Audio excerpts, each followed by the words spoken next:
Lap diddly doodly die. Rack, me baby. Rack, me baby. Es gibt Reis. Ich habe etwas Leckeres eingekauft. Es gibt Reis. Baby, es gibt Reis. Meine sehr verehrten Damen und Herren, einen wunderschönen Dienstag, Faschingsdienstag, Nachmittag. Oh Gott, ich höre mich schon wieder selber. Hallo. Ich habe keine Ahnung, ich habe mich selber dabei verwirrt. Meine sehr verehrten Damen und Herren, wer ist denn da zu dieser spontanen Stunde? Der Wadi hat mich vermitzt. Habe die Ehre miteinander. Der Renan, der Herr Schimmer, der Sattelberger, der Balu, der Herr Bayer, der Herr Merl, der JB, der Herr Baumann, der Lukas Gaming, der Brunbauer, der Marcel, der Herr Schwarz, habe die Ehre und 100.000 andere. Ja, Kriminalfeier. Glaubst du das eh nicht? Zu dieser spontanen, unangekündigten Stunde, weißt du, was mir ich heute denkt hab? Wisst ihr, was mir ich heute denkt hab? Wenn ich nicht ausprobiere, wenn wir mitten am Nachmittag Gaming-Scheiß streamen, dann werde ich nie herausfinden, ob ihr es haben wollt oder nicht. Deswegen werden wir es einfach einmal machen. Was sagt ihr jetzt da hier dazu? Ich weiß es auch nicht. Ich weiß es auch nicht. Und dann habe ich mir gedacht, wenn heute schon Kingdom Come rauskommt, dann der mir das halt. Und wenn es euch nicht passt, dann ist es mir auch wurscht. Ja gut, ganz so ist es nicht. Ganz so ist es dann auch nicht. So. Der Herr Bach. Der JM, der Herr Heigemeier, der Herr Meier, der Herr Bär, der Herr Kühe. Bayern ist auch da. Der Herr Löbel, der Herr Bauer, der Herr Multigaming, der Herr Müller, der Herr Gabeleg, ich verbringe mir Bratzen an meinem Tee. Ich schenke mir heute kein Ei. Nein, ich habe mir genug Ei geschenkt die letzten Tage. Das muss ja irgendwann einmal gelangen. Jetzt spielen wir Computer. So schaut's aus. Karl-Heinz Kaber-Preisenjäger. Das ist der beste Kommentar, den ich bis jetzt gelesen habe. Der Bavarian Potato installiert es gerade. Aha. Ja, ich bin auch gerade fertig geworden, habe mich gerade ein bisschen mit den Grafikeinstellungen gespielt. Ich hoffe, dass es funktioniert, während der Stream läuft. Ansonsten ist es nur wieder Beweis dafür, dass ich so vorbereitet bin wie ein Stein. Jetzt hauen wir erst einmal noch schnell 5 Minuten einen Blättschmalz rein, trinken ein bisschen ein wenig Teeschal. Nee. Max, der Quampati, Bürger, servus, habe ich die Ehre. Jawohl. Der Herr Bus, der Bernetzer, Antonia Bauer, grüß Gott, das Skill TV, der Herr Meier, meine sehr verehrten Damen und Herren, an diesem Faschingsdienstagnachmittag, wie geht's euch? Habt's einen Rausch ausgeschlafen? Mittlerweile haben wir übrigens den täglichen Hater dabei, der drückt schon auf meine Videos auf den Daumen nach unten, bevor ich überhaupt da bin. Jetzt haben wir es endlich geschafft. Erst wenn du einen Sehen hast, dann hast du es geschafft im Leben. Was sagt ihr dazu? Ich weiß es auch nicht. Hab's gerade erst gesehen, dass du live bist. Ja, ich bin ja gerade erst live gegangen. So ist es nicht. Also wir streamen seit sagenhaften, exakten 3 Minuten. Ja. Wie schaut's aus, meine sehr verehrten Damen und Herren? Der TSV Pilsting ist auch da. Das ist wichtig. Das ist ganz wichtig. Sind wir schon wieder 140. Der Ritter Kunibert, der freilich. Nein, ich glaube, ich habe wohl noch 2 Promille, meine. Das kann sich hingehen. Der Blobinator ist auch wieder da, habe die Ehre. Der Sattelberger, Hinterbichler, Schwarzbrotplay, Saufen, Wochenende! Scheiße, es ist überhaupt kein Wochenende. Ich habe dich Abo, als du 2 Abos hattest. Das glaube ich jetzt nicht.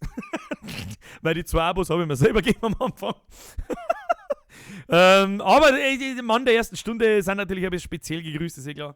Der Herr Oberreiter, guten Morgen, Birger. Wann GTS denn wieder How-To? Schönen Gruß aus Oberösterreich, bist der Beste. Herr Oberreiter, falsch rum, du bist der Beste. Wann es das nächste How-To gibt, das weiß ich nicht. Auf alle Fälle in der Woche gibt es keins, weil in der Woche ausnahmslos Computer spielen wird. Das heißt, ich werde nur Kingdom Come zocken und nur Secret of Mana zocken.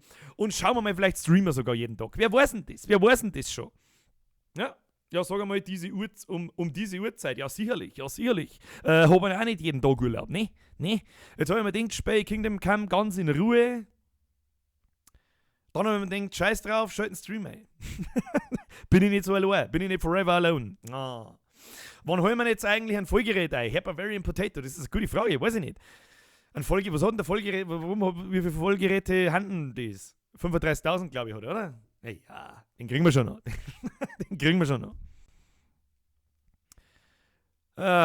Jetzt bin ich ja endlich mal beim Livestream dabei. Max der Company, ja, hier, freilich, habt ihr Ferien? Haben Leute überhaupt Ferien? Keine Ahnung. Ich bin zu alt, damit ich weiß, wann Ferien sind.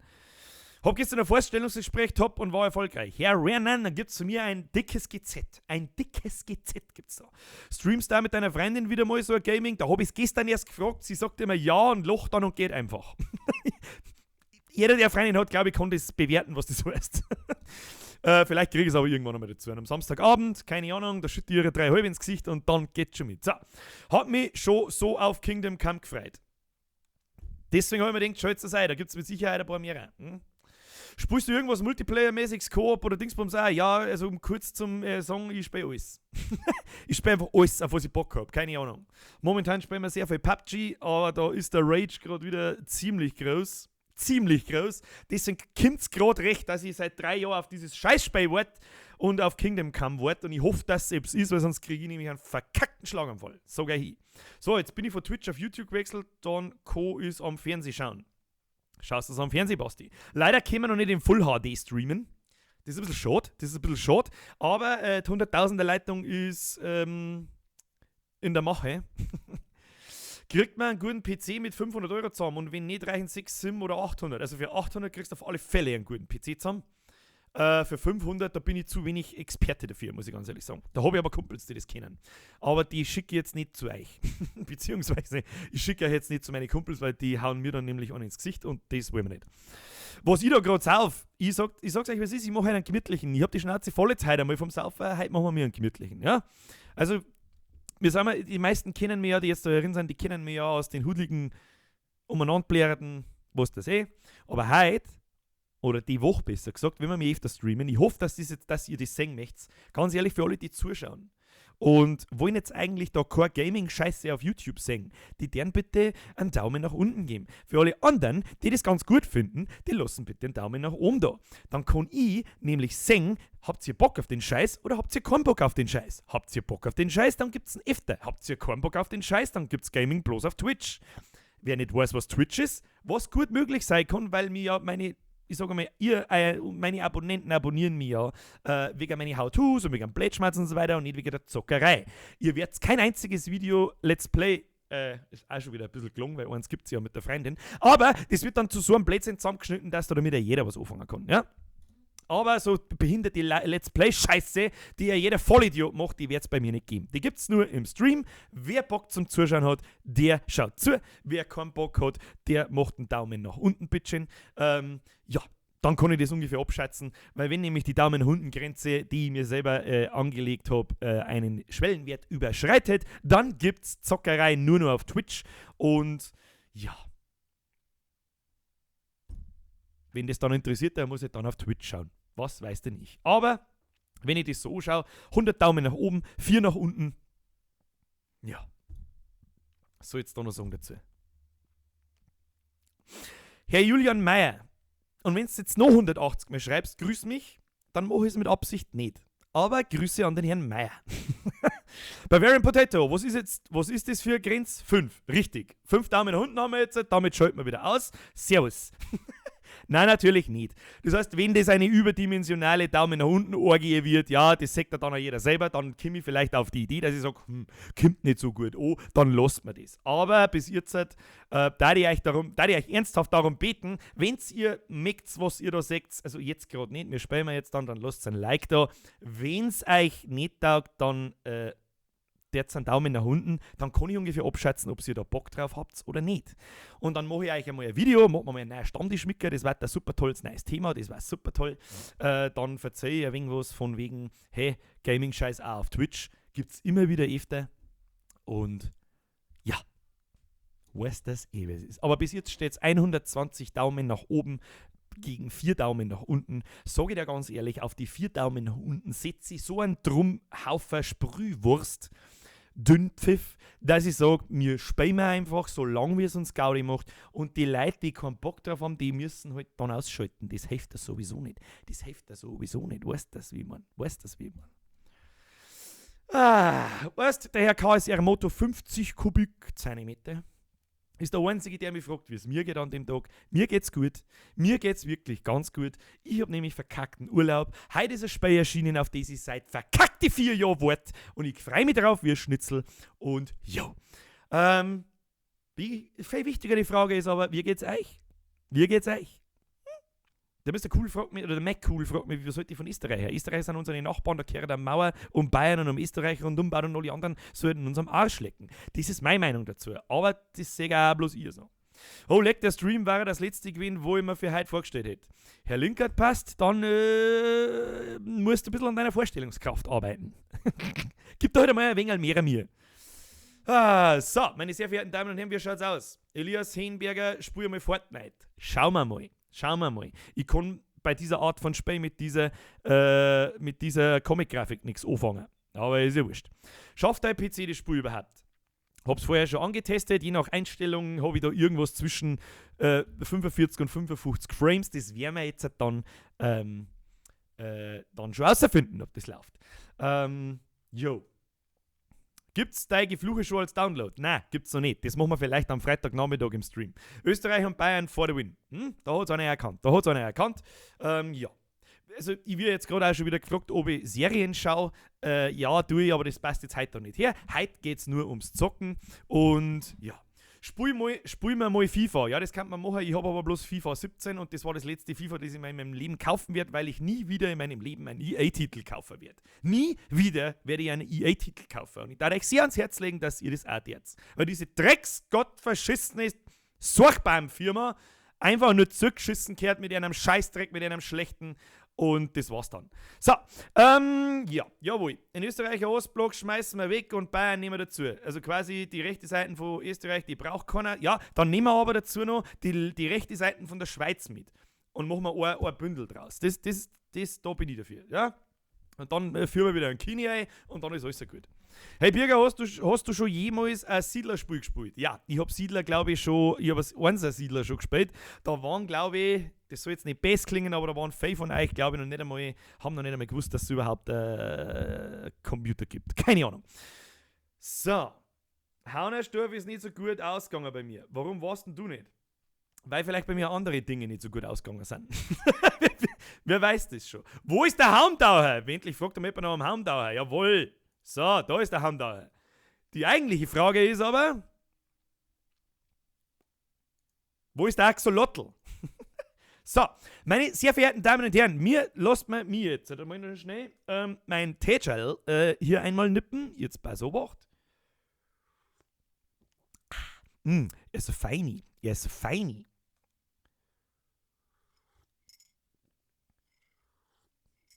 Der Capriol schreibt, jawohl, du bist mein Mau. Mau? Ist Mau da das Katzen? Mau gemeint oder ist das ein österreichisches Wort für Mo? Ich glaube, das ist Mo. So, das stellen wir auf die Seiten. Dann machen wir einen Check, was die Dampfe sagt. Die Dampfe sagt, der Akku ist leer. Das heißt, die tauscht man mir geschwind aus. So. Weil, auch wenn ich noch nicht wirklich einer bin, aber der Dampfer von Welt, so, hat natürlich einen zweiten Akku, damit er durchgängig rauchen kann. Der Bischi LP schreibt Servus auf Twitch, sag ich Servus zurück. Nee, merci für eine Follows an dieser Stelle übrigens einmal. Jetzt füllen wir da noch schnell ein wenig Liquid ein und dann gehen wir ein Ritterspiel spielen. Was haltet ihr davon?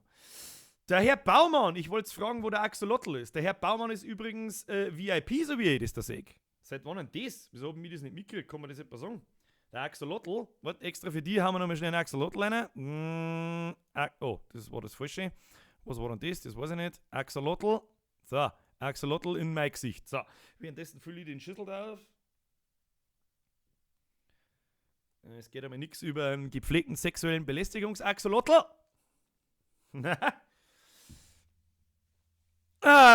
So, dann da ich sagen, haben wir mir schwer vorbereitet, oder was? Nein, haben wir noch nicht. Wir müssen zudrehen. Jetzt sind übrigens schon mittlerweile wieder 200 Leute da, obwohl offensichtlich, also hoffe ich zumindest, da jeder erkenntlich sehen kann, dass es halt um Zocken geht. Meine sehr verehrten Damen und Herren, ich bin aber so skeptisch, dass ihr da wirklich Bock drauf habt. Deswegen lasst bitte ein Like da, wenn ihr Bock drauf habt. Ansonsten lasst bitte ein Dislike da. Ja, habt ihr schon richtig gehört. So, ich darf vorschlagen, wir machen jetzt den ganzen Scheißgedöns dazu und starten das Spiel. Ja, bitte starten. Oft brauchen wir wieder mal einen King. Hashtag nicht Burger King, sondern ein Burger King. Der Herr Chris Grönert, der Bierger hat es endlich wieder geschafft, dabei zu sein. Sag ich, endlich wieder habe ich die Ehre. So, jetzt schalten wir da mal um. Oha, Moment. Wieso geht jetzt das schon wieder nicht? Nein, doch geht! Woo! So, ich bin gespannt, meine sehr verehrten Damen und Herren. Ich bin so gespannt, das Song. Karl der Vierte, Herr Tuberclown, ich habe König übrigens von Böhmen und Kaiser des Heiligen Römischen Reiches, herrschte lange und erfolgreich. Das Reich, das er von Prag aus regierte, dehnte sich aus und erlebte Frieden und Wohlstand. Als der Herrscher starb, verfiel das ganze Reich in Trauer. Mehr als 7000 Menschen erwiesen ihm die letzte Ehre. Also soweit ich weiß, basiert es auch auf wahren Begebenheiten, was da passiert. Der rechtmäßige Thronerbe des florierenden Reiches war Karls Sohn, Wenzel IV., dessen Vater ihn sein Leben lang darauf vorbereitet hatte. Der Karl IV. Schaut aber recht gelangweilt aus, wenn du mich so fragst. Schau dir einen lauter Nockerte. Dann schon wieder lauter Nockerte und schau dir mal sei gelangweilte Fresse oder? Was ist denn los mit dem schon wieder? Frivolere Beschäftigungen. Er verabsäumte es sogar, bei seiner eigenen Krönung zu erscheinen, ja, okay. womit er sich beim Komm mal vor, hey, da bist du nicht Kini gekrönt und dann bist du, stell dir vor, du bist Kini und kommst nicht. Wenzel, der Faule, konnte auch dem Reichsadel nicht imponieren. Wenzel der Faule, das bin noch nie. Probleme Ich bin der mehrten Wenzel. sich, bis sich die Adligen, entnervt von der Untätigkeit ihres Herrschers, an seinen Halbbruder wandten, König Sigismund von Ungarn. Sigismund entschied sich für eine radikale Lösung. Er entführte den König, um ihn zum Abdanken zu zwingen, und nutzte die darauffolgenden Unruhen zu seinem Vorteil, um noch mehr Macht zu erlangen. Ich hoffe, ihr versteht. Er marschierte mit einer riesigen Streitmacht in Böhmen ein und fiel über die Ländereien der Verbündeten des Königs her. Und hier beginnt meine Geschichte. Hier beginnt seine Geschichte. So, ja, ich habe mich vorher schon ein bisschen mit den Grafikeinstellungen gespielt. Ich habe sagenhafte 40 Frames. Das ist nicht so viel, aber schauen wir einfach mal, wie sie sich anfühlt. Da werden wir, glaube ich, in-game noch ein bisschen umeinander kasen müssen. Da wird uns nichts anderes zu überbleiben. Kannst du da Legend in Sick auf, dann kann man da was lesen. Ja, das müssen wir jetzt sowieso erst außerfinden, wo diese ganzen Dialoge da stattfinden und so weiter. Dann werde ich mein Camera mal noch ein bisschen verschirmen. Bogfotzengewitter, merci für dein Twitch-Follow. Die Schmerz sollen wir sein Klarheit chillen und so. Ach, der Max, der Quampert, jetzt weiß ich auch, wer es ist. Kruzifix. Und ich habe mich schon gefreut, weil es irgendjemand ist, den ich nicht kenne. Max, der Quampert. Oh. Cinematic-Trailer anschauen. Zurücklehnen und genießen.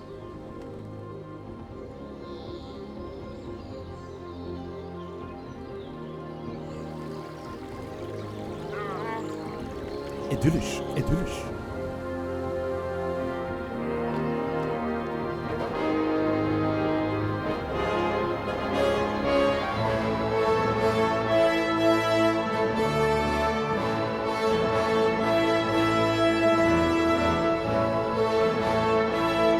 Looks good.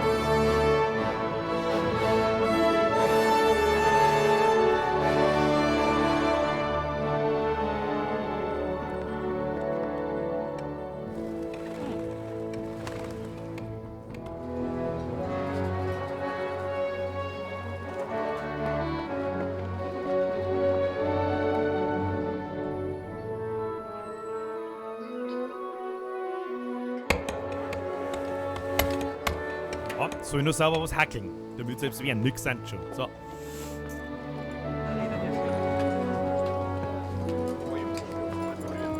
Diese geilen Frisuren im Mittelalter.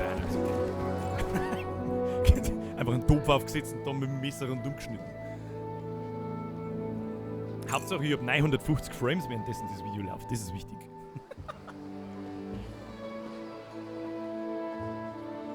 Gott segne dich Gott auch. segne dich. Heute ist es wirklich sehr heiß, oder? Heute ist es wirklich sehr heiß, oder? Ich weiß nicht. Gibt noch keine Hitzemaschine, die ich vor dem PC stellen kann. Ja.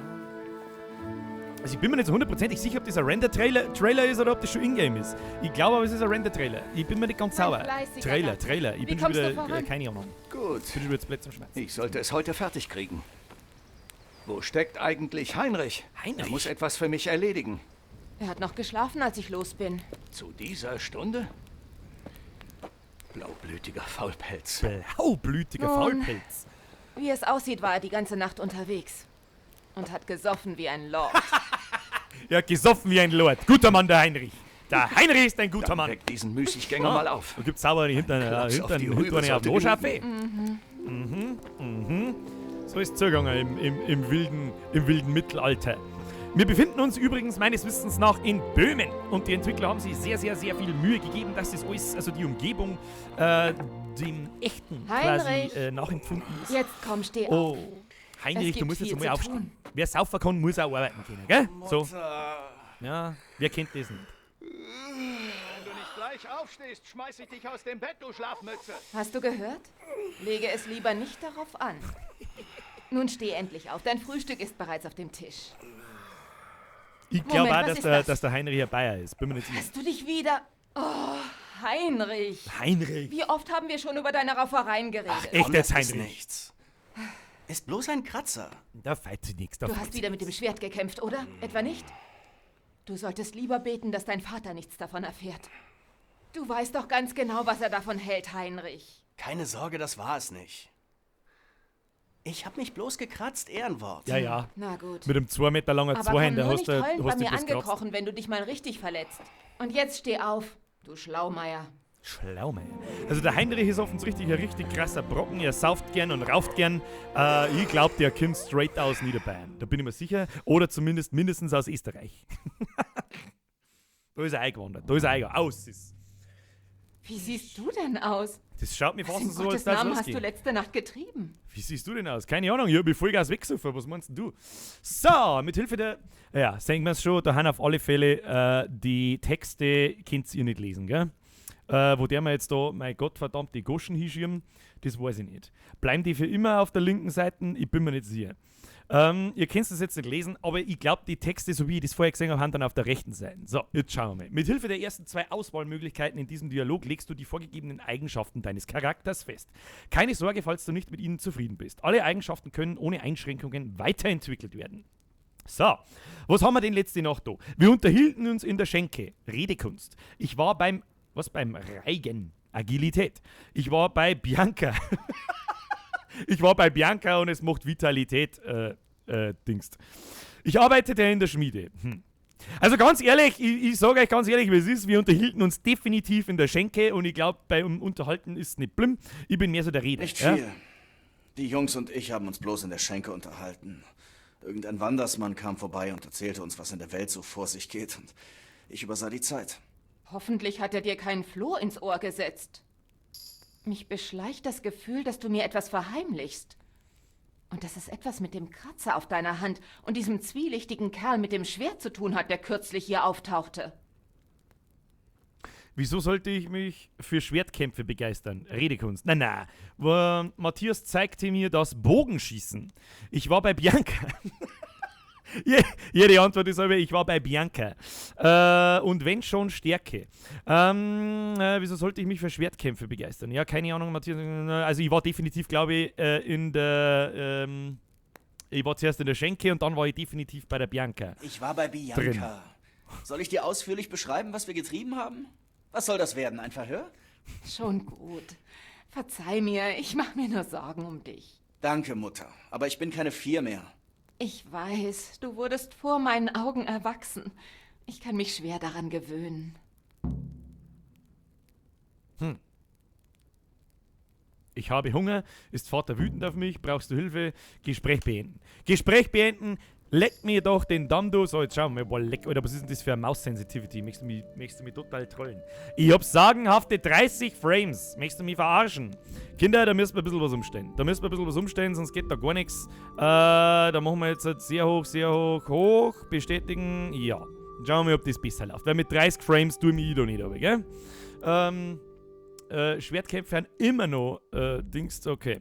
Dann müsste man einen Schatten auf Mittel stellen, Volumeter, Mittel, Vegetationsdetails, Mittel, Partikel, Licht, Schatten, Shader-Qualität, Mittel, bestätigen, jawohl. Kim, hey, 40 müssen wir den erst da gelangen, gell? So alt ist mein PC eigentlich auch noch nicht. Was hat denn das bei Anforderungen?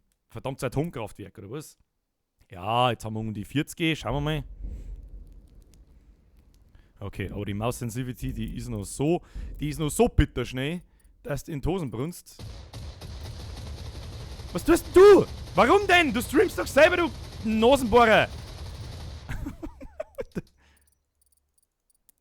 Ich mach jetzt erstmal Pause.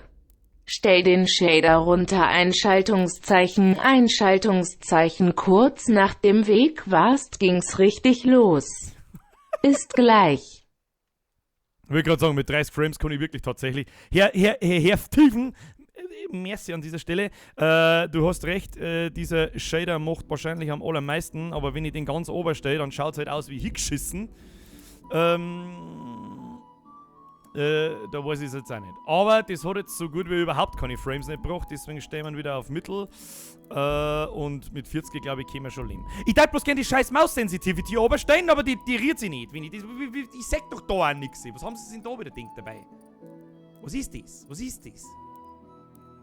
Maus imitieren? Nein! Bestätigen? Ja. Außer da. Ja, okay, das ist akzeptabel. Ist das akzeptabel? Es schaut ja eigentlich schaut alles noch ziemlich cremig aus. So, jetzt müssen wir erstmal schauen, wo wir überhaupt mit Sachen denn. WASD, da haben wir in der Hütte drin, machen wir die Tür auf. Machen wir die Tür auf. Wir haben ein rechter Rauf- und Saufbold. Mach halt mal die Tür auf. Hallo? Ah, auf E. Auf E. Ja. Haben wir eine Speisekammer. Was passiert, wenn wir den Krug boxen? Ich mag den Krug jetzt boxen. Da ist her. Nichts passiert dann. Okay. Äpfel. Kannst du mir... Ah, man kann die Äpfel einsammeln. Das ist natürlich, das ist schon mal was Wissenswertes. Gefunden. Inventar. Alte Stiefel, enge, bla bla bla, Truhenschlüssel, Türschlüssel. Für was denn? Rüstung, Nahrung, Questgegenstände, sonstiges. Okay, gefunden haben wir bis jetzt nur Äpfel. Wir kommen ins Inventar mit I. Das ist auch schon mal gut zu wissen. Wir schauen mal ein bisschen traurig aus. Was sagt denn ihr dazu? Ja. Da hat er recht, the Bavarian way to open doors is punch the shit out of it. Da gehst her. Mach mal auf! Oh. So. Aber ich glaube, so können wir aussehen. Wenn wir heraus sind, haben wir gleich 50 Frames. Da läuft es natürlich schon um einiges cremiger. Jo. Mann! Mach mal ein Schwein aus, du Matz! Die kann ich nicht hauen, G. Da ist ein X dann in der Mitte drin. Reden mit Alles Mutter. in Ordnung, mein Sohn? Alles in Ordnung, mein Sohn. So, jetzt ist natürlich Vollgas bescheuert, dass die Texte alle links sind. Das heißt, wir müssen jetzt da einmal schnell meine Kamera verschirmen. Machen wir so. Blub. Und dann müssen wir einen Monitor wieder ein bisschen dran. So. Blub. Und dann passt das, da ich sagen. Die Kamera kann man die irgendwie invertieren, transformieren, horizontal spiegeln. Jawohl. Da machen wir hier so. So, müssen wir bei der Dome. Nein, müssen wir nicht. Daher. So. Ja, jetzt muss das eigentlich einigermaßen. Haben Matthäus und Fritz nach mir gesehen? Hoppala, jetzt habe ich Wir einfach sind irgendwo heute hingedrückt. Morgen Jetzt habe ich einfach nicht irgendwo gekommen. hingedrückt. Sie sollten nicht schwer zu finden sein. Mein Gott. Bestimmt lungern sie wieder im Wirtshaus herum. Den legen wir gleich wieder auf. Jetzt habe ich nicht gelesen, was verzeiht hat. Was weißt du nie?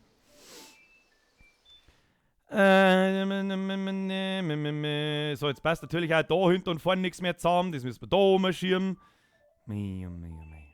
So, nur die Ruhe. Sie sollten nicht schwer zu finden sein. Bestimmt lungern sie wieder im Wirtshaus herum. Das sind offensichtlich die besten Kumpels, die man haben kann. Die haben einfach...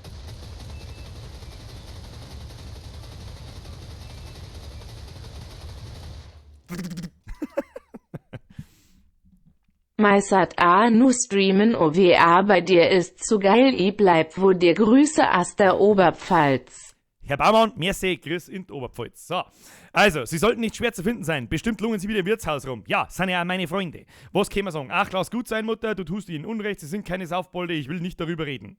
Ach, lass gut sein, Mutter. Du bist fast erwachsen, Heinrich. Vater vermacht dir eines Tages die Schmiede und du machst dieser Bianca jetzt schon seit Monaten den Hof. Warum verschwendest du weiterhin deine Zeit mit diesen Rumtreibern? Die bringen nichts als Ärger. Ja, aber Ärger ist toll. Die bringen nichts als Ärger. Ich hab Hunger. Könnte ich etwas zu essen haben? Ich hab Ich Hunger. habe etwas auf dem Tisch stehen lassen. Bedien So. dich. Vater William, brauchst du Hilfe? Nein. Gespräch beenden. Bin wirklich ziemlich hungrig. Was müssen wir überhaupt tun? Kennen Sie keinen Schwanz nicht aus. Questlog. Unerwarteter Besuch. Endlich war das Wetter frühlinghaft geworden. Ich schlief dennoch lang, da ich bis in die Nacht hinein gefeiert hatte. Ist ein guter Mann, der Heinrich. Es fiel mir recht schwer, am Morgen aus dem Bett zu kriechen. Das kenne ich. Aktuelle Aufgabe. Geh zu deinem Vater. Begib dich zum Schwertkampftraining. Okay. Okay. Wo ist denn der Bab? Der ist da in der Schmiede drin. Der ist halb am Hackeln. Ich glaube, dass er da ist. Schauen wir mal. Bab! Magst du halbe? Du gehst her. Was ist los mit dir, Heinrich? Hast du mich nicht rufen hören? Na, keine Ahnung. Ich war bummvoll. Tut mir leid. Überzeugen. Manchmal benötigst du Überzeugungskraft, um deine Ziele zu erreichen. Wenn du mit Menschen sprichst, hast du oft die Wahl, welchen Eindruck du bei ihnen hinterlässt. Du kannst einfach Reden benutzen. Im Mittelalter war der soziale Status höchst bedeutsam. Die Qualität deiner Gewandung und deine Körperpflege haben im Zusammenspiel mit deinem Ruf enormen Einfluss darauf, wie Menschen auf dich reagieren. Alles klar. Phase 1, wir haben ja immer besoffen. Phase 2, wir werden uns niemals waschen. Phase 3, wir werden nur labern. Wir haben nur gescheit schmatzen. Das ist super. Siehst du gefährlich aus, fürchten die Leute sich davor, dich zu verärgern. Sie sind eher gewillt, dir gefährliche Aufgaben zu übertragen. Dabei spielen vornehmlich deine Stärke und die abschreckende Effekt deiner Waffen und Ausrüstung eine Rolle. Aber auch andere Aspekte, wie beispielsweise Blutflecken auf deiner Kleidung. Und wenn ich einfach eine Sau schlacht und mir da im Blut drin wälzt, dann gut, dann kann man halt wahrscheinlich noch bestechen und so weiter. Das sind alles so Redeoptionen, das wissen wir gerade noch. Also meinem Vater gegenüber mich königlich aufzuführen und mir nichts befehlen zu lassen, das ist ja, ich musste was erledigen. Ich musste mich um etwas kümmern. In der Bianca drin. Naja, ist nicht so tragisch. Erfolg. Sei es drum. Wir haben viel zu tun. Ich stelle das Schwert für Herrn Ratzig fertig und brauche deine Hilfe. Wobei? Mir geht die Holzkohle aus, also lauf zum Markt und kauf einen Sack vom Köhler. Dann brauche ich etwas Geld. Das ist die andere Sache. Kunesh schuldet mir Geld für eine Axt, einen Hammer und die Nägel, die ich ihm vor einem Monat verkauft habe. Unter anderem. Sag ihm, er soll zumindest für das Werkzeug bezahlen. Und dann kauf mit dem Geld die Kohle. Kunesh? Dieser Suffkopf? Das wird ein Spaß. Weißt, deswegen mag ich es Du bist mitschlagen. jetzt Da haben ein immer alle großer besoffen. Junge. Ich bin mir sicher, du schaffst das. Wenn nicht, sag ihm, dass ich ihm die Nägel sonst mit dem Hammer in den Arsch treiben werde. Ein sauberen bestimmt Zimmerernagel. gerne. Der hat noch nie geschaut, den das alles? Arschloch. Der hat noch nie Nicht geschaut. ganz. Der Kämmerer in der Burg hat die Parierstange für Herrn Ratzigs Schwert, die ich in Sasau gravieren ließ. Sasau. Ich soll sie abholen? In Ordnung. Geld, Kohle, Parierstange. Verstanden. Und Bier? Mach auf dem Rückweg bei der Schenke halt. Ja, natürlich Ich machen weiß wir da halt. ohnehin, dass du dein Mädel besuchen wirst. Aber sieh zu, dass das Bier noch frisch und kellerkalt ist, wenn du Ja, zurückkommst. sicherlich ist das Sie heißt Kellerkalt. Bianca. Ja, und Bianca kommt Genau. auch Also sieh zu, dass Bianca es frisch zapft. Und jetzt beeil dich, die Arbeit wartet nicht. noch. So, ich bin ja der Meinung, dass ich nicht erst auf dem Rückweg in die Schenke gehe, sondern schon gleich beim Hinweg und beim Rückweg. So, die Aufgaben begonnen. Kauf einen Sack Kohle auf dem Markt, treibe Kunesh Schulden ein, hole die Parierstange in der Burg ab und sauf mal 15 halbe mit der Bianca. Das ist gut für mich. Die meisten Quests können aber, jetzt habe ich es so schnell nicht lesen können. Kruzifix. So, ja. Wo haben wir ihn überhaupt? Wenn ich auf M drücke, was soll jetzt das? Das passiert also, wenn ich auf M drücke. Also ich weiß nicht so recht, was ich da davon halten soll. Da nicht. Karte. Schnellreise. Naja, gut. Also, kauf einen Sack Kohle auf dem Markt. 0 von 10. Treibe Kunesh Schulden ein. Ich preise mir an Kunesh seine Schulden. Wo findet denn ein scheiß Kunesh überhaupt? Das ist einmal die aller erste Frage. Kunesh Schulden ein. Also der sauft ja offensichtlich schon wieder. Dann werden wir auf alle Fälle einmal in Ching einreisen. Einen Ching, sag ich. Das da unten schaut mich nicht wie ein Ching an, das ist mir ein Stall. So, los zieh mich ein. Hallo? Ich bin hier einfach geh. Pass etwas besser auf. Pass etwas besser auf, ja okay. Gott sei mit euch. Gott sei mit euch. Und mit dir, Heinrich. Wieso geht's kennen dir? die meinen Namen? Vater schickt mich. Wir schmieden Herrn Ratzigs Schwert und der Kämmerer hat die Parierstange. Vater ließ sie in Sasau gravieren. Ja, hier ist sie. Der Kämmerer gab sie uns. Haben Sie angesehen. Hervorragende Arbeit. Sowas Feines habe ich noch nie erblickt. Kannst So kaum was erwarten, das Schwert Feines. zu sehen. Verpfusch es ja nicht. Wann habe ich jemals etwas verpfuscht? Ja, Heinrich. anfangen? Ja, genau. Ah, sei still und gib das her, sonst reiß ich dir heute Abend den Arsch auf. Halt. Großartig. Ach, zu schade, dass ich das Schwert nicht behalten kann. Tja, ich muss los, damit wir heute Abend fertig werden. Habe ich jetzt die Viel Parierstange schon Erfolg. gekriegt, oder was? Wir sehen uns später in der Schenke. Warum treffen jeden sie den Fall. alle immer in der Schenke? geht das Die haben Bier doch vielleicht wirklich sogar alle auf mich. Brunsten voll den ganzen Tag, oder? Ich bin wirklich ziemlich hungrig. Ich bin wirklich ziemlich hungrig. Tja, dann fressen wir doch einmal, was haben wir denn? Wir haben doch voll Äpfel gefunden, oder? Sonstiges, ne? Alle Waffen, Rüstung, Nahrung. Wo ist meine Nahrung? Gut, das haben wir vorher aber auch die Mom schon gefragt. Die Mom hat ja irgendwo einmal... Mom! Mom, nur der Schweiners! Damit ich saufen kann! Mir Loch! Drüben auf dem Tisch hat's was da lassen. Da müssen wir uns jetzt erst einmal sauber eine Suppe machen. Oh, das habe ich vorher schon gesehen. Da wird dein Vision, also aus dem Topf essen, in den Topf geben. So gut super, ne? So, da überfressen wir uns gleich, damit wir sauber am Boni speimen. So. Gut. Und dann, wo ist jetzt die geschissene Schenke? Ach, da unten ist unser Dorf. Jetzt habe ich es verstanden. Da muss ich mir rechts einmal abbiegen. Wie kommt man da rein? Hallo?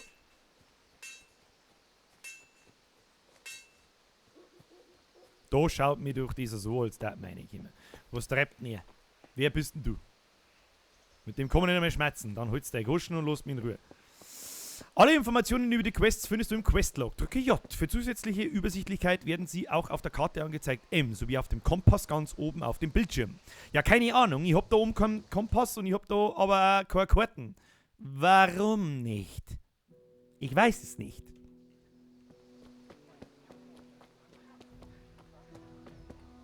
In der Tat, sonst hätte ich bald nichts, um jetzt zu schmelzen. Du hast entdeckt den Köhler. Ja, der Köhler hilft uns aber nichts, weil wir zuerst der Köhler Havel. Und wer ist er? Der Köhler Havel. Okay, die heißen beide Köhler Havel. Ich weiß nicht, da stimmt doch was nicht. Helfer des Köhlers. Na, wir brauchen doch den Kunesteppen. Der ist mit Sicherheit, was ist das da? Das schaut mir, du hast entdeckt einen Krämer. Okay, wir haben entdeckt einen Krämer. Weile ist sie richtig gut. Das wundert mich nicht. Betty war schon immer geschickt. Frühling, Spargel für den Gaumen und Pflaumen gegen Ächzen und Raunen. Also ich bin ein bisschen unentschlossen, was ich von einer Mundbewegung halten soll. Die Charaktere schauen ja an und für sich gar nicht so verkehrt aus, aber irgendwie die deutsche Synchro ist geil, der Ton ist geil, aber die Mundsynchro ist das Letzte. Was haben wir da? Du hast entdeckt die Schenke. So, jetzt bin ich aber gespannt. Ist das da die Schenke? Möchtest du mich verarschen? Was soll denn das? Schneiderset? Ich kenn keine Schenke, wo es ein Schneiderset gibt. Euch fehlt Stroh, ein Rechen wird's richten. Ein Rechen wird's richten. Ich mag viel lieber ein Humpen. Der Humpen wird's richten. Der Humpen wird's richten. So. Du hast entdeckt Skalitzer Schenke. Schenke ist gut. Oh, ich gehe ein bisschen zögerlich. Ist das dein Ernstdeutscher? Beleidigst du gerade unseren König? Oh. Ja, wir sind ja aus Böhmen. Ach wirklich, er musste den König entführen. Musste seinen Vetter Prokop in eine Falle locken und auch noch einkerkern? Er musste in Kuttenberg einmarschieren und sie mit einer Armee von Tataren belagern? Warum nicht? Was taugt dieser Wenzel schon als König? Unser Reich wird in seinen Händen zugrunde gehen. Die deutschen Grafen wählten Ruprecht von der Pfalz zum König, weil euer ach so geliebter Wenzel noch nicht mal ihren Reichstagen beiwohnt. Deutschen Grafen? Diese Verräter. Sogar der Papst ist damit Wenn es wieder um den Papst geht, klang es mir schon wieder. Ach, der Deutsche wieder labert nur Scheiße. Was? Einfach hin, dann wirst du es schon merken. Irgendjemand muss für Ordnung sorgen und das Reich wieder vereinen. Was kümmern mich bitte die Österreicher? Und heutzutage kommt nicht mal mehr der Teufel persönlich bei all den Päpsten mit. Welcher ist denn der Rechtmäßige, der in Rom oder in Avignon? Hör auf mit der Blasphemie! Ist doch wahr. Wenzel ist schließlich der König von Böhmen. Und der böhmische Adel hält zu ihm. Zur Hölle mit Rosenberg und seiner Kabale. Herr Ratzig ist Wenzels oberster Kriegsherr und blieb dem König gegenüber loyal. Wenn er hören würde, was du gerade sagst, würde er dich wie ein Hund verdreschen. Dein Reichstag wird bald nichts mehr zum Regieren haben. Jobst musste Luxemburg verkaufen, um deinem König zu helfen. Südböhmen gehört Sigismund. Mein Lieber, du solltest Kuttenberg nicht vergessen, wo Deutsche wie du Sigismunds Füße küssten, um ihre Köpfe behalten zu können. Ja, aber... Werter Herr Deutsch, Das Herr ist doch Deutsch. sinnlos. Lass uns über angenehmere Dinge Ja, ich wollte gerade sagen, den ganzen Politscheiß, den kann ich jetzt noch nicht folgen, was weiß ich, wie der scheiß Herr Wenzel ist. Der Deutsche ist Das ist doch, du kannst der Wenzel der Wenzel Faule. ist unser rechtmäßiger König. Er ist wirklich ein Idiot. Was können wir tun? Ich glaube, ich hätte da eine Idee. Dieser deutsche Hund verdient eine Lektion, da sind wir uns einig. Oder, Fritz? Und wie, Matthäus?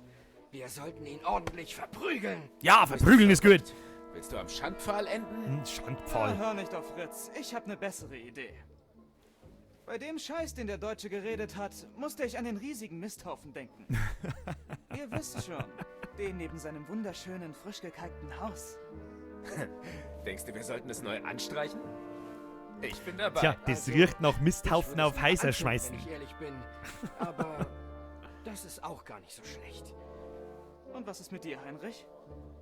Wisst ihr, ich wollte Vater gerade Bier und noch ein paar andere Dinge bringen. Wir stellen Herrn Ratzigs Schwert fertig. Komm schon. Ein paar Handvoll dumm zu schmeißen wird sicher nicht den ganzen Tag dauern. Und es ist unsere Pflicht, die Ehre des Königs zu verteidigen. Also, komm. Wie verteidigt man die Ehre des Königs besser, außer mit Scheiße aneinander zu schmeißen? Da bin ich jetzt aber gespannt, was da für Antworten kommen. Oder muss ich einfach automatisch mitmachen? Hab schon gesehen, ich glaube, ich muss automatisch einfach mitmachen beim Scheiße schmeißen. Finde ich gut, finde ich gut. Also, ich habe festgestellt, wir haben tatsächlich Österreicher und schmeißt mir jetzt Scheiße aufs Heisel vom Pressen. Geht's besser? Und das sind meine Freunde, die offensichtlich den ganzen Tag bloß besoffen sind. Also bis jetzt kriegt das Spiel von mir 100 von 100 Punkte. Das hat aber jetzt nicht ordentlich lang gedauert, bis ich auswählen darf. Ich bin dabei. Ja, natürlich bin ich dabei. Vater kann ein bisschen warten. Natürlich kann der warten. Das wollte ich hören. Ja, das soll man schon Ich denken. wusste, du lässt dir diesen Spaß nicht entgehen. Auf geht's! Ja, dann los geht's. Begib dich mit deinen Freunden zum Haus des Deutschen. Ja, wo ist das Haus der Deutschen? Was? Ah, ich muss ja wahrscheinlich nachlaufen. So, jetzt bei so Wort. Jetzt mir gaff, du. Jetzt mir gaff. Was man mir jetzt aber noch schnell deren ist, wir haben die Dialoge ein bisschen zu leise. Pater noster, qui es in celis, sanctificetur nomen tuum, veniat regnum tuum. So. Ich hoffe, der Sound kommt einigermaßen anständig bei euch. Oh, das ist ja oft so, dass ich so saulaut bin, dass ganz aus ist. Und 1, 2, 3, 4, 5 macht man mir mal ein bisschen leiser. Weil ich ja da direkt einschreibe. Geh mit deinen Freunden den Angriffsplan durch. Matthäus, sag mir, was zu tun ist. Ziehen wir das jetzt durch oder nicht? Warte, wir müssen nachsehen, ob die Luft rein ist. Warum? Der Deutsche ist in der Schenke. Hast du nach all den Jahren nicht bemerkt, dass er eine Frau und einen Sohn hat? Und? Ist das ein Problem? Ja, weil du immer bummvoll bist. Ist es. Heinrich. Heinrich, geh und lock sie irgendwie weg. Warum ich? Weil du der Schlaue bist. Genau. Ich bin der Schlaue. Geh mit deinen Freunden an. Ja, das haben wir gemacht. Wir müssen jetzt sie da weglocken, oder wie? Na, hallo, ich bin der Heinrich. Ich bin bummvoll. Kannst du bitte Was weggehen, willst du, damit Junge? ich speien kann? Dein Gatte macht Ärger. Vergiss es. Wiedersehen. Möge shit. Gott deinen armen Eltern helfen. Meine armen Eltern sind nicht arm. Du Drecker, die Scheiß aus den Arsch. Schau, Was dass willst du, schleichst, Junge? sonst wie dir ein Stück Scheiß ins Gesicht. Dein Gatte macht Ärger. Ich kam gerade am Wirtshaus vorbei und dein Gatte redete Unsinn. Ich dachte mir, dass ihn besser jemand nach Hause holt, bevor er Ärger bekommt. Was für Unsinn. Nun, dass Sigismund im Recht wäre und König Wenzel ein Säufer sei, sowas in der Art. Ein paar Leuten hat das nicht gefallen, also dachte ich... Gott allmächtiger, dieser Narr. Als nächstes fängt er noch mit den Päpsten an. Ja, Kann gut sein, dass er auch Päpste erwähnte. Danke, dass du mich gewarnt hast. Hoffentlich erwische ich ihn, bevor er wieder in eine Schlägerei gerät. Ich habe so das dumpfe Gefühl, dass ich nachher mit ihm in eine Schlägerei gerate. Jetzt schau, dass du lang gewinnst, weil sonst boxe ich die von hinten um, dass du sagst, gibt's das. So. Ene, mene, miste, ich finger nicht, ich fiste. Geh und räche dich an dem Deutschen. Scheiß die schmeiß die Scheiße. Brr.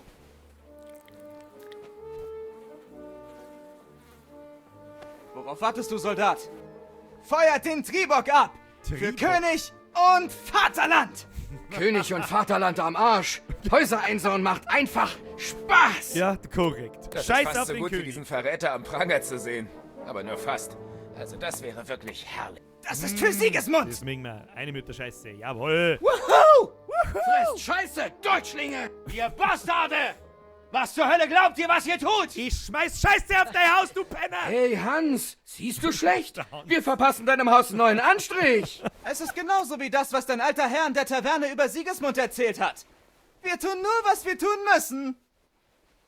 Hurensöhne! Ich werde euch verdammt nochmal den Arsch aufreißen! Oh, interessant. Das will ich erst mal sehen. Und was machst du hier eigentlich, Bischek? Mit diesen dreckigen Deutschlingen Händchen halten? Sag mal, möchtest du vielleicht die neueste deutsche Mode ausprobieren?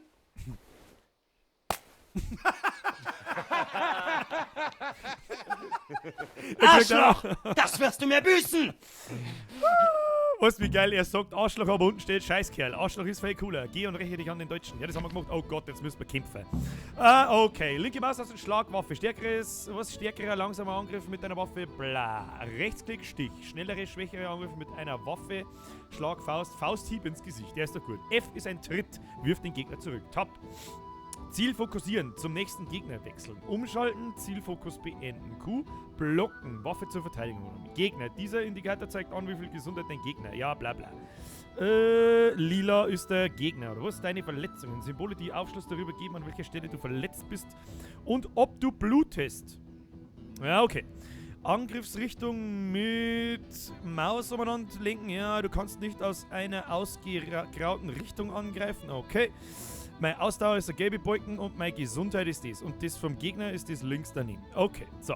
Bürger 25 plus schmeißt gerne Scheiße gegen Wände. Ja, natürlich. Was ist das für eine Frage? Wer schmeißt denn nicht gern Scheiße an die Wände von Arschlöchern? So. Keine Ahnung. Das probieren wir jetzt einfach mal aus, was da los ist. Was ist denn da? Ja, möchtest du gleich um, oder? Hau dich doch!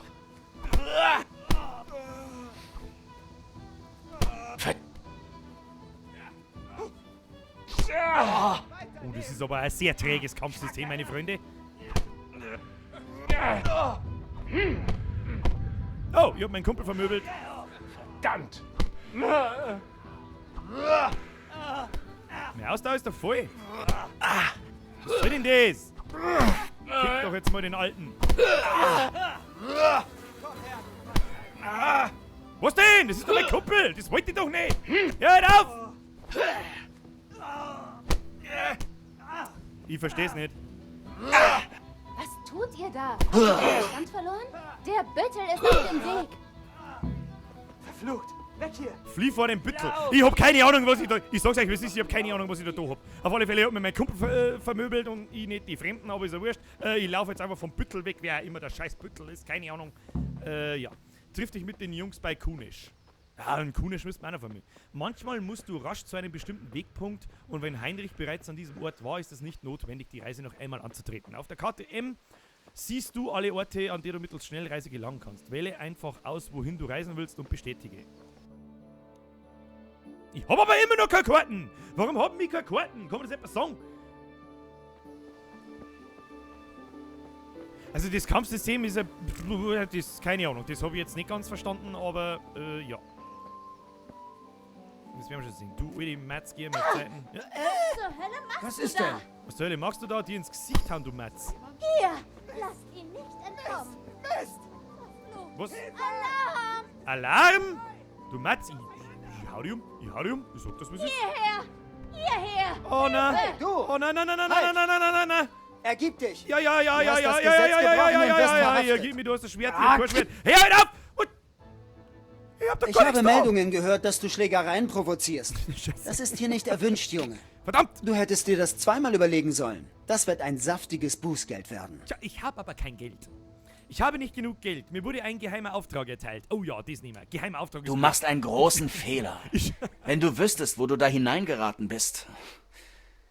Das wird kein gutes Ende für dich nehmen. Mir blutet das Herz.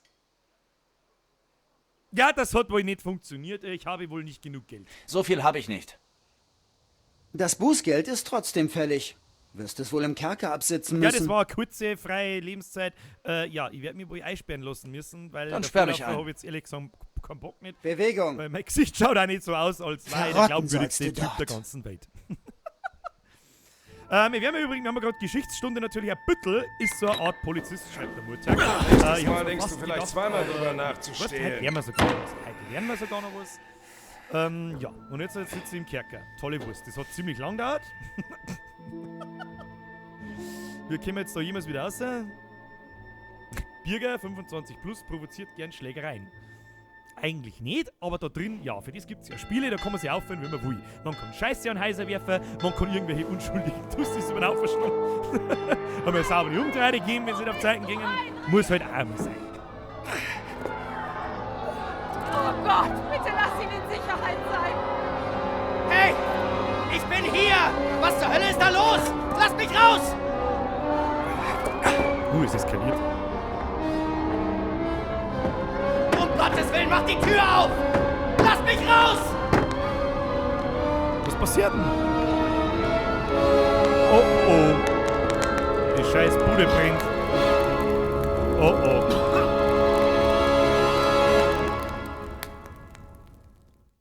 Das schaut nicht gut aus. Game over. Du bist im Kerker verendet. Meine sehr verehrten Damen und Herren, das war das kürzeste Spiel, das ich jemals in meinem Leben gesehen habe. Da werden wir offensichtlich auch nochmal anfangen müssen. Also nicht von vorne natürlich. Hoffe ich, weil sonst bin ich jetzt schon wieder lästig.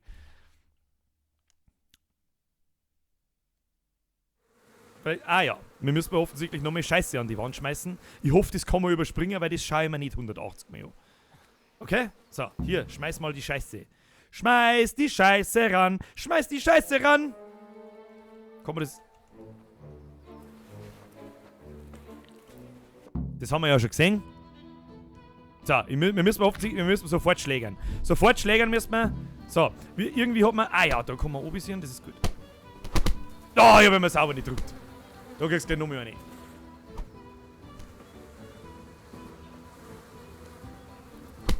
Haha, nochmal eine gedrückt. Was denn? Gibt's so einen Kick? Ah! Ah, hier ist auf. Ah, wieso krieg ich nicht so auf die Nuss?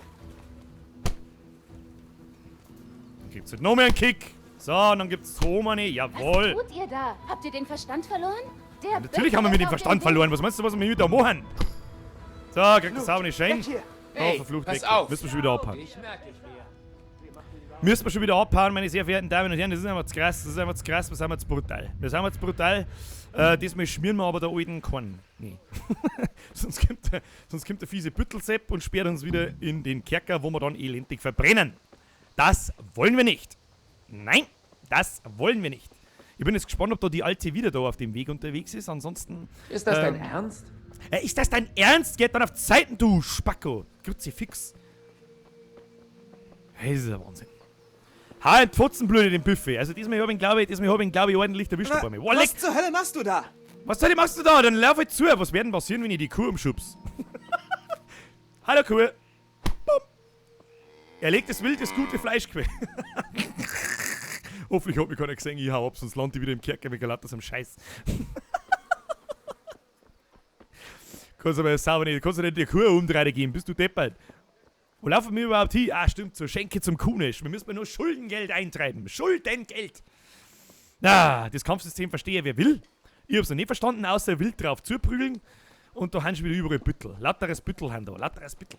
Was zur Hölle machst du da? Was zur Hölle machst du da? Ich geh einfach bloß, renn doch mir nicht rein, du gestungener Geschwollschell. Kruzifix, bis jetzt das alle nicht ganz sauber. Das ist ein Wahnsinn mit euch. Ja, Bürger 25, schluck gern Rindviecher. Himmel, pass auf, wo du hingehst. Hey, pass auf. Warum denn? Ich tu doch gar nichts, ich stehe 5 Meter heutzutage- weg von dir. Kruzifix, weißt du, da soll ja mal einer nicht durch das Dorf durchreiten und soll jeden sich eine Umdreide geben, dass du mal wüsst, wo sie herkommen. Kruzifix. Hau ab jetzt und reden wir nicht im Weg ein. So. Wo muss ich denn überhaupt hin? Drücken wir mal J.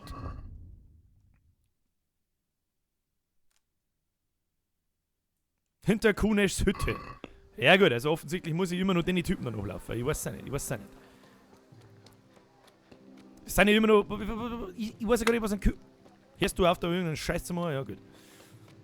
Was ist denn ein Kunesch seine Hütte? Das schaut doch aus wie ein Kunesch seine Hütte. Der Kunesch ist ja offensichtlich ein Asozialer, der nicht zahlen kann. Dann schaut sie, ist das seine Hütten. Ah ja. Er ist weg. Blöder Deutschling. Das war knapp.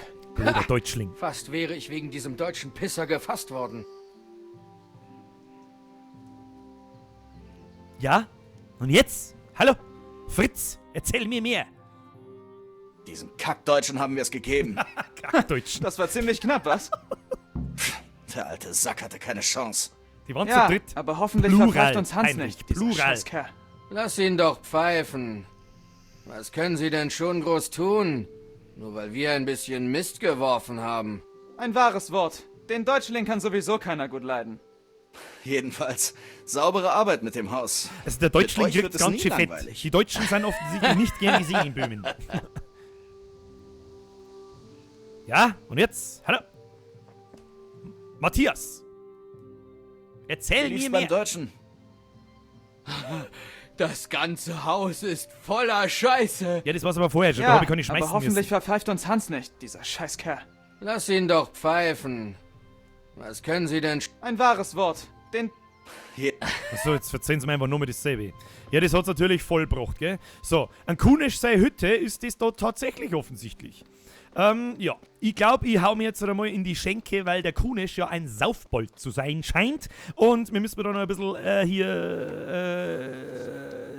Schuldengeld eintreiben. Und wie treibt man Schuldengeld am besten ein? Richtig, mit einer sauberen Bockfotzen im Gesicht. Da braucht man gar nicht lange umeinander diskutieren.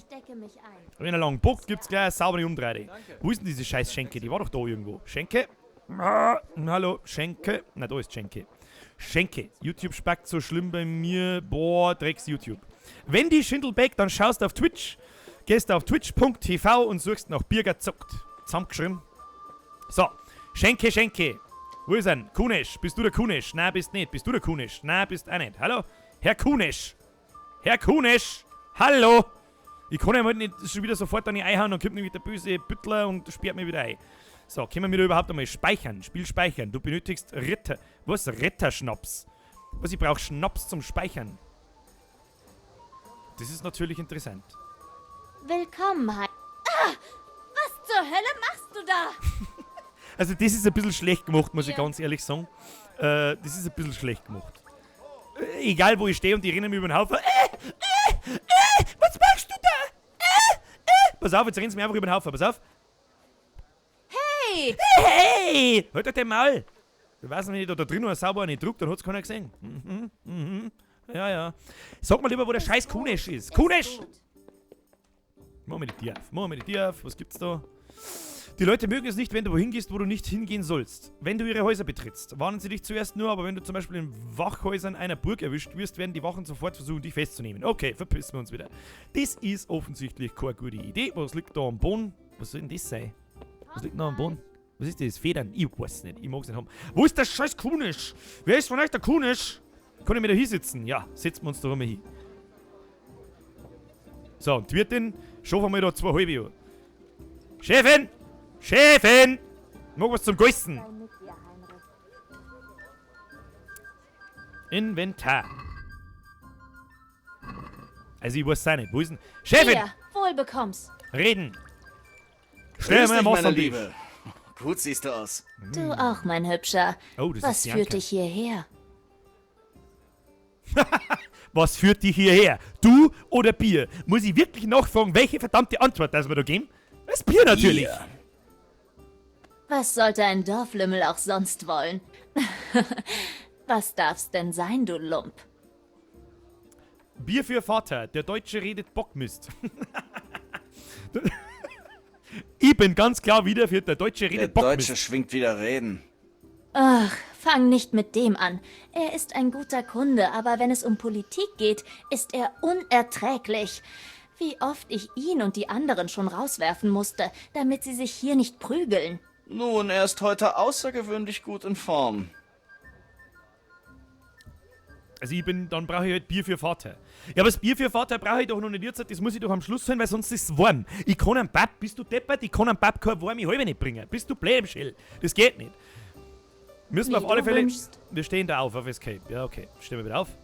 Los geht's. Meine sehr verehrten Damen und Herren, wir müssen einen Kunesch finden. Aber die haben ja, weißt, das ist ja auch offensichtlich kein 0815-Schenke, sonst da ihr nicht mit der Wirtin da bandeln. Die haben einen sauberen Biergarten da draußen. Da sitzen ja noch ein paar, ich bin mir ziemlich sicher, dass der Herr Kunesch da sitzt. So, geh mal her, du schaust doch aus wie der Kunesch. Nein, er ist ein Spieler. Er spielt. Nein, ich mag nicht spielen. Bist du der Kunesch? Bist du der Kunesch? Kampfmeister Wanjek. Mit dem Kampfmeister kann man uns auch mehr unterhalten. Hast Wir du müssen dich ja von der zum Verletzung Schwertkampf gestern gehen. erholt? Ja, es ist nichts. Aber meine Mutter bemerkte Dann sie müssen und wir hatte jetzt ein erst Wörtchen kämpfen. dazu zu Das hilft sagen. nicht, müssen wir zuerst kämpfen. Keine Mutter ist erfreut, wenn ihr Sohn anfängt, sich für Schwerter zu interessieren. Wo Waffen sind, ist auch der Tod. Aber die Frage ist, was willst du? Nicht ewig in diesem Loch dahin siechen. Es kommt mir vor, als gehörte ich nicht hierher.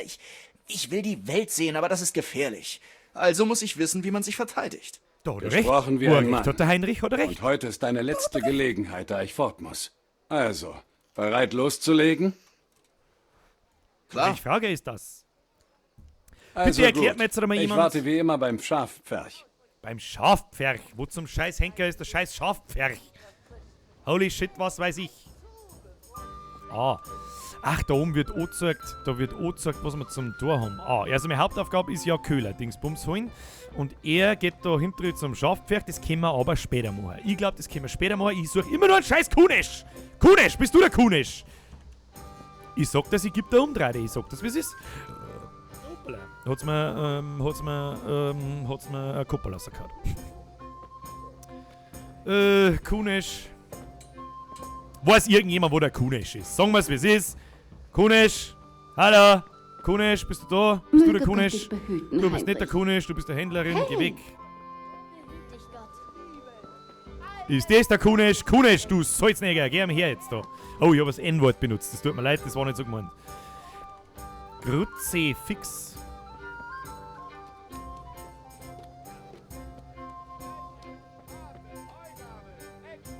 Wo ist der fucking Kunesch?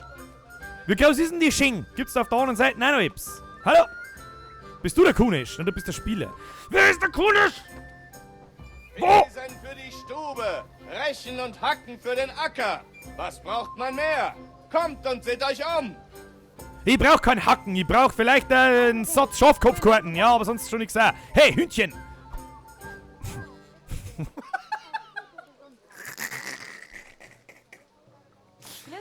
Was passiert denn jetzt, wenn ich das Händel da klau? Hündchen aufheben. Ja, ich hab hier ein Hündchen geboxt. Hallo, Heinrich, ich bin Heinrich, 30 Jahre und älter und ich boxe gern Hündchen. Ich bin raus. Tschüss. Okay, tschüss. Ja, Kruzifix, wo ist denn der König? Der steht draußen irgendwo und hacket Holz. Ach, der hacket Holz. Dann haben wir ihn ja schon gesehen. Irgendwann, der ist in der Grüß dich, Schenke. Heinrich. Grüß dich, Heinrich. Grüß dich, du alte Natter. Ja, und glaube ich, weiß ich wo. Oh, es regnet. Oh, wir haben ein Wetter. Ich bin mir nicht ganz sicher, was das soll, dass es jetzt regnet. Das ist strahlend blauer Himmel. Seems legit. Alles klar.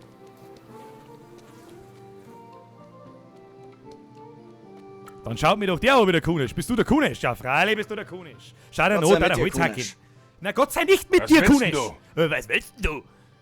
Dein Geld, du fetter Penner. Vater schickt mich wegen der Schulden. Mein Vater schickt mich wegen des Geldes, das du ihm für das Werkzeug und die Nägel schuldest. Ich hab nix. Verzieh dich. Ich hab nix. Bezahlt zumindest das Werkzeug. Zahle oder setzt was natürlich. Ich wusste, du würdest Ah, da mein Kickerlosch und Vater da meinte, er würde dir die Nägel in deinen haarigen Arsch hämmern, wenn du nicht zahlst. Das will ich sehen. Scher dich zum Teufel, sonst kann dein alter Herr seine Nägel aus dir rauspulen. Da bin ich aber gespannt. Jetzt pass auf, was ist das da? Okay. Ach, das sind quasi die Redeskills meines Gegenübers da rechts unten. Das seht ihr jetzt ja gerade nicht, weil da meine Kamera drüber ist, leider Gottes. Der Heinrich hat Redeskills 2 und ich Königlich und Kampf 2. Vater wird dir einen Besuch abstatten. Schulden gehören beglichen. Zahle, du Saufbold! wollen wir raufen? Wollen wir raufen oder wollen wir reden? Reden oder raufen? Probieren wir es erst einmal auf die nette Art. Wir sind ja im Grunde ja eigentlich nur Psuffer. Ich weiß, du hast es nicht leicht. Deine Frau ist weggelaufen. Das ist wirklich. Schnaps ist dieser Tage teuer und du bist zu nichts zu gebrauchen. Aber Schulden sind Schulden. Ja, da hat er recht, der Mann. Ich kann nicht mit leeren Händen abziehen. Nein, ich kann nicht mit leeren Du Hurensohn. Du bist Wie kannst du's wagen, so Wo haben mit wir mir den? zu reden? Du Ohrreidiger, Langfingeriger Vater dahergelaufen von der keine Manieren Gläufe, das ist der beigebracht? Wahnsinn. Ich werd dich lehren. Oh, das heißt, ich muss schlägern. Oh, Schüssels. Du gehst her. Das... Ha! Sau, die rechte, linke! Gibt's einen Tritt in die Klöten, mein Freund! Jetzt gehst her. Jesus Christus! Oh, mehr Ausdauer ist am Arsch, mehr Ausdauer ist am Arsch. Ich krieg's Knie ins Gesicht. Ja, wie kann man denn da blocken, Alter? Was ist denn da los mit dem Spey? Ah, okay.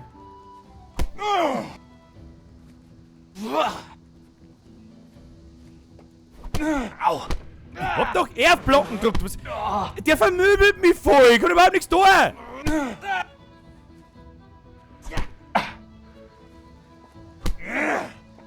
Ich sag, dass ich nimm jetzt gleich ein Schwert und hau dir deinen fotzengroben Tätz aber. Du bist der Deppert. Scheißdreck!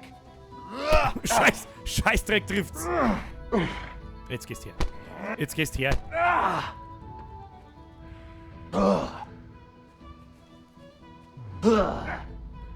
Der ist flink wie ein Wiesel, der Typ. Also das Kampfsystem verstehe, wer will. Ha, neue Stufe erreicht. Motherfucker! Warum haut er mir noch mit seinem Ding ins Gesicht? Verdammt! Verdammt trifft's! Du Penner! Mann, wie macht denn das? Ich mag das auch kennen! Scheißkerl! So, ich geh ganz langsam her, Ziel nach oben. Dann gib ich ihm rechte. Der weicht da einfach aus, dann gib ich ihm noch mehr eine. Dann packt er mich einfach und tut gar nichts. Jetzt pass auf, jetzt blocken wir nochmal. Jetzt versuchen wir mit so einem Blocken, wenn er aufziehen. Ja, hast schon nicht gefangen, da du. Der blockt immer, der Motherfucker. Und weicht aus, er ist flink wie ein Wiesel, er tänzelt. Ja, kriegst du sauber den Klätschen, du Zigeunerschädel. So, jetzt geh. Ja, guter Mo, wo zielst denn du auch hin? Was ist denn los mit dir? Oh, jetzt bliert er schon im Gesicht. Er ist flink wie ein Wiesel. Wir machen das! Wir kommen das verteidigen! Das ist ein Wahnsinn! Und fällt der auch irgendwann einmal um! Neue Stufe erreicht. Ich erreiche die ganze Zeit neue Stufen. Ich weiß gar nicht, was ich da tue. Ich weiß überhaupt nicht, was ich da tue. Der muss doch auch mal umfallen. Au. Ja, Grutzi, fix. Mein Lebensleisten rührt sich aber auch kein Mann, gell? Also auf Q blocken ist aber heute auch das allerletzte, wenn ich die ganze Zeit nach links gehe. Ha! Jetzt hab ich aber sauber nicht betoniert. Scheiße! Scheiße! Scheiße trifft's! Ich block doch, ey! Was merkst denn du von mir? Haha, er ist schon blau in der Goschen, schau hin. Kurva fix! Was, Kurva fix? Wie macht denn das? Sag mal, weiß irgendjemand, wie lange ich gegen den kämpfen muss? Eine Dreiviertelstunde oder was? Verdammt! Block doch, ey! Haha, sauber, ich betoniert. Du!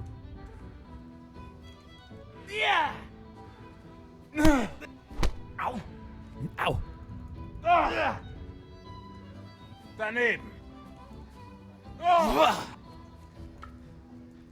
Haha, jetzt habt ihr hier einen Dates gegeben. Ich weiß nicht, wie ich es gemacht habe. Haha, nochmal. Au. Der Luchte! Schaust du aus, als das was zum Loch haben? Ich glaub nicht! Gib mir sauber hier auf dem Dates. Auf dem Dates gibt's. Sag mal, wie lange dauert denn der Kampf? Das ist ein Wahnsinn! Stimmt, meine Freunde. Jetzt pass auf, jetzt probieren wir was. Komm her, du Scheißkerl! Ich kriege aufs Mal. Wie macht man diese... Da hat gerade jemand geschrieben, hol mal deine Freund. Was tust du denn? Nicht die hauen lassen. Hol mal deine Freund. Das stimmt. Ich weiß nicht mehr, wie man den Fokus da ausschaltet. Ja, ich hab's schon gesehen. Ich geh jetzt einmal hinterher, wo meine Freunde sind und hoffe, dass sie mir helfen und dass die noch da haben. Was ist los? Komm schon! Die stehen dann auch bloß da und schauen blöd! Du! Der muss doch einmal umfallen irgendwann in seinem Leben! Ach, ich sehe, er hat bloß noch halbes Leben. Ich verstehe. Dopsidiri! Dopsidiri! Weiß ich nicht, was das heißt, aber Kurva, Motherfucker!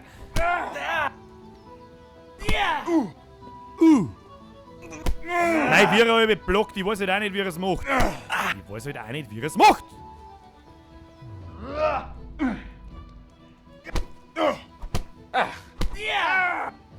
Kombos. Kombos, Bitch. Das ist ein langer Kampf, gell? Wieso? Verdammt! Er ist flink wie ein Wiesel und ich... Ha! Kopfnuss geben! Gib der jetzt endlich auf! Genug! Ja, Herrgott, ich selig! geb auf! Ja! Nimm, was du willst. Es ist nicht viel, aber alles, was ich hab. Kuhnes Schlüssel. Du kannst deine Gesundheit stets in der roten Leiste unter dem Bildschirm im Auge behalten. Die Menge an Gesundheit legt gleichzeitig die maximale Menge an Ausdauer fest, weshalb immer ratsam ist, dich zu heilen. Heinrich heilt sich regelmäßig mit Hilfe von Essen und Schlaf selbst. In akuten Fällen kannst du Heiltränken benutzen. Okay, also die Anzeige da unten hat sich noch keinen Millimeter nicht bewegt. Ich weiß nicht so ganz, was man das sagen soll. Aber ich glaube, wir haben wir jetzt da endlich einmal Kunesch. Lass mich mal einen in deine Bude. Ich ramm dir die ganze Bude aus, ich sag das. Kuneschs Axt. Aufheben. Ist jetzt meine Axt, du blöder Vollidiot. Und das Glück... Na gut, Börschchen.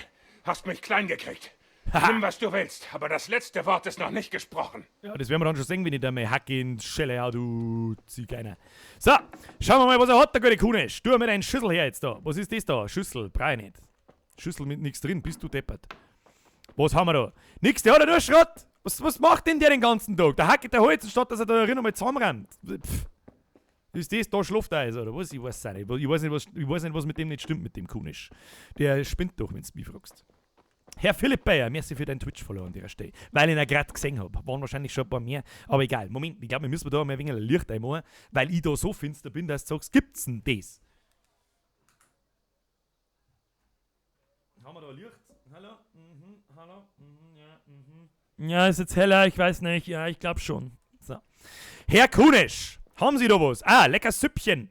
Ich mag nicht aus dem Topf essen, ich mag auch nichts in den Topf geben, ich mag den ganzen scheiß Topf mitnehmen.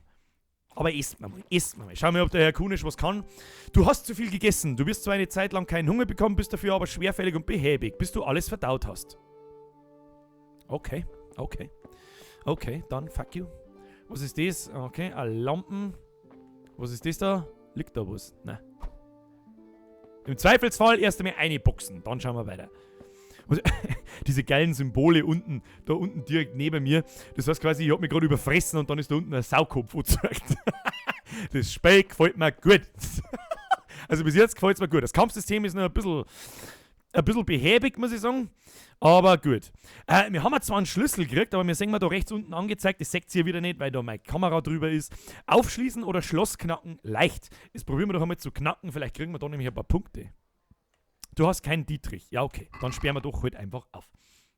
Kuneschs Hammer. Ja, die nehme ich wieder mit. Wenn du den Hammer und den Nägel nicht zahlst, mein Freund, dann gibt's entweder eine auf den Dates und ich nimm's wieder mit oder beides gleichzeitig. So. Was haben wir Neues zum tun? Wir haben da noch viel mehr zum tun. Kauf einen Sack Kohle auf dem Markt. Ja, wie soll ich denn das jetzt machen? Wie kann er nicht mit einem scheiß Hammer und mit seinem geschissenen Nägel zahlen? Obwohl, das ist Mittelalter, vielleicht funktioniert's. Wir probieren jetzt einfach einmal ein bisschen zum Dealen. Aber vorher müssen wir noch was schauen. Wir haben doch lauter so Stufenaufstiege gehabt. Und da bin ich jetzt einmal sehr gespannt, was da so passiert. Werte. Was heißt das? Was heißt ein Stern? Spezialisierungspunkte. Was heißt das?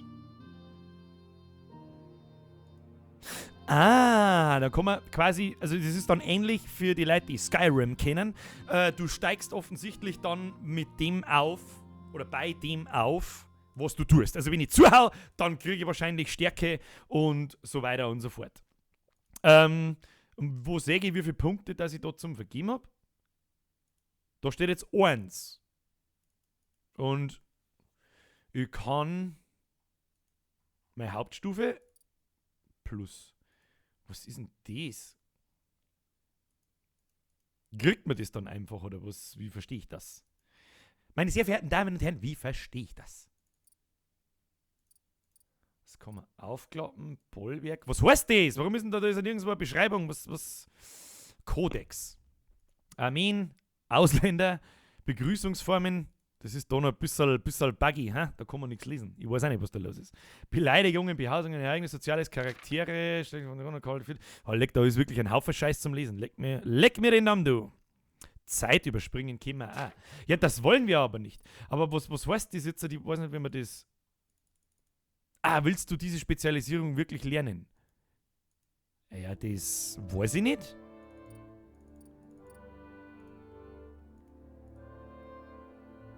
Wo sägen, das sind so eine Art Spezialfähigkeiten. Ja, also das hab ich schon verstanden. Aber wo säge, was die genau macht? Das darf mich interessieren.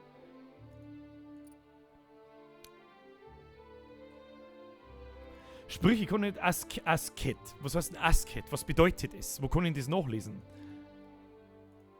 Das Leben ist hart, der Duft des Mannes, Nachtschwärmer Speer. Geh zu den anderen und lern's schlagen. Hi, das sind so Blut auf der Tunika, geprügelt. Ja, ich hab mich ziemlich lang mit dem Kunesch geprügelt, aber er hat letztendlich aufgegeben. In welchem bayerischen Bezirk wohnst du? In Niederbayern, ja. Weiß irgendjemand, was die Sachen da bedeuten? Kann man das irgendwo nachlesen? Kampf? Vielleicht steht's da. Aderlasse? Ne. Also das ist ein bisschen, ich weiß es auch nicht. Aber da gibt's so viel, Alter, was ist denn los? Mein Buff ist übrigens folgender: Überfressen. Ruf Skalitz, 180. Schaut neutral aus. Statistik. Allgemein. Ich weiß nicht so recht, wie ich das jetzt da bewerkstelligen soll. Hauptstufe, jetzt nehmen wir einfach da mal Asket, weil es mir einfach wurscht ist. Annehmen. So, jetzt bin ich Asket. Und dann? Was zum Teufel bringt mir das? Ich glaube, ich kaufe mir das Game auch. Sieht richtig gut aus. Also bis jetzt, ja. Also vom Kampfsystem bin ich noch nicht so hundertprozentig überzeugt. Aber... ja. Stärke. Bollwerk macht jetzt so den Eindruck, als darf es mir Vitalität geben und ich werde dadurch stärker. Jetzt schauen wir mal da unten. Gesundheit 79, Energie 100, Sattheit 102. Ändert sich da dann was? Nicht wirklich. Ich bin mir nicht so hundertprozentig sicher, was ich jetzt da damit anstellen soll. Ich kann da einen Haufen Scheiß machen. Stärke, Bollwerk. Doppelklick, hilft nichts. Nein, hilft auch nichts.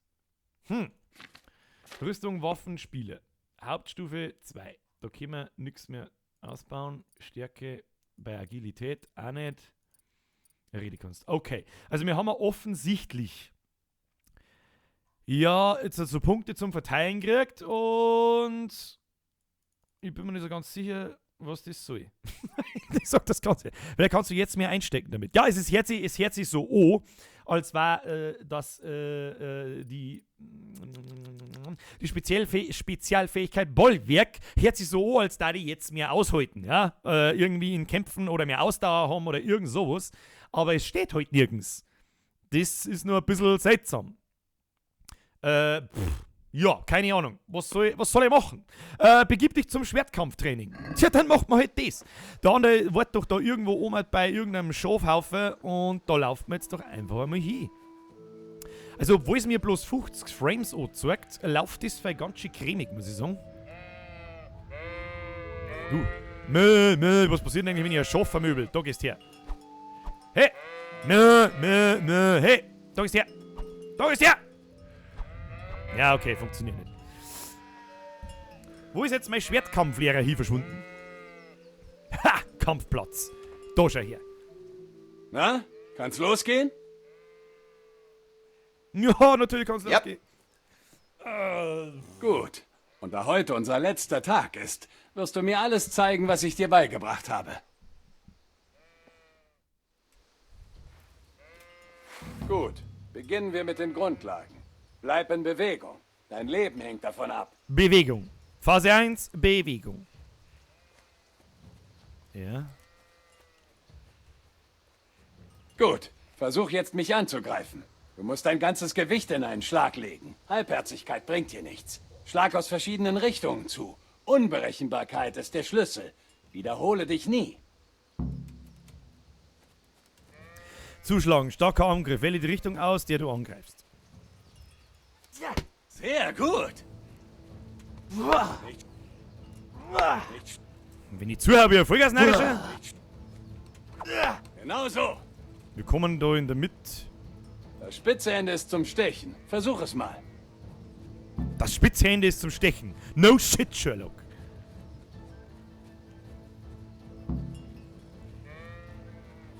Zustechen, schwacher Angel. Ah ja, okay.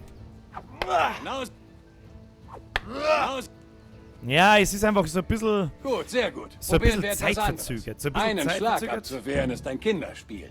Viel schwieriger ist es, eine Kette von Angriffen zu parieren. Sobald du einen Treffer landest, hol gleich zum nächsten Schlag aus. Sehr gut. Combo! Gut. Combo! Stecher und von oben. Und von oben. Und Stecher. Sehr gut. Kombos sind brutal. Kombos ist wirklich brutal.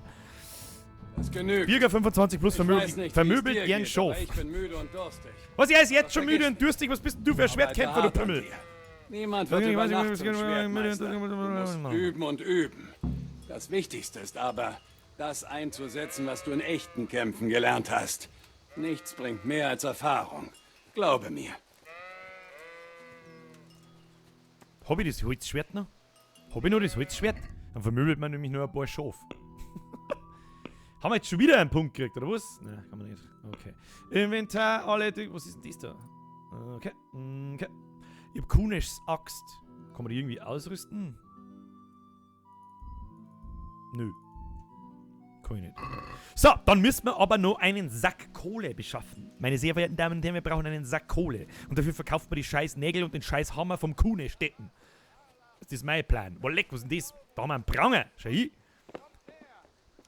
Ich hab das dumpfe Gefühl. Ja, ihr wisst schon, was ich sagen will. Herr Köhler! Du bist doch der Köhler. Helf uns. Wir können das auch stehlen. Nein, das tun wir lieber nicht. Das ist keine gute Idee. Ich sehe, dass das nicht gut ausgeht. Hey, Herr Köhler, lass Grüß uns dich. handeln. Grüß dich. Ja, lass uns handeln, mein Freund. Waffen, Rüstung, Nahrung, Ding. Ich will verkaufen. Kuneschs Axt, Kuneschs Hammer und Kuneschs Nägel. Okay. So, wo sehe ich jetzt, was ich da krieg? Du erhältst 4,9 Taler wahrscheinlich. Also 4,9 Taler. Dann will ich kaufen Holzkohle. Derer 10 annehmen. Ich zahle 0,1. Das heißt, ich muss ihm noch irgendwas verkaufen. Ich bin ja dafür, dass für das haben wir den zusammendroschenen Gickelmo gekauft. So.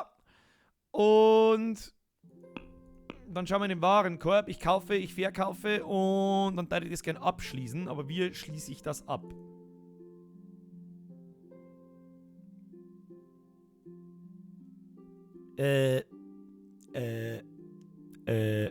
Ja. Okay.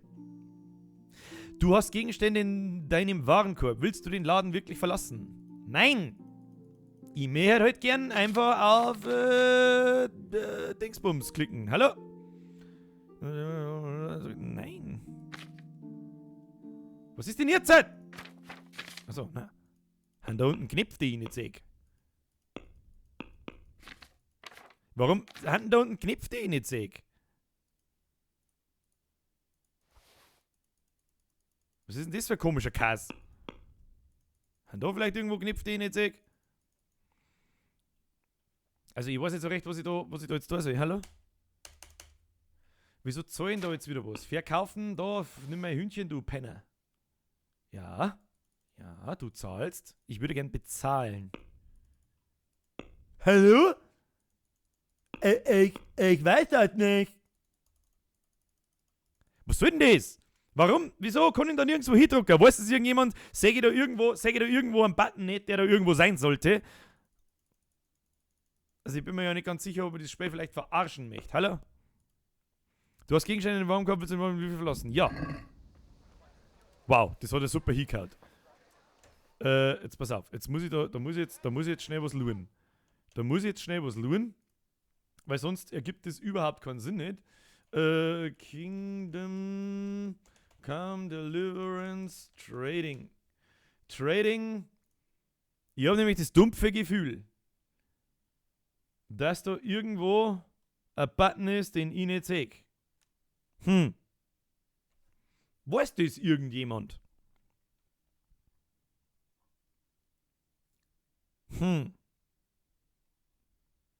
Kruzifix. Wie handelt man denn da? Lass uns handeln. Ja, ich werde gern handeln. So, jetzt verkaufen. Kaufe mal meinen Hammer, ja. Ja, dann würde ich gern OK drücken. Was soll ich machen? Drück auf Annehmen. Ja, da gibt's keinen Knopf, der Annehmen heißt. Oder ich bin einfach zu blöd, dass ich sehe.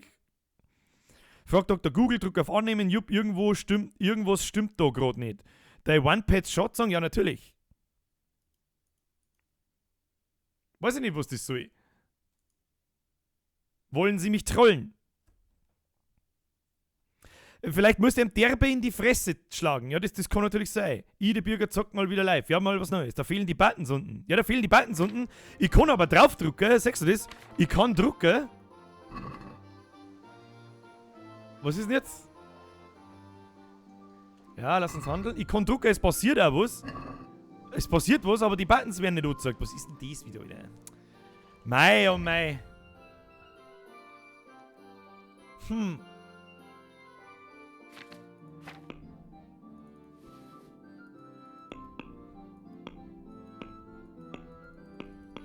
Da kann ich durchschalten, du hast ja auch keine Karten nicht auf M. Ja, das ist das Nächste, ich weiß nicht, was das soll. Da, die packt die ganze Zeit an, sagt sie das? What the fuck ist das? Hallo?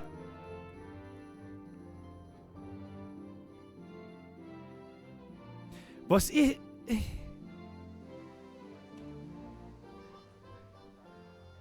Warum? Warum?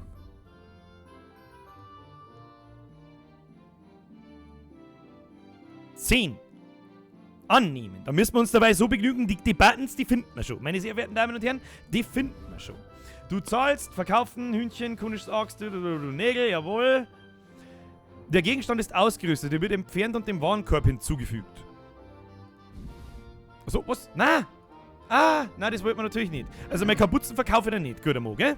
So, das probieren wir jetzt einfach so lange, bis wir den Knopf an der Stelle finden, bis es geht. Start's einmal neu. Sollen wir mal neu starten?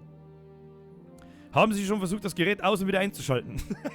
Das ist, ja, Mongo-PC du hast. Ja, das kann natürlich auch sein. Ich warte noch mit dem Kauf. Start einmal neu. Ja, aber da muss ich wieder was anfangen. Ich kann nämlich nicht speichern. Jetzt langsam. Das finden wir schon. Jetzt mir kauf. Kunisches Hammer. Top im Inventar siehst du deine gesamte Ausrüstung, Detaillierung, kannst du Heinrichs Kleidung ändern. Oh, ich glaube, wir haben ihn gefunden. Ich glaube, wir haben ihn gefunden. Jetzt pass auf. Jetzt verkaufen wir mal noch, lass uns handeln. Ja, schau, jetzt hat er einen Kunisch seinen Hammer, den er mir andrehen möchte, fürs Dreifache an Geld, der Penner. Jetzt verkauft man noch die Axt und ich glaube, da unter dem schrägen Dings da unten, seht ihr das, wo ich da bin? Ah, nein. Und was zum Teufel? Warenkorb verkaufen, Kunischnägel, ja.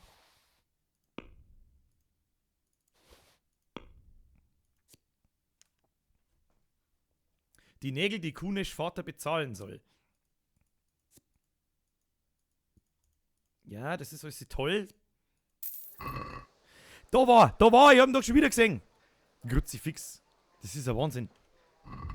Kunischs Hammer. Ah ja, jetzt hat er es eh schon alles. So, verkaufen. Jetzt nimmst du das Hühnchen und Axt. Ah, no, ich glaube, da bei dem grauer Strich ist er. Nein, ist er nicht. Hallo? Ha, ein bisschen weiter links daneben.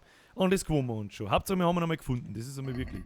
Ansonsten werde ich wahrscheinlich mir jetzt dann offline gehen, neuer Computer kaufen und dann komme ich wieder. Wir haben jetzt 5. So, wir kaufen mal dafür Holzkohle derer 10 annehmen. Und wenn ich jetzt da auf E drücke, kann man das irgendwie deselektieren? Warenkorb, E. Nee. Was ist denn das? Annehmen, ja, mein Warenkorb 10 und dann ist er da herin. So. Aufgabe aktualisiert. Kauf einen Sack Kohle auf dem Markt. AEG ausschalten, einschalten geht. Wer braucht denn schon sichtbare Knopf? Genau. So, was hat's ihr überhaupt für Noobs? Wer braucht schon Knopf zum Klicken? Bequem und schön anzusehen. So, ich würde ja vorschlagen, dass wir jetzt, was haben wir überhaupt noch zum tun? Kaufbier im Wirtshaus. Ja, mit Wosen.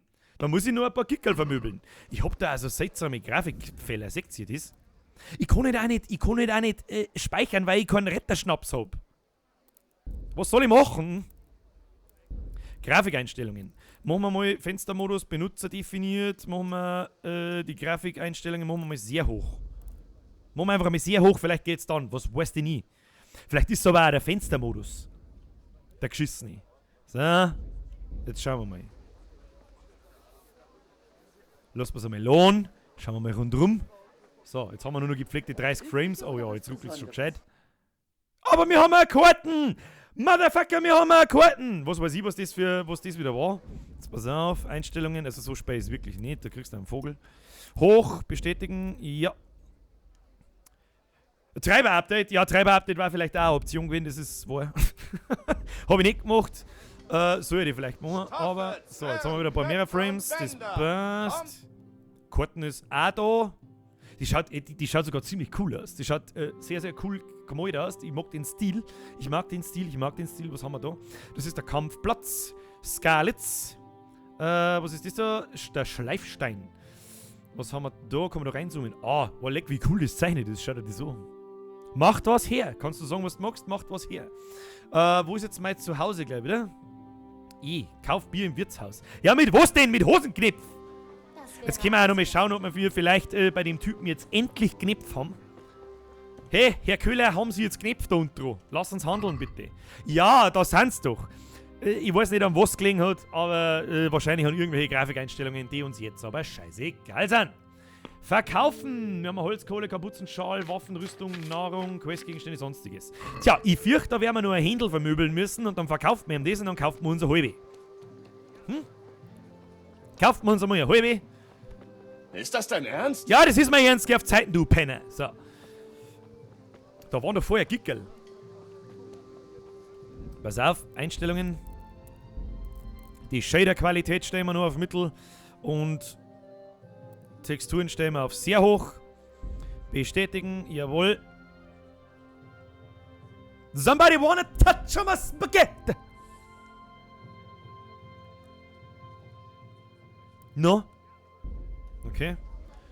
Es loadet dann noch ein bisschen. Oh ja, die Shader-Einstellungen bringen am allermeisten. Jetzt sind wir wieder fast bei 50 Frames, da passt es. Hey, Gickel, Sepp, da geht's her. Bow! Wie viel so Gickel kommen wir da vermöbeln, ohne dass jemand was sagt? Dann vermöbelt man halt einfach alle. Da geht's her! Oh, ein Schlag, 2 Gickel. Ich bin so brutal, das ist Wahnsinn. Ich bin voll der Gickel-Dieb. Das ist das Letzte. So. Aber weißt du was? Da gehen wir jetzt zur Bianca ins Wirtshaus, der verkauft meinen sauberen Gickel, dafür soll es mir eine halbe herstellen und dann ist alles gut. So. Bianca, wo bist du denn? Hallo. Dann bringst du mir eine halbe. Du bist der Mats, da gehst her. Du siehst aus wie ein dahergelaufener Wilder. Was soll denn das heißen? Bier für Vater! Ich brauche Bier für Vater. Ein Krug wie Für immer. Vater. Jawohl. Einen kalten aus dem Keller. Aber natürlich. Sicherlich. Hier, bitte. Hier, bitte. Was kostet der Danke. Scheißdreck? Kostet mir jetzt nichts, hab jetzt Händel Das umsonst. geht auf mich. Du kannst es am Abend wieder gut machen. Keine Aha, Sorge, Liebste. So eine ist sie. Heute Abend sehe ich dich doch, oder? Eine Bierprostituierte also. Das hoffe ich, Heinrich. Ach, Bianca. Danke. Du kannst dich schon auf heute Abend freuen. Du auch. Ach, übrigens, dieser zwielichtige Kerl hat nach dir gesucht. Maniac? Schätze ja. Bestimmt ist er einer, der ehrliche Wandersleute bestiehlt. Ich bin froh, wenn er verschwindet.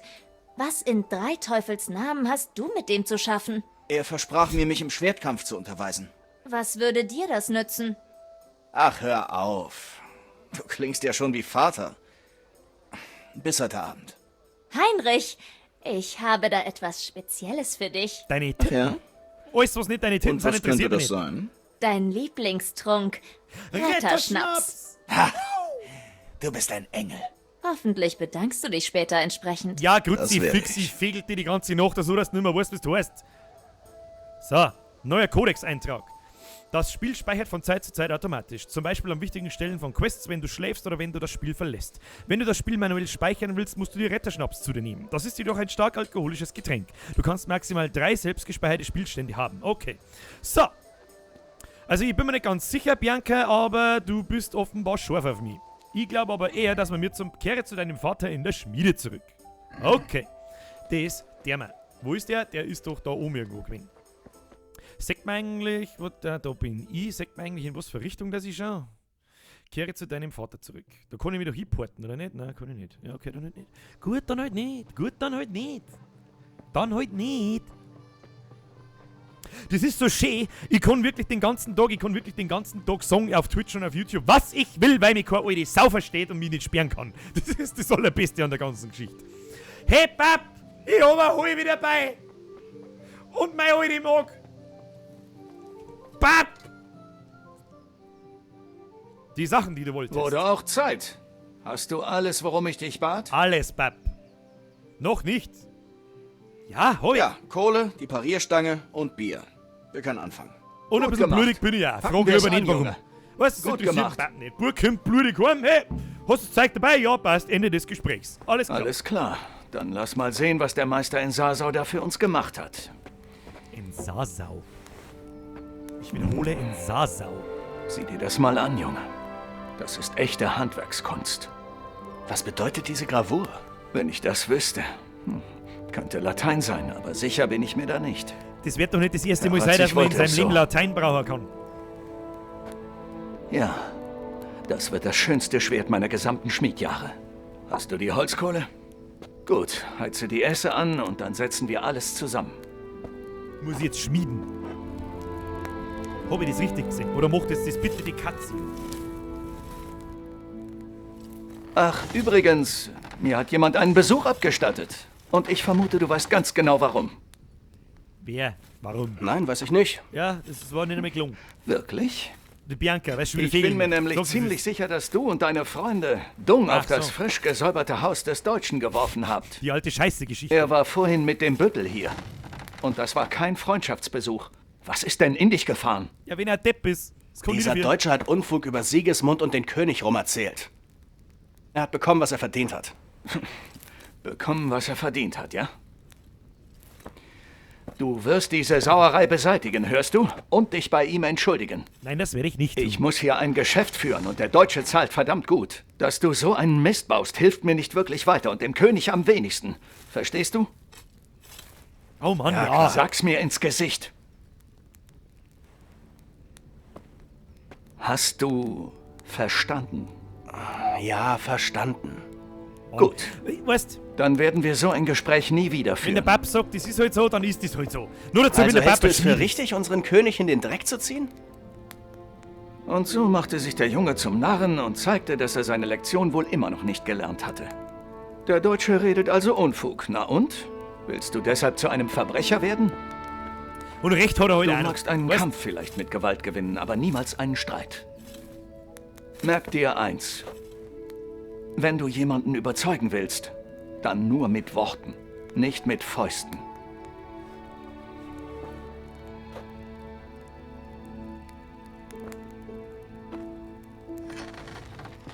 Der Pap ist offensichtlich ein vernünftiger Mann. Gut, dann machen wir den Griff. Ich bin eher für Saufen und Zuhauen.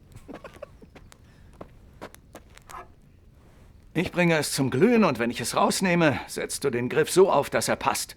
Aber das kennst du ja alles schon. Ja, ich bin vielleicht der Schmiedemeister von Welt, unter 3 Promille geht gar nichts. Hallo, sind wir hier im Mittelalter? Ich komme gerade von der Schenke. Was meinst du, Pap, wer ich bin? Er nimmt einfach mit Dann die Bratzen los. so. Er nimmt es einfach mit die bloßen Händen. Jetzt rutscht ab, dann bist du Gut, Checo. Einmal noch.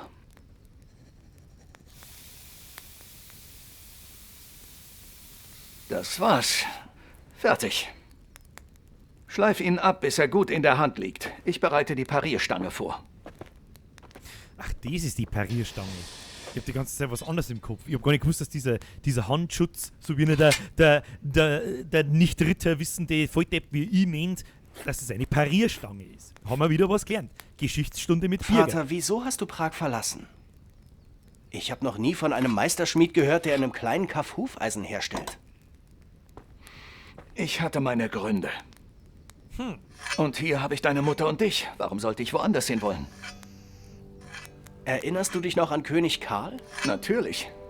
Ein gutes Leben während seiner Herrschaft. Besser als jetzt? Er errichtete halb Prag und jede Menge Burgen, baute eine Brücke über die Moldau und gründete eine Universität. Und das alles ganz ohne Krieg. Er wusste, wie man regiert. Besser als Wenzel, ja? War das dann der bei Karl der weitem Große besser. oder wer war das? Der Karl der Vierte. Am Anfang ist es zur Zeit. Aber Wenzel, er hat es nicht leicht. Ja, der Wenzel heißt halt der Faule. Es Wenzel ist schwer, der in die Faule. Fußstapfen von jemandem zu treten, der vielleicht alle 1000 Jahre nur einmal geboren wird. Und was ist mit Sigismund? Denkst du, Karl wäre wie Sigismund mit einer Armee in sein eigenes Land eingefallen? Nein. Wenzel mag seinem Vater nicht ebenbürtig sein, aber Sigismund, der entehrt die königliche Familie. Wie kommst du voran? Wir reden nicht über die mal Sache, her. die in Prag passiert ist. Jetzt setzen wir alles Da hat er zusammen. recht, der Loki. Da redet man nicht drüber. Es hat auch nicht lang gedauert, da ist gar nicht recht viel Stoff zum drüber reden. So, machen wir wieder weiter. Da hat keiner gehört, was ich gerade gesagt habe. Oh, Pap, das ist ein schönes Schwert, das ist ein schönes... So mit dem Hammer draufhauen, du machst den ganzen Griff kaputt, bist du blöd im Shell. Und du bist der Meisterschmied. Spinnst du? Gummihammer brauchst du im Mittelalter. In der Tat, das ist es. Gott segne euch. Mein Vater schickt mich wegen der Nägel. Guten Tag, Theresa. Sie liegen bereit. Würdest du sie bitte holen, Heinrich? Sie liegen in der Truhe in der Stube. Scheiße, was liegt da bereit? Ich hab schon wieder nicht aufgepasst. Lustig geklappt, Mom hat Petersilie gesehen. Hol die Nägel für Theresa. Okay. Theresa, willst du einen Nagel haben? Wer ist denn Theresa überhaupt? Das ist meine Schwester. Hab ich eine Schwester? Ich weiß es nicht. Ich weiß es nicht. Nägel, warte noch Nägel. Tu mir Nägel her. Haben die in der Kiste drin. Verbandnägel für Theresa. Weißt du, es sind nicht irgendwelche Nägel, es sind Nägel für Theresa. So. Ringelblumenaufguss und der Verband. Tja, wieso soll er die nicht auch mitnehmen? Ringelblumenaufguss. Wir wissen nicht wofür, aber wir nehmen ihn einfach einmal mit, weil er gehört ja eh schon uns. So. Was haben wir da? Ein paar Äpfel. Jawohl. Jetzt haben wir noch ein paar Äpfel, damit wir mir ein wenig Futter dabei haben, bringt Theresa die Nägel. Ja, jetzt lass dir mal Zeit. Ich brauche jetzt noch ein paar Äpfel. Ein bisschen Vitaminen. Ein paar Vitaminen. Das ist gesund für uns, das ist gut für uns. Brauchen wir ein wenig was zum Futtern. Stimmt, wir haben ja auch noch 15 Händel der Schlange, die haben wir auch noch dabei. Ich finde es schon so geil, als wenn du hingehst und dann bockst du einfach das Händel und dann liegt es einfach knockert am Boden da. Hey, Resel! Nimm mal deine Nägel! Hier Schau, sind dass die du Nägel, schlägst. die du wolltest. Danke. Und wie geht's Bianca? Na, die ist schon für gut. Nachtfinster. Warum fragst du? Das ist Macht nur was so. ich weiß. Werdet ihr heute Abend zum Reigen gehen? Werden wir. Was ist denn ein Reigen? Weiß jemand, was ein Reigen ist? Vielleicht sehen wir uns dort. Wie auch immer, ich will dich nicht aufhalten. Das Schwert ist wirklich schön. Theresa, ich hab das Gefühl, du bist scharf auf mich. Oh ja. That is. Damn. Somebody touch my spaghetti. Ein feines Mädel. Die Resel ist eine Sauberin. Hör auf, sie anzuglotzen und sieh dir lieber das an. Nein. Es ist Zeit für die Feuerprobe. Scheiß auf die Feuerprobe. Die andere ist scharf, Mann. Was ist denn jetzt?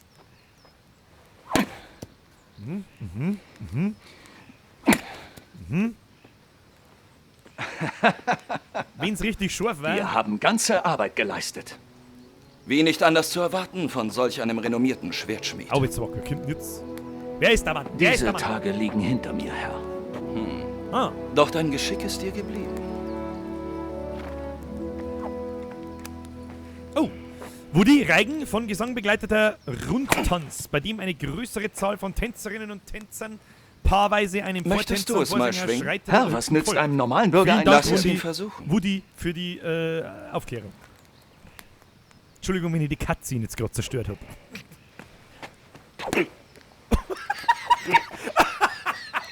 Was bist denn du für ein Vollidiot, Heinrich? Du hast noch viel zu lernen. Ja, also wärst du Frag deinen was Vater, muss ich ob er's für dir ein beibringt. Grobmotoriker Er sein, weiß, wenn ich wie's so geht. hier so... Sein Handwerk zu erlernen wird ihm wesentlich mehr Oh, Schwert. nützen.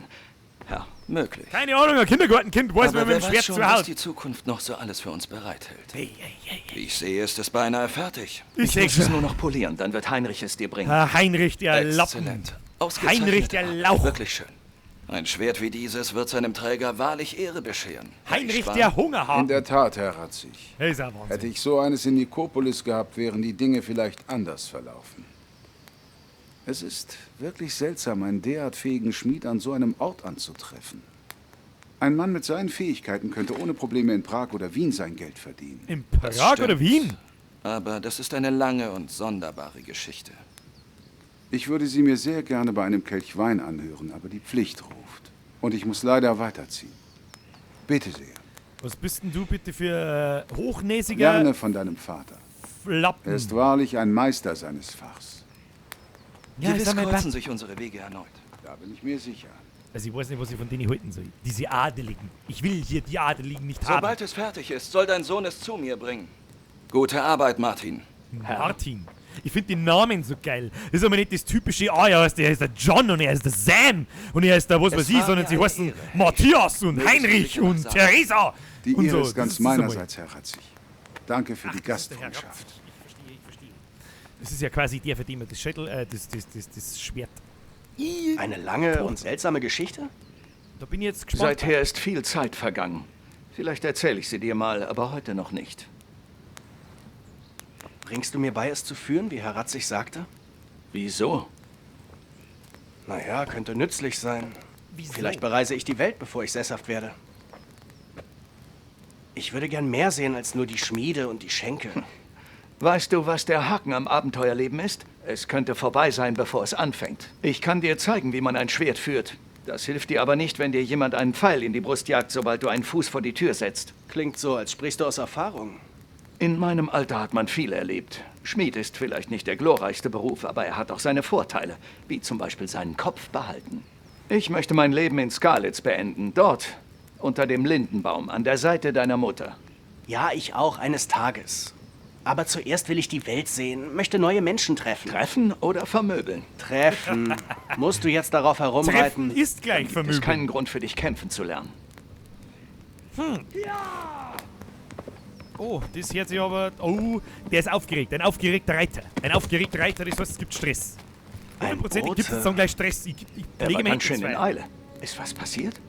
Das sind ziemlich lange Cutscenes übrigens. Ist was passiert und da hinten brennt das halbe Dorf? Ich weiß es nicht. Ich weiß nicht, ob was passiert ist. Holy shit, da kommen... Oh oh. Das schaut nicht gut aus. Das sieht nicht gut aus. Oh, er hat einen geilen Mustache. Das ist der Mr. Mustache. Und er hat rote Haare. Er hat keine Seele. Oh oh. Das heißt nichts Gutes. Oh oh, das sind verdammt viel. Warum kämen die mit 5000 Leuten auf ein Dorf mit 25 Leuten drin? Man kann es ja übertreiben, guter Mann. Oh, holy shit.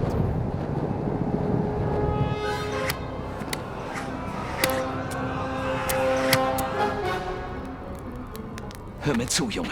Hör mir gut zu. Nimm das Schwert, geh ins Haus und hol alles Wichtige aus der Truhe und dann lauf zur Burg. Beeil dich. Was ist mit dir? Ja, ich sehe schon, es passieren jetzt... Was sind wir gegen die Tore? Wir haben zu zweit, ich werde sie holen und dann kommen wir sofort nach. Ich komme mit. Nein, du tust, was ich sage. Keine Widerrede. Gib Herrn Ratzig das Schwert. Er kümmert sich um dich, falls uns was zustößt. Er steht in meiner Schuld. Das klingt nicht gut. Oh, das klingt gar nicht gut.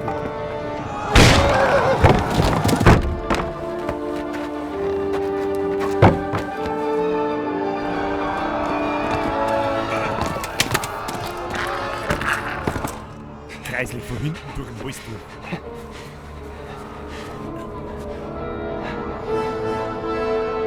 Oh mein Gott. Schneller! Wir müssen das Tor schließen! Macht schon! Wir schließen das Tor! Bewegt euch los, Leute! Kommt schon! Kommt Und schon! schreibt die Zeit davon! Heinrich, Gott sei Dank. Mach, dass du reinkommst. Wir müssen die Tore schließen. Bewegt euch, Leute! Na los! Pass für mich darauf auf. Bist du wahnsinnig? Du kannst nicht zurückgehen! Was tu denn? Du kannst nicht mehr einen Stecker vermöbeln. Was möchtest du gegen 200 Reiter machen? Wie was denn? Alter. Oh, der Bab kämpft. Der Bab kämpft. Bab, Mann. Ich ahne Fürchterliches. Oh, der Bab ist brutal.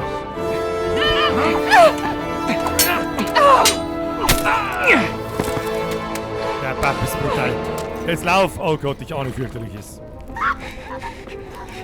Heinrich, lauf, du Lappen!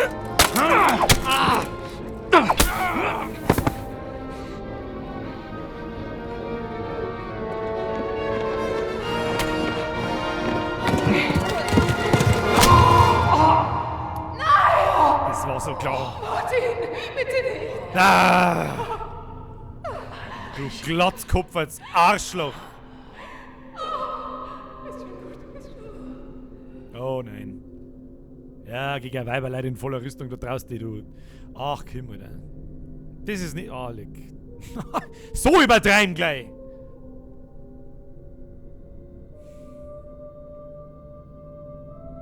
Du hässliches Stück Scheiße. Und jetzt Heinrich, lauf lieber. Heinrich, komm zu uns! Schnell! Es gibt nichts, was du noch für sie tun kannst! Mach schon, Heinrich! Du kannst es immer noch schaffen! Lauf! Oh oh. Das ist so geil, wie die Cutscene gemacht ist, wie er gerade läuft. Das ist das Letzte. Schieß es zusammen, jawohl, jawohl. Schnapp dir ein Pferd und reite nach Talberg! Sag ihnen, was kommt! Du musst sie warnen! Lauf den Burggraben runter, den Weg entlang!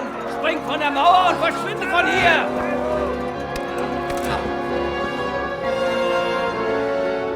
Flieht, ihr Narren!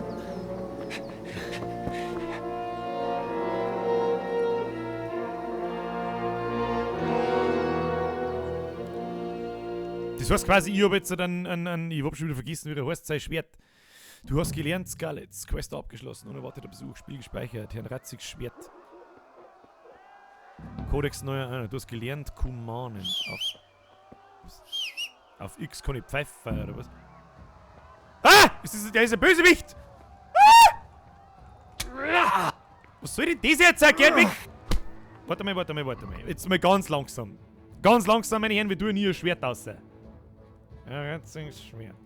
Ja, okay, ja.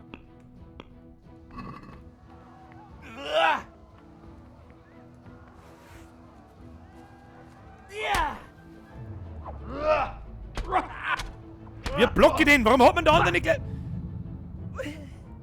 Somebody touch my spaghetti! Um fortfahren. Also ich glaube, ich kämpfe lieber nicht gegen den Typen in der vollen Rüstung, sondern ich mach Heinrich der Läufer, ich mach einfach mit dem Usain Bolt weiter, so wie wir es in Outlast haben. Wir laufen einfach. Vollsprint. Ich weiß eigentlich gar nicht so recht, was wir tun müssen. Reite nach Tallenberg, besorg dir ein Pferd. Wo? Wo ist Pferd? Pferd?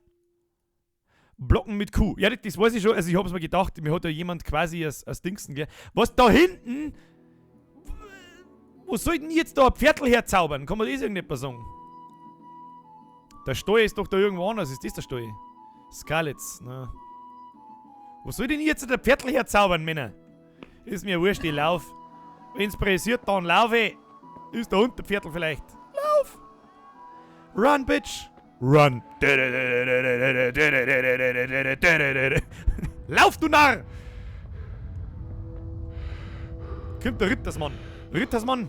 Ich zieh lieber mal mein Schwert aus. Schwert ist sicher, ist sicher. Ist da irgendwo ein Pferd? Ach, da ein Pferdl. Kann man da irgendwie über den Zaun mit? Ich renn einfach durch den Stahlen durch, weil es mir einfach wurscht ist. Lauf, Bürger, lauf! Nein, gerade mit der Humme. Was? Was? Ah! Oh, das sind noch viel. Geht's halt weg, erzählt, lasst mich nicht Ruhe. Geh weg!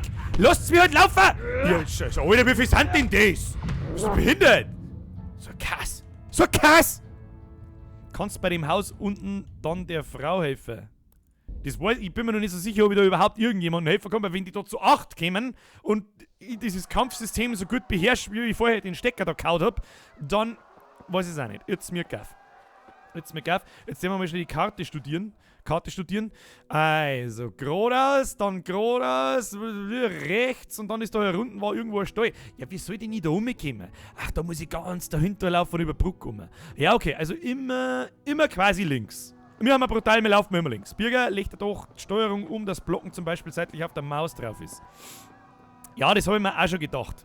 Aber seitlich auf der Maus ist ja der schnelle Angriff, also der leichte Angriff. Wenn man einen Plötze mal braucht, ist er nicht da. Ja, das stimmt. Wo ist der Plötze? Oh Mann, am Ausdauer geht mir auch aus. Ich hab doch Bollwerk geskillt. Da war ein Pferdl. Wie soll denn jetzt ich da an ein Pferdl kommen? Oh Gott. Oh Gott, was ist denn das? Reiten, bewegen. Der Trab ist die Standardgeschwindigkeit des Pferds. Feststellen, der Trab gibt deinem Pferd die Gelegenheit, sich zu erholen. Okay, W und umschalten. Der Kanter kombiniert idealerweise eine höhere Geschwindigkeit mit einer Schonung der Pferdeausdauer. W umschalten, folgt dem Pfad. Dein Pferd ist klüger als manch ein Mensch und bleibt auf dem vorgegebenen Pfad, wenn du Zügel schleifen lässt. Kantere einfach und steuere nicht. Ich habe kein Wort verstanden, aber das werden wir schon hinkriegen.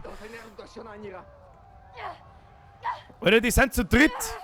Die schlagen mich einfach. Da, ich hau einfach ab. Die sollen mich da am Arsch lecken. Ich bin der Heinrich.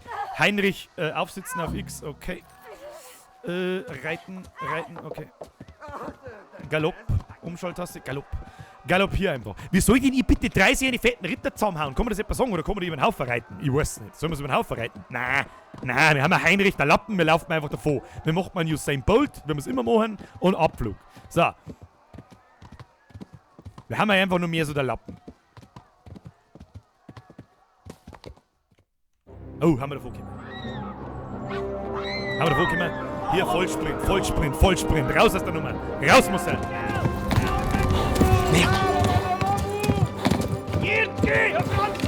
Das schaut nicht gut aus. Kruzifix, warum man? Hast du ein Glück, dass du nicht laufen musst? Muss ich den jetzt davor reiten? Muss ich wahrscheinlich, oder? Reit, was du stark bist, guter Mo. Reit! Eine Blutung. Die Wunde muss verbunden werden, was Heinrich aber noch nicht erlernt hat. Du musst schnell jemanden finden, der dir helfen kann. Um Gottes Willen! Um Gottes Willen, wo? Reite nach Tallenberg. Ich bin ja schon fast in Tallenberg. Ja, genau. Freilich kannst du da oben anschießen. Schwere Verletzungen an Körperteilen schränken. Ja, was weiß ich. Ja, Kruzifix, was soll ich denn da davor geben? Reite aber schnell. Plötze. Oh ja, da ist Schnee. Oh ja, Schnee ist gut. Schneller. Reite, mein Freund. Reite. Wo ist das Zeug heute? Du hast entdeckt Rovna. Ist mir scheißegal. Tallenberg liegt links, entlang des Baches. Links, okay. Ja, links, ja, okay. Wo sehen Pferdeausdauer? Oh ja, Pferdeausdauer ist so. Was die sie da hinten? Die haben so schnell! Und schießt damit mit Pfeilen an! Die werden euch umbringen! Geht, sie werden euch umbringen. Ja, toll. Die Reifen, die laufen an mir noch und nicht euch. Oh Gott, er hat verschissen. Wer immer er ist, er hat total verschissen. Flieht! Nach Tallenberg! Gottes. Der schießt schon wieder mit dem Pfeil. Geh weg! Verfolgungsjagd 1403. In welchem Jahr haben wir ihn überhaupt? 1700. Ich weiß nicht. Lauf, Plötze, lauf! Plötze, du musst laufen! Um Gottes Willen, wie weit muss ich denn da laufen? Ja. Ja, gib mir so, ich verstehe kein Wort, was du redest. Flieht, ich darf halt nicht auf der Straße laufen, sondern im Wald, du Depp, du Trauriger. Lauf! Mein Pferdl kann noch. Mein Pferdl kann noch ein bisschen kann's noch. So, jetzt der rennt sich alle. Die rennen alle, freilich rennen die alle zu dritt. Oh shit, ich bin im Stau reingelaufen. Oh shit. Flieht! Oh fuck, mein Pferdl-Ausdauer ist gleich vorbei. Ich kann doch nicht langsamer reiten, wieso? Die schießen mich doch vom Pferdl runter. Oh Gott, der ist voll fertig. Plötzlich, es tut mir so leid. Oh nein. Da, Kurven, da laufen wir Kurven. Da trifft er uns nicht. Ah! Ja, gib Gas. Oh Gott. Ich schau gar nicht gut aus. Das Rot heißt mit Sicherheit nichts Gutes. Lauf, was du stark bist. Plötze, gib ihm. Oh Gott, offensichtlich haben wir es geschafft. Aber dann, ich sag ganz ehrlich, wenn wir mir da hochkommen, dann fahr ich da vom Viertel oben und blüht aus 85 Löchern. Ich muss doch 80 Pfeile im Kreis haben. Es ist ein Wahnsinn. Oh mein Gott! Herr im Himmel! Ja, Herr im Himmel. Wo ist er denn, der Herr im Himmel? Hilfe! Helft mir doch! Hilfe! Heilung! Bewegt eure Ärsche her! Schießt sie sauber! Ja, guter Mann! Feuer!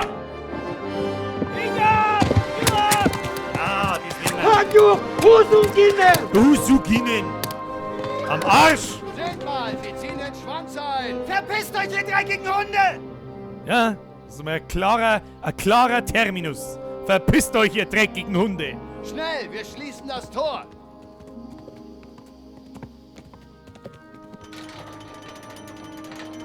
Also wenn ich jetzt die 24 Pfeile im Kreuz hab, dann weiß ich's auch nicht.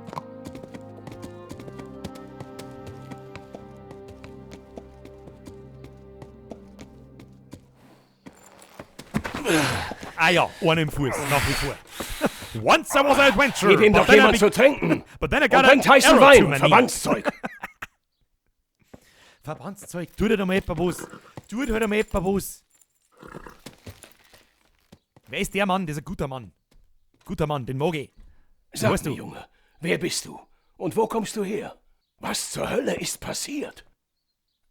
Ich komme aus Skalitz. Sie haben es niedergebrannt und alle abgeschlachtet. Wer? Weißt du, wer das getan hat? Eine riesige Armee. Sie griffen ohne Vorwarnung an. Es waren weder Tschechen noch Deutsche. Wer dann? Ich weiß nicht.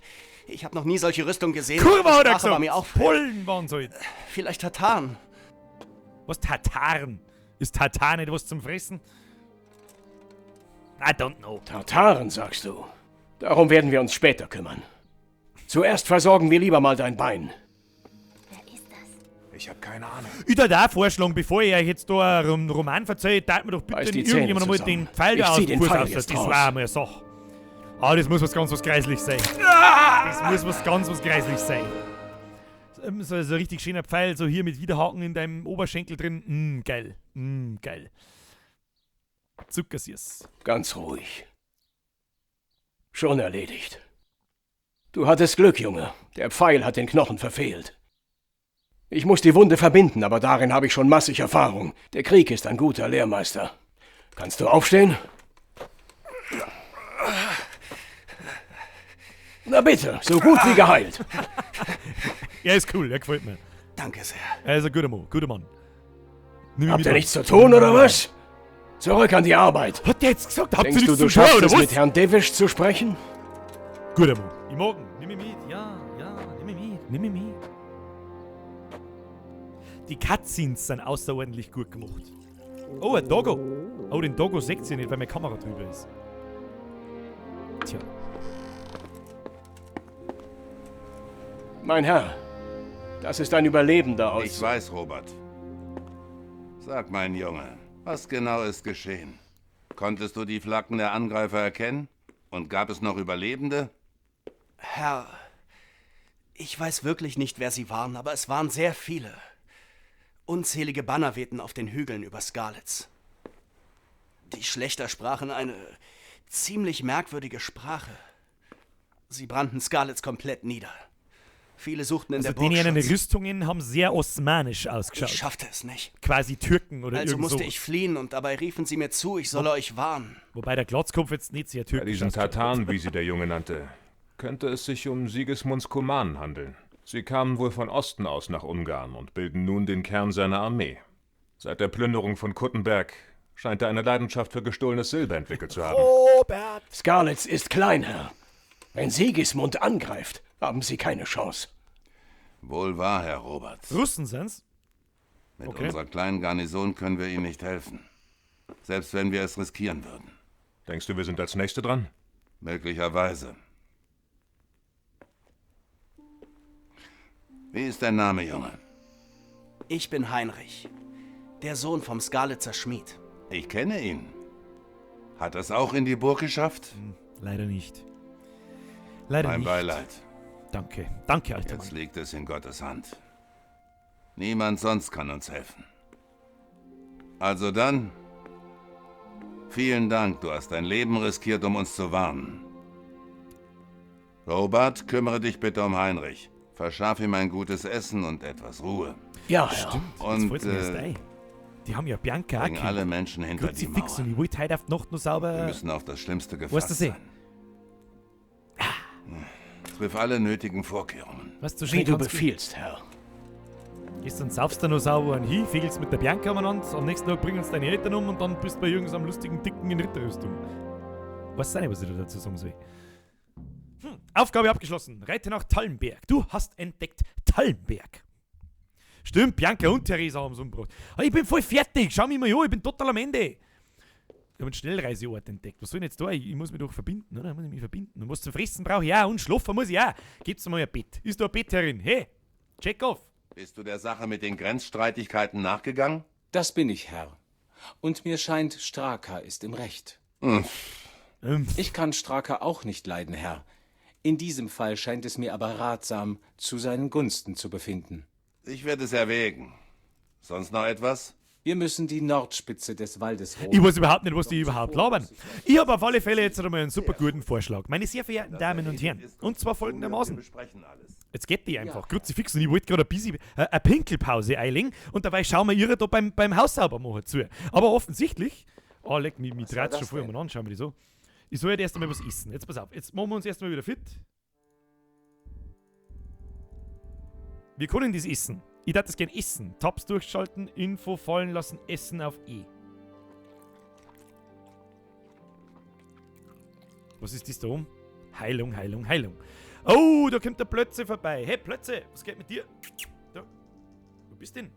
Plötze. Da musst du Hallo sagen. Da ist Kamera. Das ist übrigens korrekt, was das Laserwiesel schreibt. Der verschwommene Dings ist ein Indiz dafür. Wir haben halt definitiv unterhopft. Ja. Einen minderwertigen Pfeil haben wir auf alle Fälle. Ringelblumenaufguss am Verband. Anwenden. Bliert die noch irgendwo? Ich weiß nicht. Du kannst keinen Verband anlegen, da du nicht blutest. Ah ja. Oh, da kommt der Plötze. Hallo Plötze. Was geht bei dir so? Soll ich einen Plötze dabei da lassen? Wer ist für Pinkelpause? Hm? Was ist mit dir?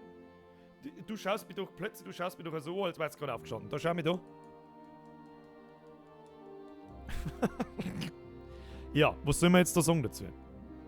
Alle sind für Pinkelpause. Meine sehr verehrten Damen und Herren. Dann stellen wir uns jetzt einmal da her. Wo ist ich hin? Ja, mag du schmeichen. Du darfst jetzt nicht schmeichen. Da richten wir doch unseren Blick einmal in Richtung Hof. Und dann kann ja jeder da zuschauen, was da so passiert. Vielleicht redet da mal irgendjemand was. Meine sehr verehrten Damen und Herren, wir haben jetzt genau 2 Minuten Zeit. Jetzt gehen wir mal schnell alle bisseln. Und dann bin ich wieder da. Vielleicht, Du bist der Kerl aus Skalitz? Was in Herrgotts Namen ist dort geschehen? Ja, weiß ich nicht, da ist ein Narrisch eingeritten und hat alle umgebracht. Halt dein Maul.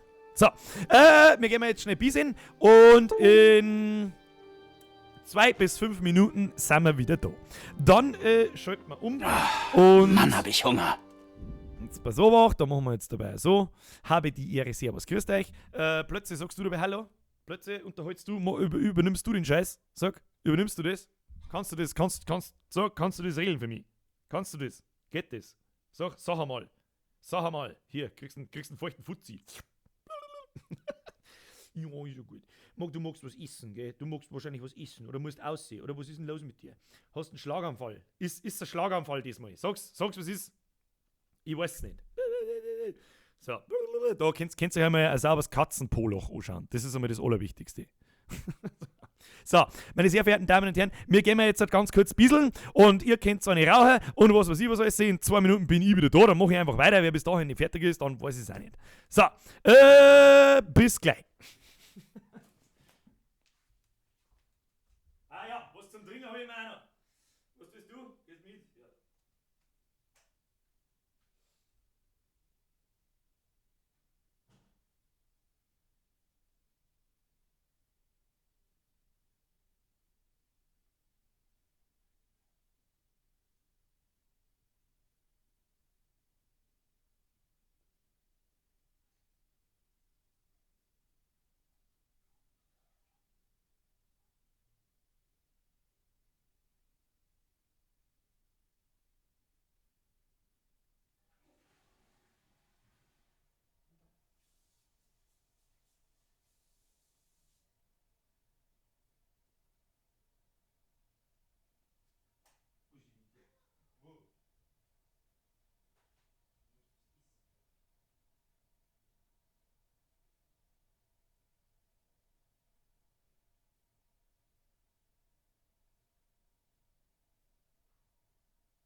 So, jetzt lassen wir die anderen noch schnell 1-2 Minuten Zeit, würde ich sagen.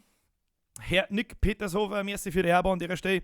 Der Herr Kulzer, mehr als zweimal schütteln ist Selbstbefriedigung. Das ist mir wurscht. Das ist der perfekte nach Rosenmontag, Geisenhausen-Tag. CFX, ich wissen, wie es weitergeht. Der wedelt sich jetzt an. Ich bin der Turbo-Schleiderer. Das Ding ist, ich habe nicht bloß einmal geschleidert jetzt, sondern zweimal. Du kennst noch, Pfeffenhausen war gerade am Faschingszug. Ja, also ich habe jetzt einmal genug von dem Fasching-Scheiß und von dieser Sauferei. Jetzt muss ich mal ruhig sein. Jetzt lernen wir uns einmal gemütlich zurück und gehen wir uns, also ich muss bis jetzt ganz ehrlich sagen, wie lange haben wir jetzt da? 2 Stunden. Dann spielen wir so ungefähr, seit 1,5 oder 1,3 Stunden. Ich muss sagen, bis jetzt, bis aufs Kampfsystem, das noch etwas schwammig ist, irgendwie, die Cutscenes sind extrem gut gemacht. Das ist geil. Das ist schön zum Zuschauen. Das ist wie ein Film. Das ist wie, keine Ahnung, ich hoffe, dass es euch auch so geht. Ich hoffe, dass ihr da Spaß drauf habt, wenn es euch nur halb so viel Spaß macht bis jetzt wie mir gerade. Dann habe ich mich zu Recht auf das Spiel gefreut. Das ist gut. An dieser Stelle erst einmal habe ich dir an die ganzen Leute, ich schaue ja die ganze Zeit, wer zu ist, ich darf in Zukunft keine Pause mehr machen, das habe ich schon gesehen.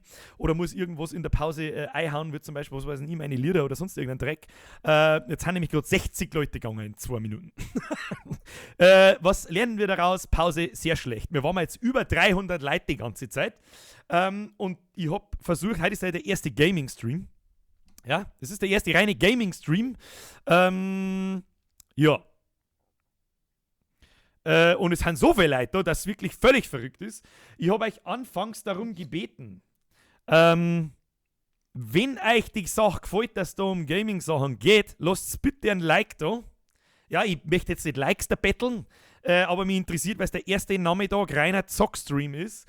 Und wenn ihr da Bock drauf habt, dann lasst bitte ein Like da. Wenn ihr da keinen Bock drauf habt, die Leute, die da jetzt gerade zuschalten und sagen, was macht er denn, habe ich keinen Bock drauf, dann wird es ein Daumen nach unten, damit ich ungefähr abschätzen kann, hey, habt ihr da Bock drauf oder nicht.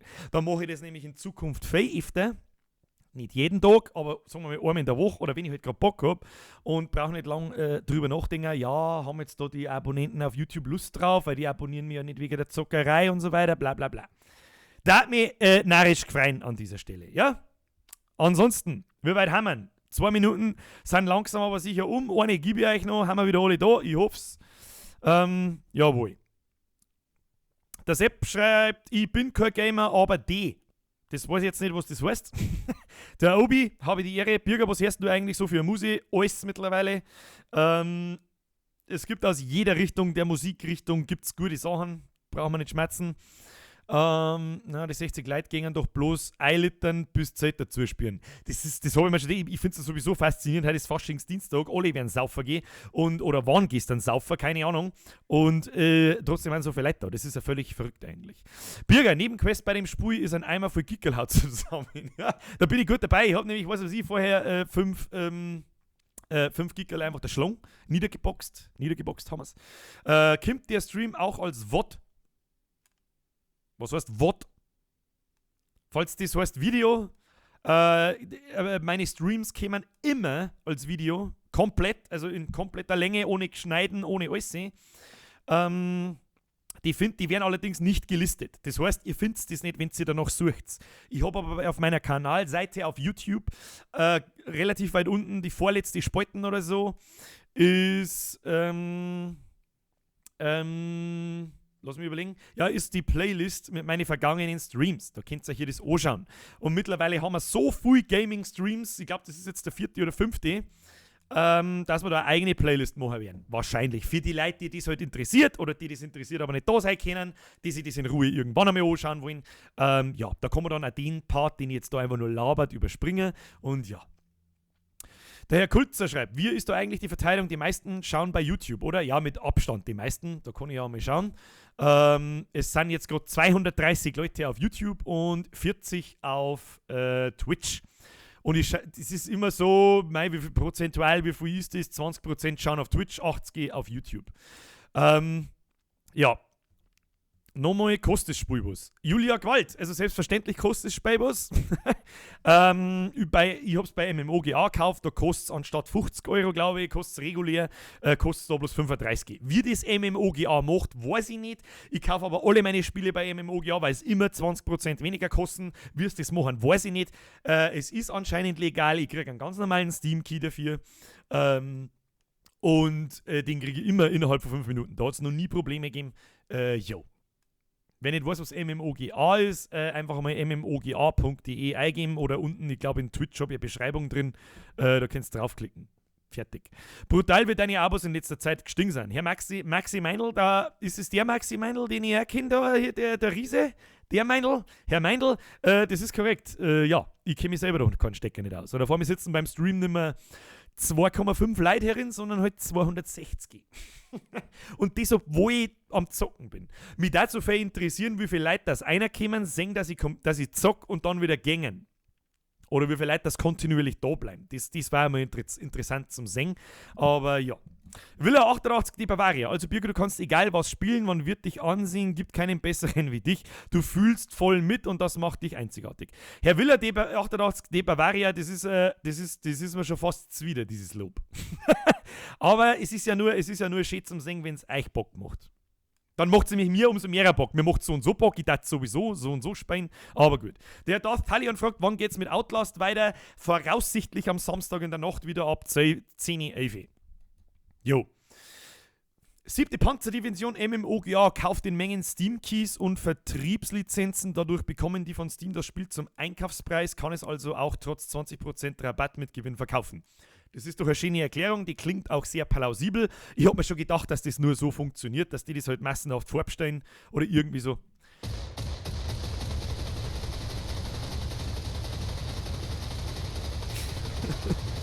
Aber jetzt sagt, da hat der Bockfotzen, der Patchy, vorbeigeschaut. Herr Petersdorfer, merci an dieser Stelle. Alter Fuck, spiel bitte weiter. Florian, Geverleck, Unterhaltungswert Level over 9000. Herr Max der Quamperde, das freut mich natürlich auch. Ich bin mir immer noch nicht sicher, ob der Max der Quamperde der Max ist, den ich kenne. Ich weiß nicht. Herr Tobi 1329 habe ich dir. Bürgerpartner mit MMOGA. Ja, bin ich.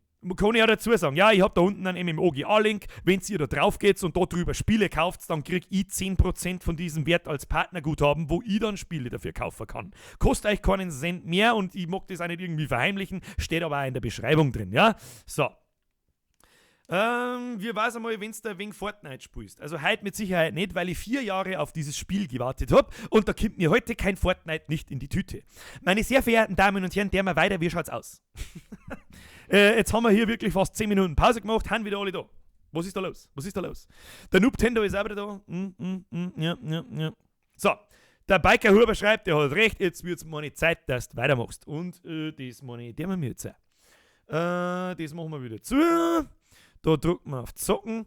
Hier, weiter geht's. Warum kann ich jetzt da bloß auf neues Spiel speichern und sonst was drücken? Hallo? Ah ja, weiter geht's. Wie unhöflich. Wie was? Wie unhöflich, du Scheißheiselmatz, du bist ja nicht ganz sauber. So, jetzt muss ich mich erstmal wieder ins Korrektor her sitzen. Mal da her. Nein, mal da her. So.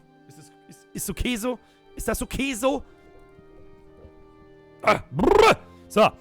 Jetzt werden wir erst einmal etwas genauer nachfragen, was da los ist. Chefin! Hey. Putz mal lieber und halt dein Goschen, ist gescheiter. So. Wir haben ja übernachtig. Also die Symbole da unten, die haben ja direkt da an meinem Finger, die sagen uns, wir haben Hunger, wenn ich das jetzt so richtig verstehe. Und zwar 3/4 oder bloß Viertel. Das habe ich noch nicht verstanden. Und wir haben ein Bett angezeigt, das heißt, wir müssen schlafen. Was sind denn unsere Quests? Sprich mit Herrn Robart. Ich mag aber nicht mit dem Herrn Robart sprechen, was mit Sicherheit er ist, sondern ich mag schlafen. Mein Vision ist nämlich so unterhupft, dass du... Hör schon auf. Obwohl, gegen den Happen hätte ich nichts einzuwenden. Ja, dann lass mich doch bitte schon einmal was essen. Wo soll denn was essen? Können wir da einen Gickelbrunn? Hallo? Feier, machen wir einen Gickel. Nein, können wir nicht. Okay. Was ist da? Schlossknacken schwer. Nein, das tun wir auch nicht. Wir brechen doch da bei dem Typen nicht ein. Wo haben wir den? Was ist da los? Schlossknacken leicht. Du bist in einem privaten Bereich. Oh je, da gehen wir lieber wieder. Und habe die. Ich brauche da mal was zum Essen. Hallo, wir haben ja hungrig. Ich kann doch kein rauer Gickel nicht fressen. Was soll man es probieren? X fallen lassen, wir kämen gar nicht fressen. Okay. Q-Info. Ein totes Huhn. Hat gar nicht gemerkt, wie ihm geschah. Für alle, die vorher gesehen haben, wie ich dem Huhn da das Ende bereitet habe, der hat wirklich nicht können sehen, was da passiert. Energie -6, Sattheit 8. Das macht alles überhaupt keinen Sinn. Ich muss doch den Gickerl kochen. Und schlafen muss ich auch. Ja, hey, pass auf, dann geh doch auf Zeiten, du Trottel. Also jetzt reden wir doch einmal mit dem Herrn Robert, was der so zum Sagen hat. Vielleicht hilft uns der ja weiter. Du weiter. hast dich wacker geschlagen, Junge. Ich bedauere deinen Verlust. Das ist nett. Du musst entkräftet sein, also geh in die Küche und iss etwas. Kummer ist mit vollem Magen leichter zu ertragen. Ach Gott, tut mir der Magen weh. Pass auf! Ich verstehe nicht, warum er sein Talent so vergeudete.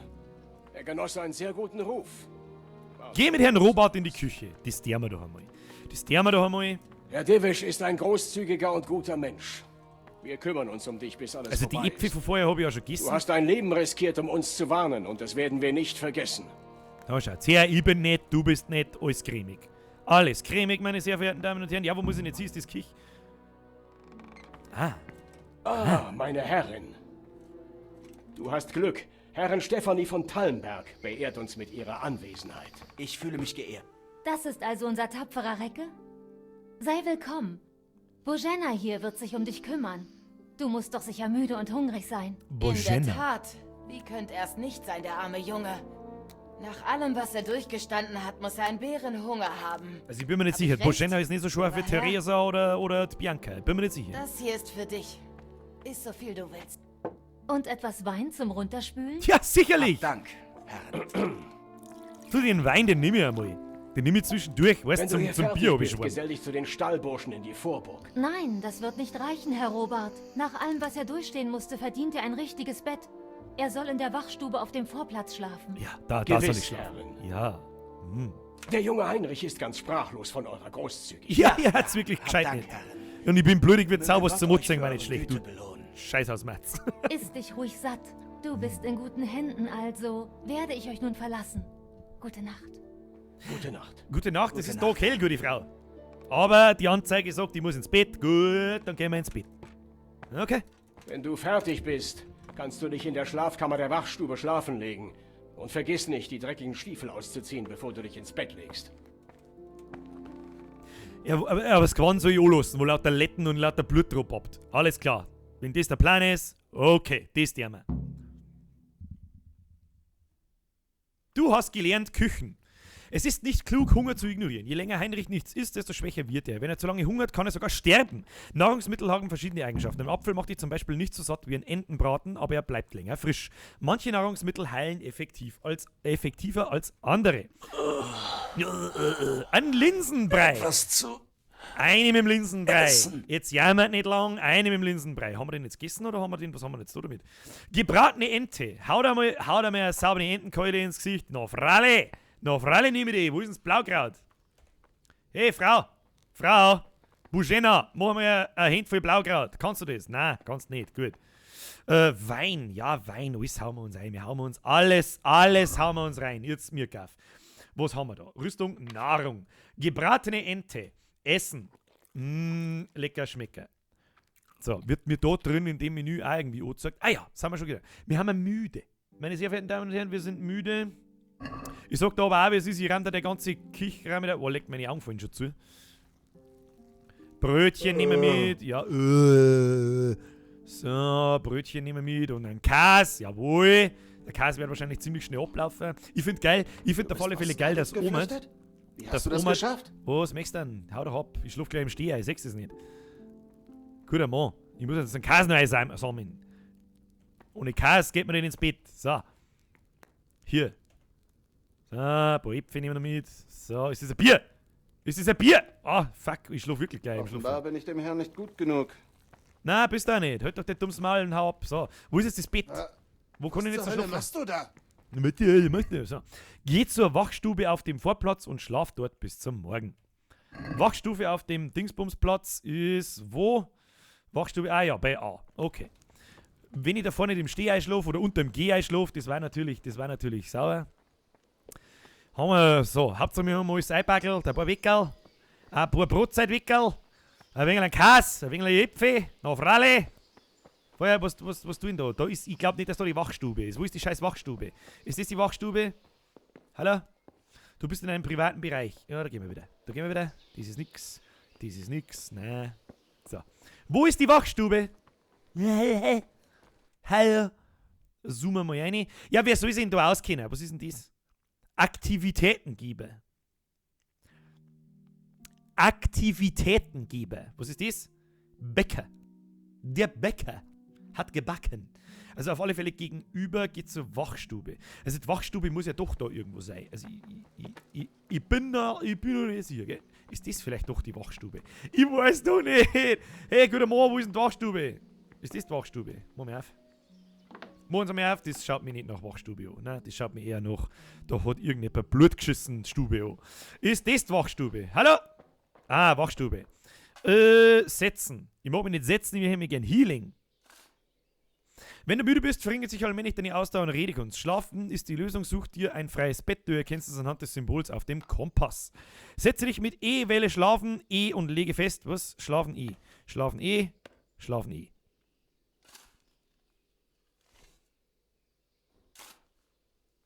Wie lange möchtest du schlafen? Ah ja, da wird quasi angezeigt. Was ist das? 3 Stunden, 4, das ist quasi die Nacht. Und bis zum 10 Stunden Effekte, Komfort, 80%, Sattheit, Beginn. Oh, das ist aber eine wunderschöne Schlafanimation. Oh, die Musik ist toll. Heute werden die Wachposten verdoppelt. Haltet die Augen offen. Wenn ihr irgendetwas Ungewöhnliches seht, meldet es sofort. Verstanden? Ja, Herr! Oh shit, die hätte meine Stiefeln vorher ausziehen sollen. Verdammt! Ich hab den Rat. Was ist denn jetzt wieder los? Was ist Ich bin es, Heinrich. Vergib mir die Störung. Ich hoffe, ich habe dich nicht geweckt. Das ist doch Königin, oder? Also, was ist Königin? Das ist doch die Herrin. Die ist so nett. Warum schleicht sie dich zu mir ins Schlafzimmer? Ich bin ein Schmiededepp. Hallo? Nein, ich Warum minken eigentlich in dem Spiel alle mit mir Fegeln und saufen und fressen? Geldspiel. Jeder Cent wert besitzt. Ich dachte, du könntest etwas Wein vertragen. Das ist genau das Richtige, um einzuschlafen. Ja, oder Bier. Hab Dank, Herrin. Wein auf Bier, das rate ich dir. Dank, Bier auf Wein, das lass sein. Aber das hättet ihr nicht. Ihr hättet auch einen Diener schicken können. Das hatte ich vor. Aber um die Wahrheit zu sagen, konnte ich auch nicht schlafen. Wieso auch nicht? Ich bin fast im Stehei pennt. Hallo? Ich denken. Es war bestimmt schrecklich für dich. Ich kam, um dir Trost zu spenden. Um dir zu sagen, dass du nicht allein bist. Das ist aber nette Herrin. Wie nett. Ah, sagt er sogar schon, ja? Danke, Herrin. Ja, danke, Herrin. Kein Problem. Nun, Heinrich, ich weiß, das muss für dich alles neu und seltsam sein. Aber fühl dich bitte wie zu Hause. Also sorge dich um nichts außer um deine Genesung. Wieso ist die so außerordentlich nett zu mir? Nur Gott allein weiß, was du alles durchgemacht hast. Ja, okay, ich bin aber ein außerordentlich gut aussehender Motherfucker. Ich weiß, was es heißt, allein auf der Welt zu sein. Wenngleich dein Verlust viel schwerer wiegt. Mit Gottes Hilfe verflüchtigt sich der Schmerz mit der Zeit. Darüber zu sprechen kann sehr hilfreich sein, wenn dir danach ist. Laber, Käse. Also die labert schon ein bisschen die Träne, aber sie war nett. Sie war nett, muss man sagen. Sie ist eine nette Herrin, sorgt sich um mich. Was ist jetzt halt? Ich kann nicht darüber reden, also kann ich natürlich, die Herrin ist so nett, die soll natürlich da Bescheid wissen. Bin ich der Meinung, dass wir mir da überfallen worden sind, weil die helfen mir ja. Du könntest recht haben, Herrin. Du könntest recht haben, Ich Herrin. erzähle dir davon. Es war schrecklich und kam unerwartet. Ein Tag wie jeder andere. Vater schickte mich für Besorgungen ins Dorf. Was, ja, jetzt pass auf. Verzeiht ihr ja wirklich alles sehr. Wir haben ja Dinge durchlebt, für die seit Anfang dabei sind. Ich holte in der Schenke Bier für Vater. Ich weiß die Aufgabe eines Stallburschen, aber es kümmerte mich nicht, denn Bianca arbeitete dort. Ich machte ihr den Hof und wir wollten uns später treffen. Meine sehr verehrten Damen und Herren, wir haben einen neuen VIP. Herr Kargel, vielen Junge. herzlichen Dank und herzlich willkommen beim Als Biergastkorb. ich alles erledigt hatte, eilte ich nach Hause. Ich Lieber hatte Vater Chat, versprochen, sagt zum Herrn ihm bei Kargel der einmal, Arbeit zu habe helfen die und Ehre. freute mich Habe schon die Ehre, darauf. Kargel, mag ich sagen. Er schmiedete Herrn Ratzig ein Ist Schwert. das was? Das hat mir gefallen damit. So, ihr Zeit, kann ich da jetzt bitte einmal irgendwas drucken? Ja. Ach, da muss ich mich entscheiden, einer Vater und ich reden über das Leben. Herr Ranzig begutachtete das Schwert heimlich mit dem Schwert geübt. Das Schwert hatte Form angenommen, als Herr Ratzig vorbeikam, um es zu begutachten. Er lobte Vaters Geschick und sagte, er könne seinen Lebensunterhalt auch in Prag oder Wien verdienen. Tatsächlich? Aber Sigismunds Horde wartete schon am Horizont, Erfolg, glaube ich. bereit anzugreifen.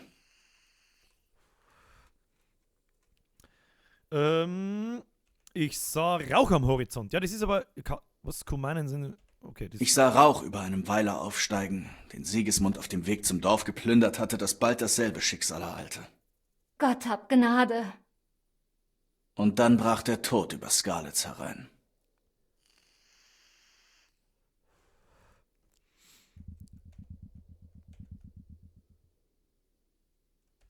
Das Burgtor stand offen. Die Glocken und Hörner schlugen Alarm und die Dorfbewohner rannten zur Burg, um Schutz zu suchen. Sie nahmen nur mit, was sie in der Eile greifen konnten. Sie hatten furchtbare Angst. Ich kann mir gar nicht ausmalen, wie entsetzlich es war. Deinen Host und habe ich lief wie unsere Nachbarn zur Burg, doch ich schaffte es nicht. Ich musste einen anderen Weg finden. Die Männer auf den Zinnen riefen mir zu, nach Talmberg zu fliehen und euch zu warnen.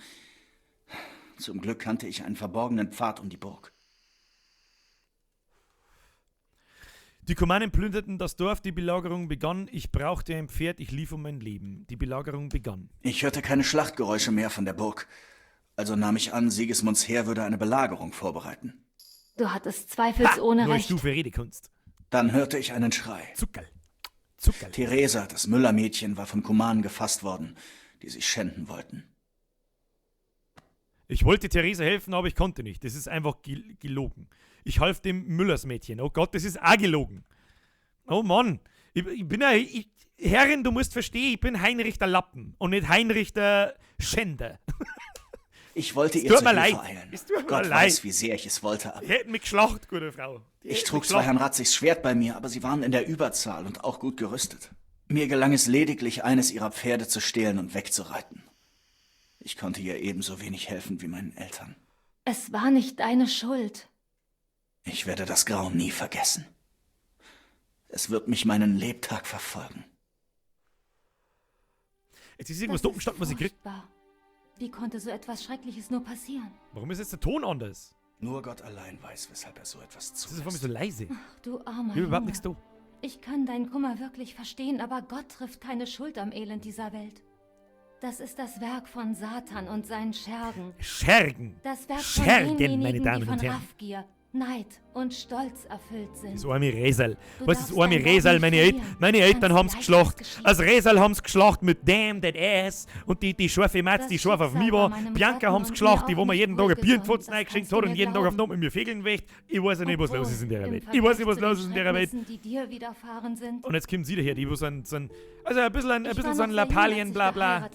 Ich weiß es nicht. Mein Vater wollte es so. Divish war viel älter als ich, aber als Frau muss man sich dem leider ergeben. Kurz nach der Hochzeit, noch bevor ich auch nur einen Blick auf Talmberg werfen konnte, wurde die Feste gestürmt und mein Gatte ins Gefängnis gesperrt. Wirklich? Er hatte wohl irgendein Also ein paar so Streit Bugs mit Herrn hat's noch, irgendwie von bricht der Waldeck. Dialog ab und dieser zu, beschloss, ihn einmal gewaltsam zu früher schlichten. ab und die Cutscene Er ist manchmal ein bisschen stürmte komisch. die Burg, steckte Aber Pribislawitz ansonsten... komplett in Brand und tötete viele unserer Männer. Sogar den alten Kämmerer. Er warf meinen Gatten in den Kerker und postierte dort seine eigene Garnison. Das ist Abscheu. Schau, das meine ich druck nix, ich druck gar nichts und es gerade bricht erst ab und 18 zu Jahre einfach alt einmal ab. und Das ist ein bisschen... Völlig plötzlich, Naja. ganz allein mit Herrn Robert. Wir wussten nicht, was wir tun sollten. Wir gingen nach Prag, um den König und Divishs Freunde um Hilfe zu bitten, aber ohne Also jeglichen während ihrer Erfolg. Lauberei kann ich mal mein Dampfe auffüllen. Jahrelang versuchten wir es. Doch es fuck, schien, die als ist so wäre heiß, dass ich sie zur nicht aufkriegt. Einsamkeit verdammt und mein Gatte dazu, in seiner eigenen Burg zu verrotten. Jahrelang, sagt... 7 Jahre. Seine Dialoge brechen Ja, immer ab. so lange Seine hat ganz es kurzen. gedauert, bis Havel zu einem Feind der Krone erklärt wurde. Und selbst dann weigerte er sich, die Burg aufzugeben und meinen Gatten freizulassen. Letzten Endes brachte ich das Lösegeld für ihn auf. Erst dann konnte ich, nur durch Gottes Gnade, endlich wieder in das Gesicht meines Gatten Die blicken. brauchen Hodern, Leute, die brauchen Hodern. 7 Jahre. Und wurde Havel dafür bestraft? Nein, nie. Und nach diesen 7 Jahren kehrte mein armer Gatte als gebrechlicher alter Mann zu mir zurück. Herr Divish scheint ein guter, starker Mann zu sein. Ja, gewiss, doch leider hat er sehr viele Sorgen. Er musste Talmberg wieder errichten. Nachdem er freigelassen wurde, ernannte ihn der König zum Burggrafen des Schlosses zu Prag. Er war sehr beschäftigt. Da war keine Zeit mehr für mich. Aber immerhin waren wir in der Stadt und da lief schon so einiges. Und nun sind wir hier. Herrin, ihr seid noch jung und wunderschön. Ihr habt eure besten Jahre noch vor euch. Wunderschön ist. Ein bisschen mopsig, aber wunderschön. Junge. Wenn das bloß wahr wäre. Aber weshalb belästige ich dich damit? Du hast genügend eigene Sorgen. Ich werde gehen und dich schlafen lassen. Das war eine schöne kleine Unterhaltung. Ja, das war wirklich eine schöne kleine Unterhaltung. Ich habe kein Wort verstanden, was man erzählt hat. Nacht, Herr. Aber es hilft dir nicht. Ich komme auch von Niederbayern und bin momentan voll. Herr Kage, das ist eine schöne Nachricht. Ich bin ziemlich begeistert von diesen deutschen Dialogen, muss ich ganz ehrlich sagen. Die deutsche Synchro-Stimme von ihm ist außerordentlich gut. Ich weiß gerade nicht, welcher Schauspieler das ist. Vielleicht weiß es jemand oder erkennt es jemand. Sehr gut, gefällt mir sehr gut. Ja, du hast gelernt, Frauen im Mittelalter. Ich habe gelernt, Frauen im Mittelalter. Achtung, neue Cutscene. Oh, Albträume. Albträume. Bewegt euch! Ihr müsst euch beeilen! Schnell! Wir müssen die Tore schließen! Du kannst nicht zurückgehen! Heinrich, hilf uns! Oh Mann. Das ist so nicht passiert. Die Mama hat nicht geschrien, Heinrich, hilf uns, sondern lauf. Das ist eine Lüge. Lüge, das stimmt so nicht. Das hat der Pap nicht gesagt. Das hat der Pap nicht gesagt. Heinrich, wach auf! Das willst du nicht verpassen. Da bin ich mir nicht so sicher. Ist was passiert? Komm zum Wehrgang. Die Wachen melden, es wären Leute aus Garlitz auf dem Weg hierher. Oh, haben da welche überlebt? Vielleicht ist Resel nur am Leben. Wow, das war voll der Übershit. Resel! Schieb dein Arsch in mein Bett, deiner! Jo! Ist da jetzt wirklich dort gestanden, Frauen im Mittelalter oder Frauen im mittleren Alter? Ich weiß es nicht. Nimm die Fackel vom Tisch. Ich nehme die Fackel vom Tisch. Wo ist die Fackel? Da ist die Fackel. Birger, nimm die Fackel, nicht box die Fackel. So. So, wenn du bei Nacht Licht brauchst, halte I gedrückt, um deine Fackel zu benutzen. Das war eine Lüge. The cake is a lie. Falls du jedoch keine linke Hand frei haben willst, zum Beispiel für ein Schild, nimm einen Trank des Nachtfalken zu dir, um in der Nacht besser sehen zu können. Das ist wie so 3 mit L. Ich drücke auf L und er dreht sich nach rechts. Also noch weniger Sinn kann nix ergeben. Keine Ahnung. Wo? Was soll ich machen? Was ist denn das für ein Caster überhaupt? Tu mir den Scheiß jetzt da weg. Fackel E ausrüsten. E ausrüsten. Ah, ja. Hammer, Fackel. Fackel, wo ist Fackel? Fackel! Ah ja, haben wir schon. Wo geht's jetzt da aus? Schlossknacken, sehr leicht, brauchen wir nicht. Mach mal die Tür auf jetzt da. Du sollst eins, soll das ein Einser gewesen sein? Ah ja. Drück mal nochmal 1. Ah ja. Vielen Dank für den Hinweis. Es hat aber für mich eher ausgeschaut wie ein I. Was? Sigismunds Truppen? Ich weiß überhaupt nicht, wo ich hin soll. Gut, dass es Questmarker gibt. Ein Hoch auf Questmarker, meine Damen und Herren. Freilich brennt mein Fackel, wenn's regnet. Freilich, war Schmarrn, wenn nicht. So, begib dich über die Treppe am Tor zum Wehrgang. Okay, behalt diesen Unsinn für dich. Und wir haben viele Vorräte. Ein Späher hat gemeint, Sigismund hätte eine Horde fremder Söldner angeheuert. Die kennen sich hier nicht aus wie wir. Wir könnten uns irgendwo verstecken, bis alles vorüber ist. Ein feiges Arschloch. Aber dann würden die der möchte sich immer verstecken, der spinnt doch. Der sauft doch, wenn's mich fragst. Da hast du recht. Was? Wer hat keinen Harten? Keine Ahnung, was die reden. Die saufen doch. Lasst euch nicht einschüchtern. Hört auf mein Kommando und alles wird gut. Oh, die Frames droppen hart. Ihr da! Sag den Leuten draußen, sie sollen sich auf einen Angriff gefasst machen. Also mit dem Ring? Verstanden?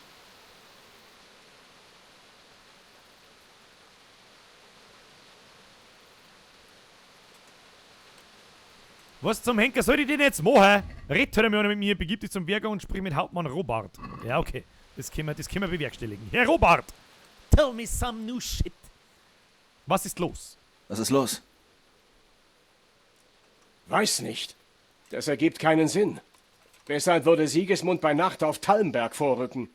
Außerdem hat er das Überraschungsmoment durch den Angriff auf Skalitz eingebüßt. Vielleicht ist er es nicht. Aber wer dann? Die Späher von Herrn Divisch sagen, Sigismund hätte ein Lager aufgeschlagen und sich darauf vorbereitet, die Burg zu stürmen. Und Herr Ratzig ist ein erfahrener Stratege. Sicher würde er die Burg eine Weile halten können. Das ergibt keinen Sinn. Was haben die Späher noch gesagt? Nicht viel, denn bevor sie nah genug rangekommen sind, zog der Sturm auf. Und du hattest recht, Sigismund hat verdammt viele Männer, zudem noch Söldner. Eine Streitmacht wie diese kostet ein Vermögen. Tja, spätestens, wenn sie hier sind, haben wir Gewissheit, nicht wahr? Ja, das stimmt.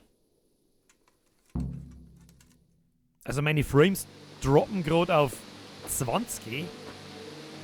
Ich hoffe, dass das nicht so bleibt, wenn es finster ist und ringt. Da wird aber schon immer Lichter machen. Die Cutscenes sind so geil. Wer ist da? Der Teufel und seine Dämonen! Wer sonst, Robert? Herr Ratzig, welche Erleichterung!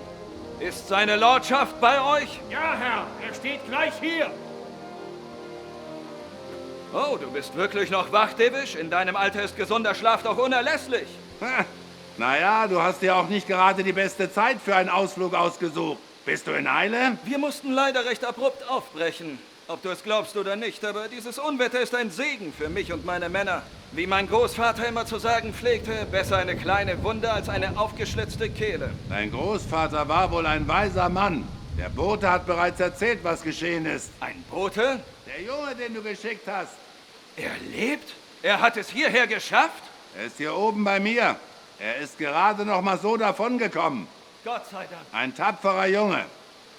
Aber ja, sag mir, Freund, ein tapferer Lappen. Wie habt ihr es nur geschafft, zu entkommen? Ich danke Gott für dieses Unwetter. Als es losbrach, krochen Sigismunds Tataren in ihre Löcher und haben die Erstürmung der Burg wohl auf schöneres Wetter verschoben.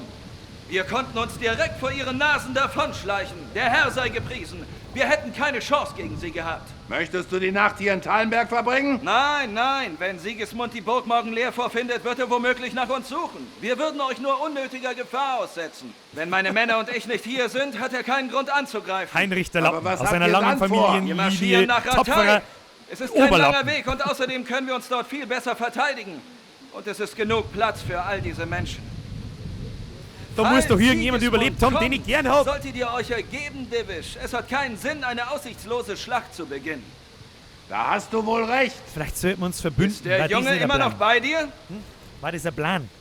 War mein Plan. Ich bin hier, Herr. Weiß nicht, Du bin ich der hast Oberdiplomat, Mumm, aber es das war mein muss man Plan. dir wirklich lassen. Ich bedauere sehr, was geschehen ist. Möchtest du dich uns anschließen? Oh, Entscheidung treffen. Sehr gern, Herr, aber zuerst muss ich noch mal zurück nach Skalitz. Du bist wahnsinnig. Was willst du dort? Ich kann die Leichen von Mutter und Vater nicht einfach auf der Straße verfaulen lassen. Ich komme euch nach, sobald sie bestattet sind. Denk nicht mal daran, zurückzugehen, du Esel. Bist du lebensmüde? Aber Herr... Schweig! Ja, schweig, Heinrich. Es tut du mir Lappen. leid um deinen Vater.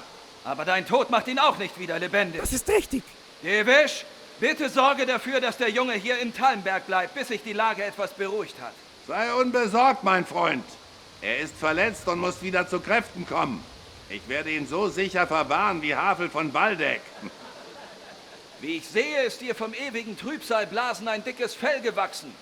Ich danke dir. Wir werden uns wiedersehen, wenn die Umstände etwas günstiger sind. Ich hab dieses... Leb wohl. Ich habe... Leb wohl, mein Freund. Nicht, und viel Glück. Dass die Lage so schnell nicht Hanisch günstiger meine wird. Grüße aus. Das werde ich. Dir und deinen Leuten auch viel Glück. Dies sind finstere Zeiten. Der Tom Triumph, weder Fußlappen noch Waschlappen. Ich bin eine Kaullappen. Ein Kaullappen. So, voll geil, wir haben es auch genutzt. Also bis jetzt bin ich schwer begeistert davon, muss ich ganz ehrlich sagen. Es erzählt eine Geschichte sehr schön. Das habe ich das letzte Mal gesehen beim Witcher, muss ich ganz ehrlich sagen.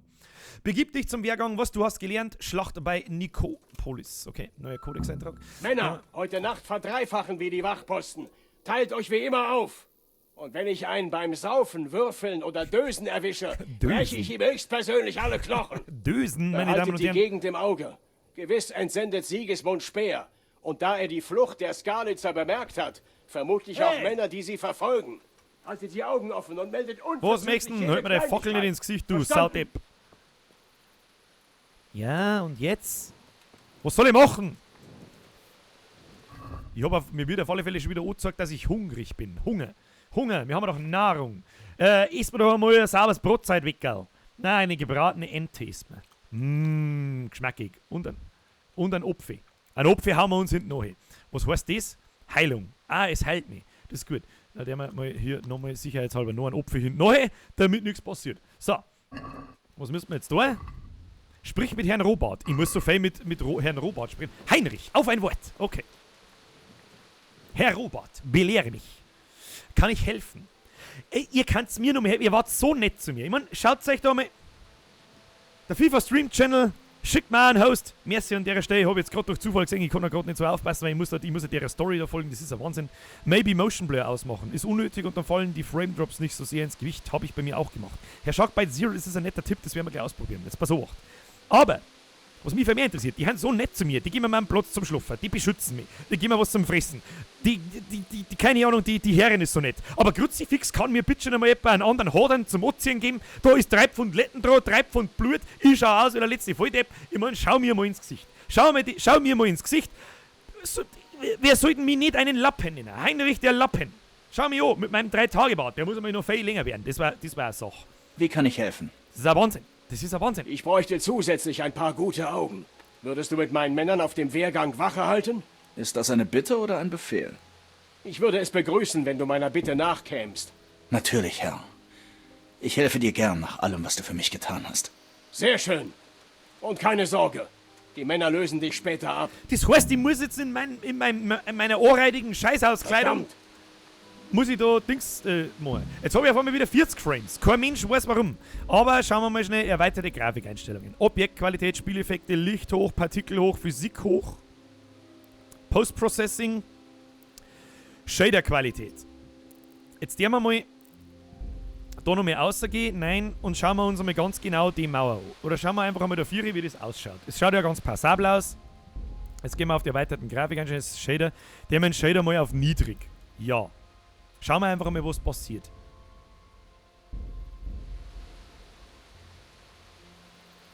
Ich sage euch ganz ehrlich, das schaut für mich noch kein Matt nicht anders aus. Deswegen lassen wir das jetzt einfach mal so. Was haben wir noch? Texturen können ruhig sehr hoch bleiben. Das hat normalerweise nichts damit zum Tor. Volumetrische Effekte, Vegetationsdetails, Motion Blur. Machen wir mal aus. Bestätigen, ja. So. Das irgendwas braucht. Nicht wirklich. Nicht wirklich. Aber egal. Was müssen wir überhaupt tun? Halte auf dem Wehrgang Wache. Ja, wenn ich da ausschaue und versuche Wache zu halten, dann sehe ich hier einen schwarzen Schlitz. Achtung, Achtung, der schwarze Schlitz greift an. Wird mir angezeigt, wo ich hin muss. Ich weiß es nicht.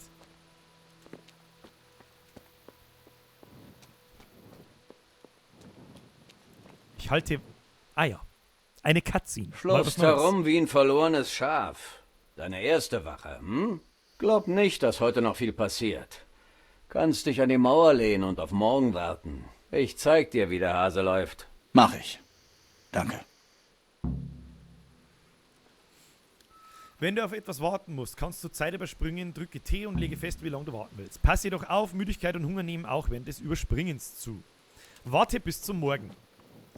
Das ist doch schön. Die Zeitwarten-Funktion, die war schon immer gut, die war in Skyrim auch schon gut. Warte bis zum Morgen, das heißt, wir müssen aber nicht lang warten. Okay.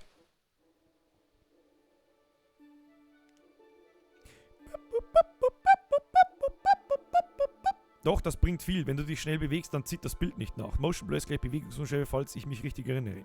Ja, weiß ich schon. Also ich weiß, dass Motion Blur, das ist, wenn du schnell nach links und rechts schaust, dann verschwimmt das Bild so. Das ist eigentlich ein ganz brauchbarer Effekt, ja, wenn er nicht so viel Ressourcen kosten hat. Dann war es eigentlich ganz akzeptabel. Aber es ist halt einfach Mist. Ich will es nicht. Ja, gut, obwohl es bloß 40 Frames sind, spielt sie sich eigentlich ganz cremig, muss ich ganz ehrlich sagen.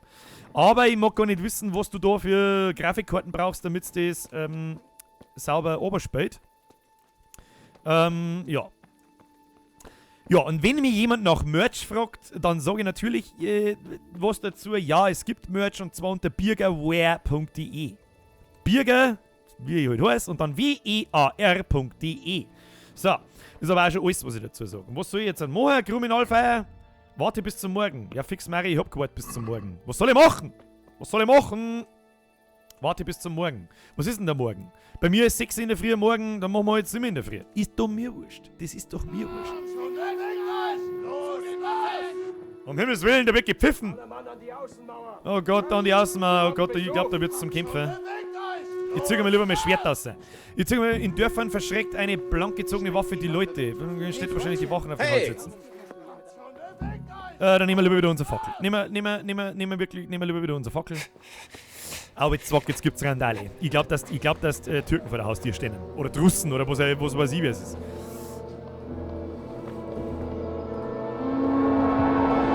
Oh, holy shit. Das schaut noch ärger aus. Uns wird es wie den Skalitz anergehen. Heilige Maria, Mutter Gottes, bete für uns. Da wird der Betten nicht Sieh nur, wie verhelfen. sich dieser selbsternannte König Du Liebe Egon! und den Respekt Die seiner Russen Untertanen kommen! erheuchelt. In der Tat, Robert. Sigismund von Luxemburg hat ein gutes Händchen dafür, die Menschen auf seine Seite zu ziehen. Aber hat's nicht geheißen, der Sigismund ist unser König? Warum überfällt er Aber seine du wirst eigene Städte? womöglich Was noch ist denn für ein überraschen. Arschloch? Ich bezweifle, dass er seine Heiden heute auf uns hetzen wird. Der traut sich. Sei gegrüßt, Herr von Talmberg. Du Glotzkopf, Arschloch! Gesicht. Das ist der verdammte Bastard, der den Angriff geführt und meine Eltern ermordet hat. Sei kein Narr. Oder willst du so enden wie sie? Ich bin Herr Marquard von Aulitz. Ich komme auf Geheiß Sigismunds von Luxemburg, König von Ungarn und Kroatien, der beauftragt wurde, gegen jene vorzugehen, die Zwietracht im Land säen. Und im Namen seines Bruders König Wenzel IV. Die Ordnung im gesamten Land wiederherstellt. Ordnung wiederherstellen, indem er die Ländereien des Königs plündert und verbrennt? Sei gegrüßt, Herr Marquard. Dass der Bruder des Königs sich bemüht, in diesem chaotischen Land für Ordnung zu sorgen, ist zweifelsohne löblich. Löblich, ja. Jedoch sind er und seine Truppen offenbar vom Weg abgekommen.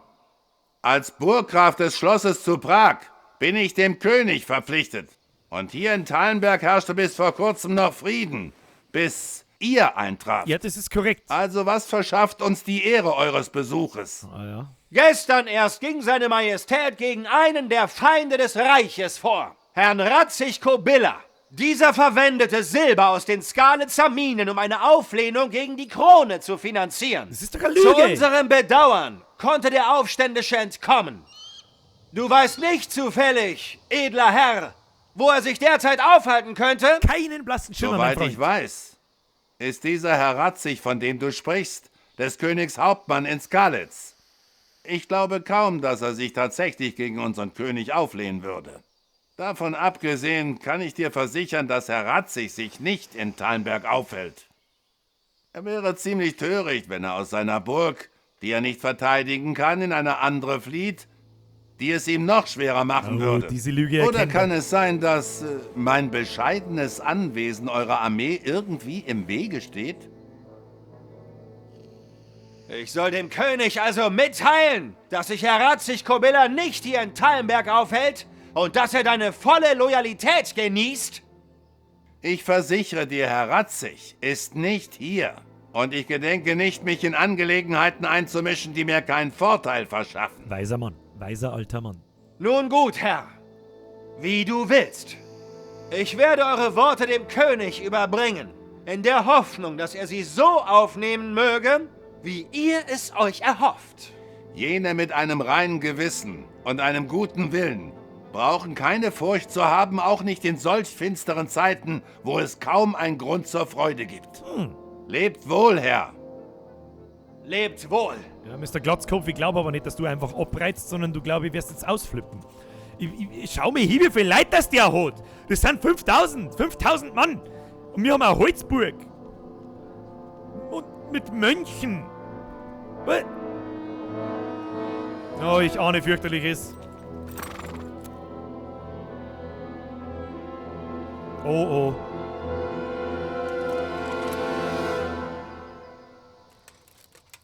Dies, glaube ich, heißt geht's heim. Sie drehen um.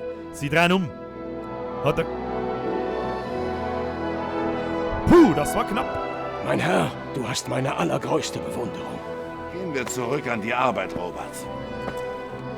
Robert! Robert!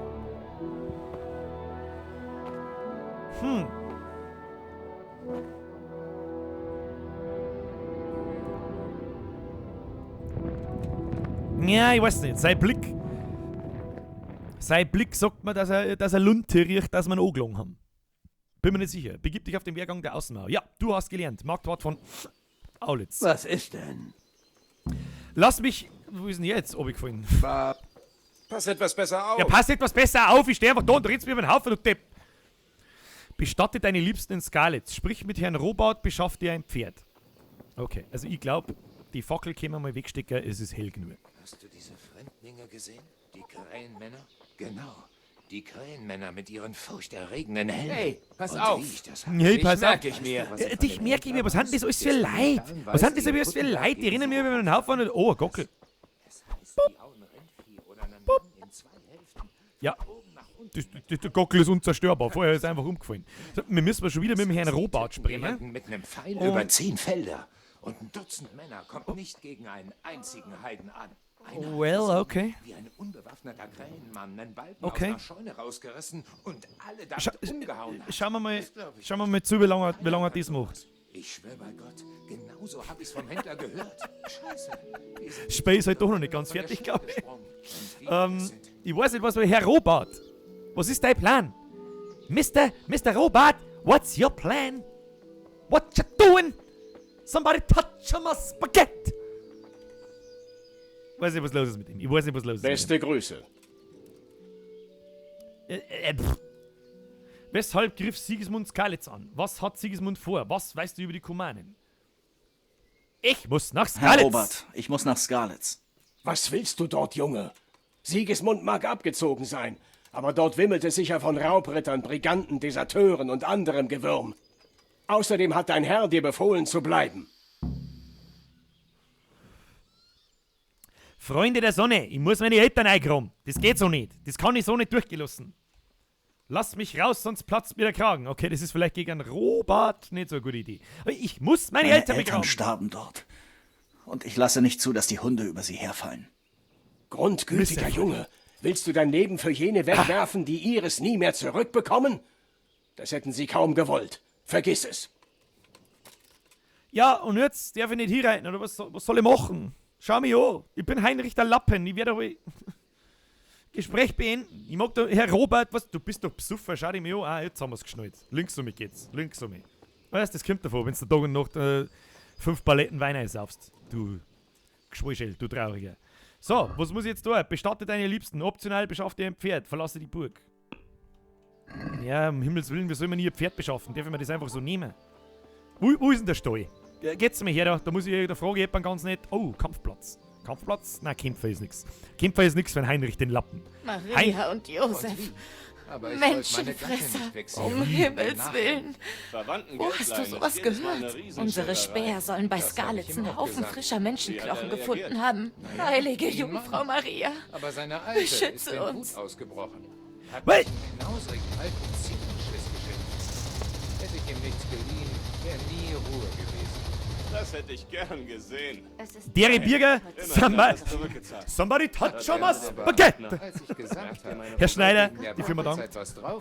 So, ich brauche hier einen Stallmeister. Stallmeister, geh mal her und schenk mir gefälligst ein Viertel, weil zu Fuß hatsch ich nicht nach Skalitz. Bist du deppert.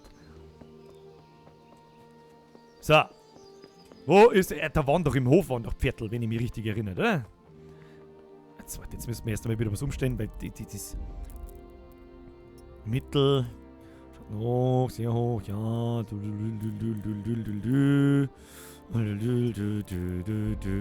So. Wir ein bisschen in den Tee stehen, weil der Shader, der kann so dann da nicht sein, haben wir genauso viel Dings wie vorher. Jetzt schaut es doch ein bisschen besser aus mit dem Schatten und so weiter, das ist schon ein bisschen angenehmer. So, wer bist du? Bist du der Stahlsepp? Nein, bist nicht. Okay. Darf ich da einfach ein Viertel nehmen? Hallo? Viertel aufsitzen. Was wird denn passieren, wenn ich jetzt einfach aufsitze? Dann werden sie mich einfach schlachten. Ich weiß es nicht. Ich weiß es nicht. Ich weiß es nicht. Was haben wir da jetzt? Aktivitäten geben. Unerforschter Ort. Ja, das ist mir jetzt alles wurscht. Kinder, ich muss meine Leute bestatten. Kennst das? Kennst das selber wieder nicht? Wenn jetzt ich da... Verdammt! Verdammt, halt doch du dein Mal, was sonst schmiert er. Sehe ich nicht, dass du sagst, gibt's das. So. Aufsitzen und stehlen. Ah, da steht dann automatisch dabei, dass Aufsitzen und stehlen. Da kann ich nicht aufsitzen. Da kann ich aufsitzen. Aufsitzen und stehlen. Okay, also dann kann ich da aufsitzen. Kann ich aufsitzen? Ach ja, ich bin ja mit einem Viertel gekommen. Ich hab ja ein Viertel. Viertel, kannst du Rückwärtsgang?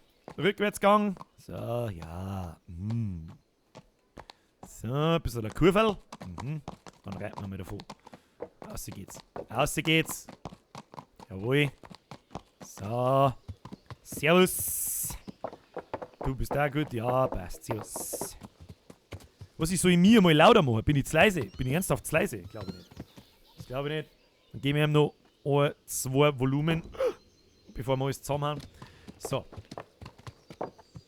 Hey, Chekhov, lass mich du aussehen. Hello, it's me. I'm speaking to you from my horse. Please let me out.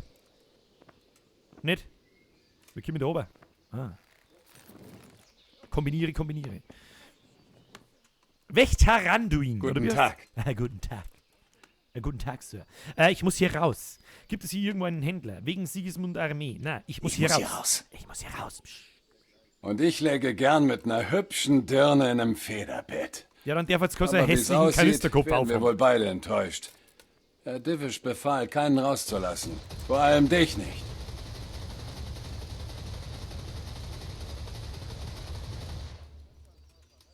Der gechillte 16 schreibt, er hat mich heute gesehen. Hab dei heit gesehen. Hab dei heit gesehen. Dann bist du definitiv aus Landau. Kann möglich sein. War halt nämlich kurz einmal aus dem Haus draußen. So ist es nicht. Also ich sehe ja wieder mal seine Speaking Skills nicht, aber was ich zahle auch. Ich zahle nichts, ich habe nichts. Oh, das ist definitiv eine Lüge. Ich muss meine Eltern begraben. Meine Eltern wurden wie Aas liegen gelassen. Ich muss sie bestatten. Ich kann sie nicht den Hunden überlassen. Tut mir leid, mein Freund. Entweder du überzeugst Herrn Robert oder du denkst dir irgendwas aus, damit ich nicht in der Scheiße lande.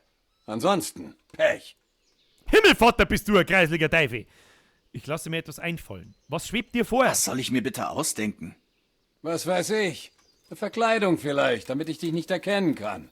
Wenn ein Tallenberger Wachmann in voller Gewandung aufkreuzt, lasse ich ihn natürlich raus. Ist doch klar. Aha. Na gut. Aha. Ich versuche etwas aufzutreiben. So. Das heißt, wir müssen uns einen feinen Zwirn organisieren. Feinsten Zwirn, meine Herren. Hey du, hast du vielleicht feinsten Zwirn für mich? Nein. Von wem kann denn der feinsten Zwirn kriegen? Wo haben wir ihn da? Optional. Tallenberger Rüstung. Ah ja. Das ist nicht optional, sondern das ist A. Gebt's mir mal eine Rüstung von euch Seppen. Kim, muss ich die jetzt klauen? Ich mag nichts klauen, die waren alle so nett zu mir. Tallenberger Rüstung, Tallenberger Nächte sind lang. Oh, das ist Privatbesitz. Aber es schaut mir so, als müsste die da rein. Entschuldigung, ich mach dafür wieder zu. Machst du zu? Kannst du zu mal? Mach ich wieder zu. Oh, shit. Was? Bleibst du hier? Verzieh dich oder ich geb dir Saures. Saures? Ja, ich geh. Servus. Hey! Lass mich aussehen. Tschüss. Okay, tschüss. Ich geh da. Ich versteck mich da so. Ich hab Pfiffer. Hey, pass auf. Ja, ich pass auf. Riepel. Oh, ist okay, ist okay. Hi. So, mein rennen wir nicht über den Haufen. Okay, tschüss. So, da gehen wir da rein. Da machen wir lieber wieder zu. Damit keiner was sagt. So, dann gehen wir da oben. Leiter benutzen. Leiter benutzen. Benutzt die Leiter. Tu es. Tu es. Tu es. Küsschen aufs Nüsschen, aber nicht schlabbern, okay? Oh, lecker, so eine Helibade nimmst du aber gefälligst auch mit. Ah! Nicht eine Boxen, du Depp. Schloss knacken. Ja, was soll ich machen? Was ist das? Öffnen. Da ist ja nix. Da ist nix. Hallo?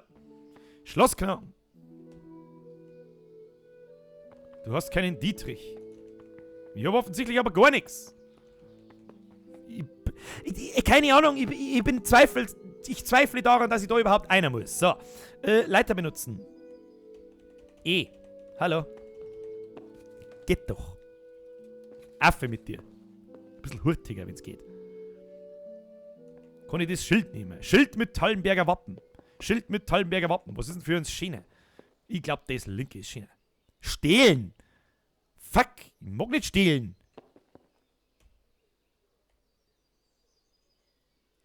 Da geht's auf, Ferner. Ja, ich werde es aber stehlen müssen.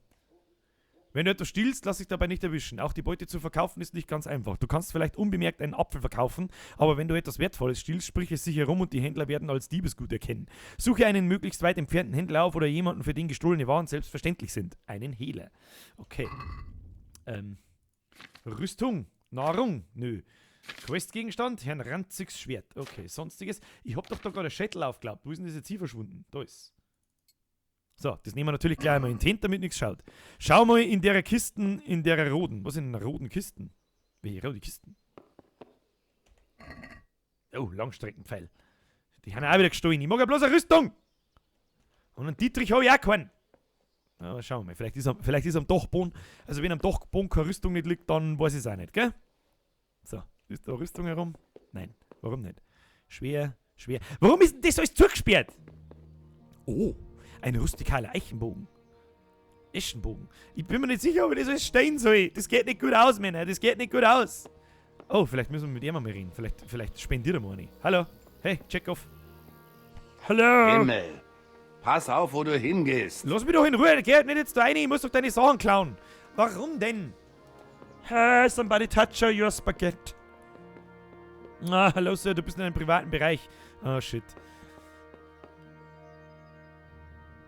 Magst du wieder gehen? Hey, kannst du bitte gehen?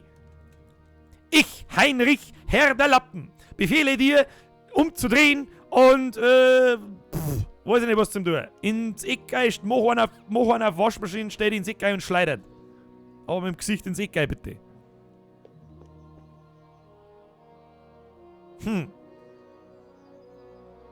Schlag so einen Typ mit so einem Ozean zusammen und zieh sein Zeiger und nimm's mit, kostet nix. Aber der soll ja mal wieder gehen. Kannst du jetzt mal bitte gehen? Hello? Ich weiß ja nicht. Gehen wir mal noch mal oben. Gehen wir mal sicherheitshalber noch mal oben. Schauen wir mal, was Questlog schreibt. Ob man mir das wirklich... Ich sollte mein Pferd nehmen. Bis nach Skalitz ist es nicht weit. Ich könnte mich als Tallenberger Wachmann verkleiden und so die Burg verlassen. Bestimmt finde ich eine entsprechende Rüstung in der Wachstube. Das war doch schon wieder nicht die Wachstube. Ich weiß es auch nicht. Die Wachstube war schon wieder ganz woanders. So. Kommen wir da her. Alter, ich häng gerade an den...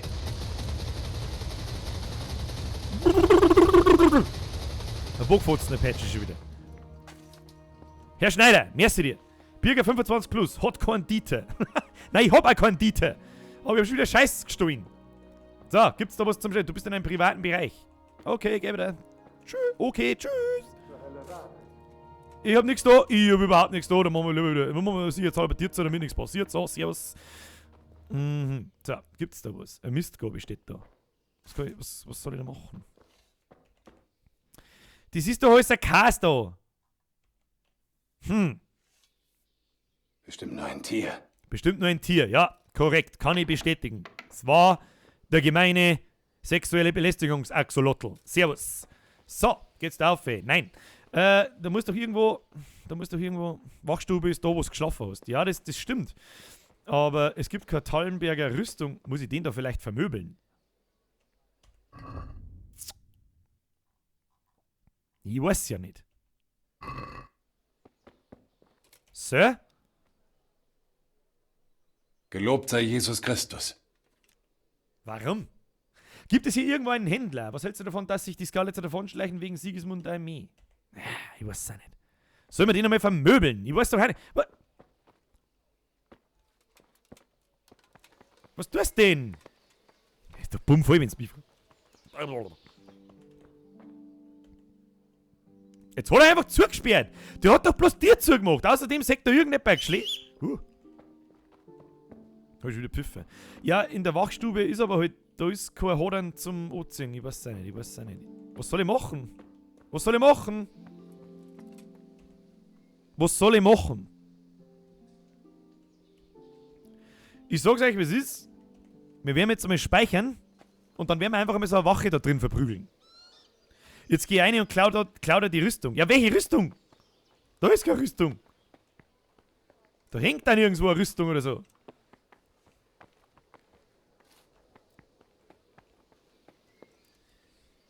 Wart auf die Nacht, wenn alle pennen und klau die Rüstung. Das ist doch einmal eine gute Idee. Das ist doch einmal eine gute Idee, der ich jetzt einmal definitiv nachgeben will. Ja, wir alle schreien, ich glaube, man muss ihn zusammenschlagen. Alter, da schlafe ich weil lang. Da, hier, Mitternacht. Was, ich kann nicht länger wie 12 Stunden schlafen. Das kann auch nicht Ziel sein. Das kann nicht Ziel sein. Das kann nicht das Ziel sein. Kann nicht sein. Da wird man doch irgendwo, das wird man doch da Tallenberger Rüstung. Das ist doch alles ein Blödsinn da. Steh halt jetzt auf. Aufsteh, so ist. So. Ist diese Rüstung. Nein, das ist einfach bloß wieder Hodern. Alles ist ein Hodern in dem Spiel. Ich glaube, dass die alle saufen. Das sagt der ich. Ja, scheiß aus, Kiwi. Aber wenn ich da die Wache vermöbel, dann... Die kann ich nicht vermöbeln. Die zückt Schwert aus und bringt mich einfach um. Da muss doch irgendjemand Tallenberger Rüstung haben. Jetzt mirken wir auf da. Jetzt mirken wir auf. Ja. Also ich glaube, dass das eher da ist. Bist du in einem privaten Bereich. Ja. Ja, Tallenberger Rüstung, Tallenberger Rüstung. Tallenberger Nächte sind lang. Also ich bin nur stark fürs Speichern und dann haust du immer mal sauber auf die Luzille. Sollen wir mal versuchen, ob wir vermöbeln können? Vielleicht ist aber der andere schon... Ah ja, jetzt pass auf. Jetzt klaue ich erst einmal den Bogen. Das ist einmal Phase 1. Bogen klauen. Gibst du mal den Bogen. Jawohl. Hier, stehlen. Ja. Jawohl. So, ein Bogen allein macht auch keinen Sinn. Dann nehmen wir mir noch einen verbesserten Langstreckenpfeil mit. Jawohl. Hier. Jawohl. Haben wir sonst nichts zum tun. So. Und dann nehmen wir auch noch ein paar mit. Jawohl. So.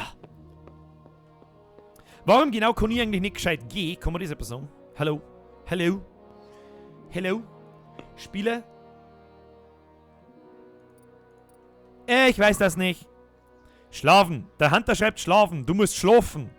Alle schreiben, ich muss schlafen. Dann geh halt ins Bett und schlaf. Nimm einfach den Lampenschirm, setz ihn auf, dann kommst du schon.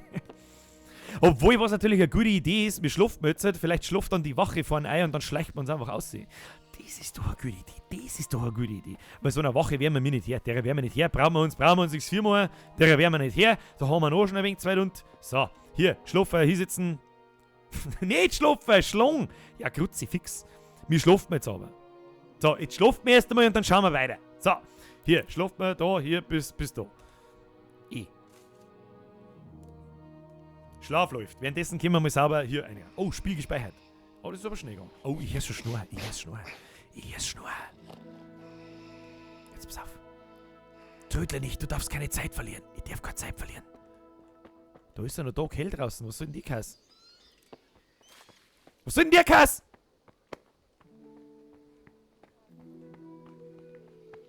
Hä? Und wenn ich einfach da oben springe? Aber ich brauche ja mehr Pferd. Pferd? Hallo? Bäh!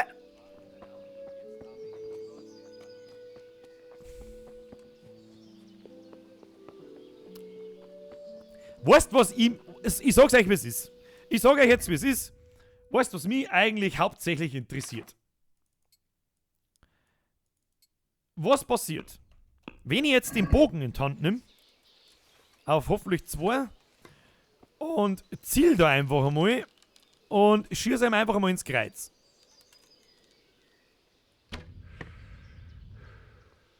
Dann geht der Pfeil...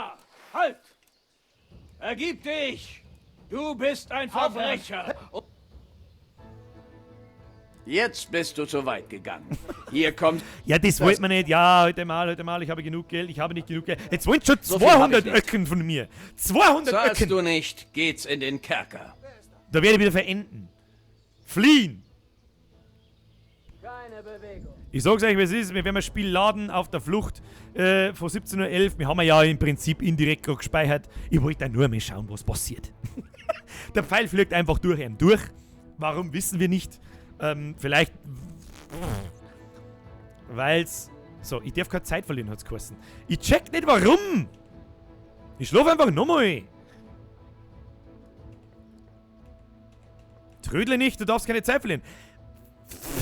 Warum? Was soll ich machen?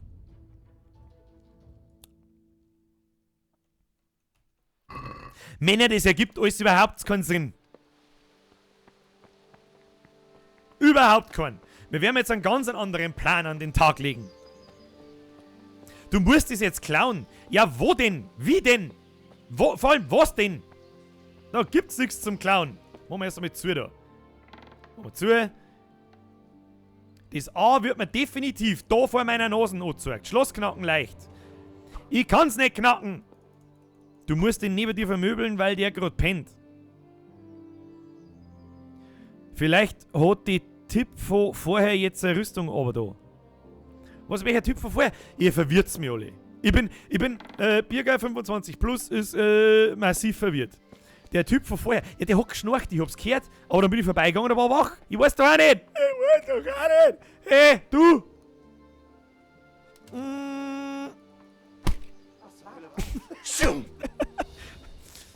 da ist der. Ja, der ist stark. Da ist der. Da ist der, ich hau dir ins Gesicht.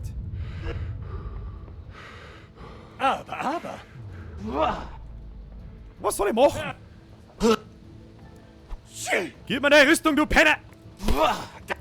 Faustkampf, neue Stufe erreicht. Da kommt jetzt der zweite auch noch. Hey, du! Halt! Hey. Ergib dich! Das ist alles ein Kass, das ist alles ein Kass.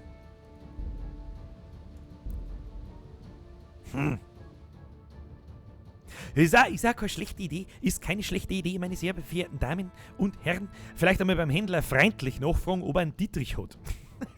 Das kann man natürlich auch. Aber was ist denn mit der? Mir hat doch. Vielleicht kann ich einfach so stehen. Wie verstecke ich mich überhaupt? Steuerung? Ne? X, ne? C. Brauchst du Hilfe? Wenn du dich wo hineinschleichen willst, sorge dafür, dass sich niemand sieht oder hört. Ob du gesehen wirst, hängt vom Licht deiner Haltung C und deiner Kleidung ab. Ob du gehört wirst, hängt von der Oberfläche, auf der du dich bewegst. Und deiner Haltung ab, Kleidung, insbesondere deinem Schuhwerk ab. So, ich bin unsichtbar, like a ninja. I'm a ninja. I'm behind you.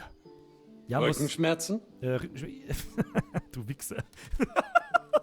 Okay. So, was machst du da drin? Bist du Pump? Du bist der Pumpfui. Das ist ein Wahnsinn.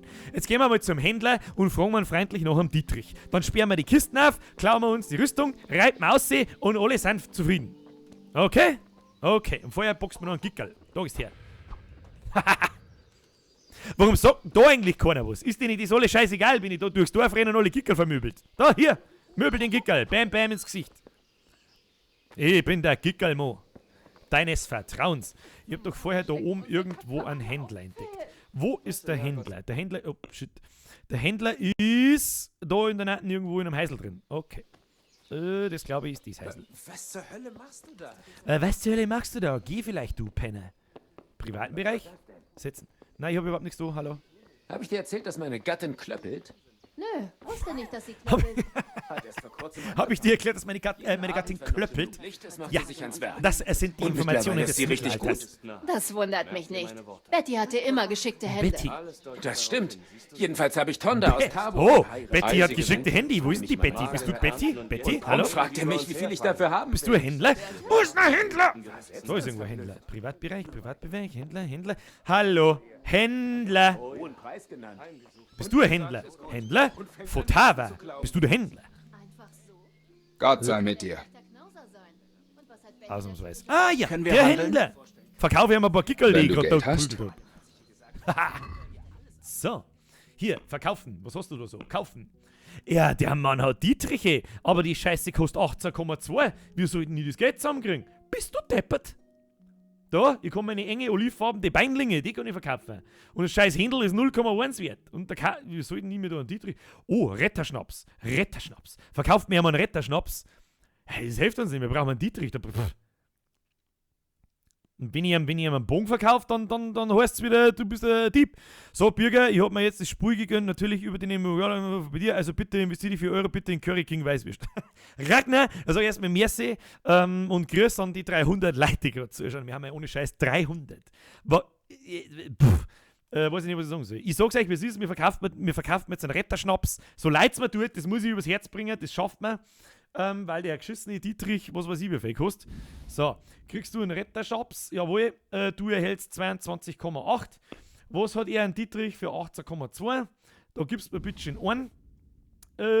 Und dann war es, eine Schatzkarte hat der gute Mann. Eine Schatzkarte und Schnaps. Guter Mann. X, Warenkorb prüfen. X, Handel abschließen. So, wir haben einen Dietrich gekauft. So, jetzt schleichen wir uns da nochmal ganz sneaky peaky hier in die Burg rein und da machen wir die scheiß Kisten auf. Und, ja. Sakrafix geht zu der Herrin, der Händler hat keine Rüstung und ich glaube nicht, dass du nur mit einem Dietrich die Kisten aufbrichst. Das werden wir jetzt gleich sehen. Ich bin nämlich der Dietrich Obermeister und... Holy shit, was ist denn das?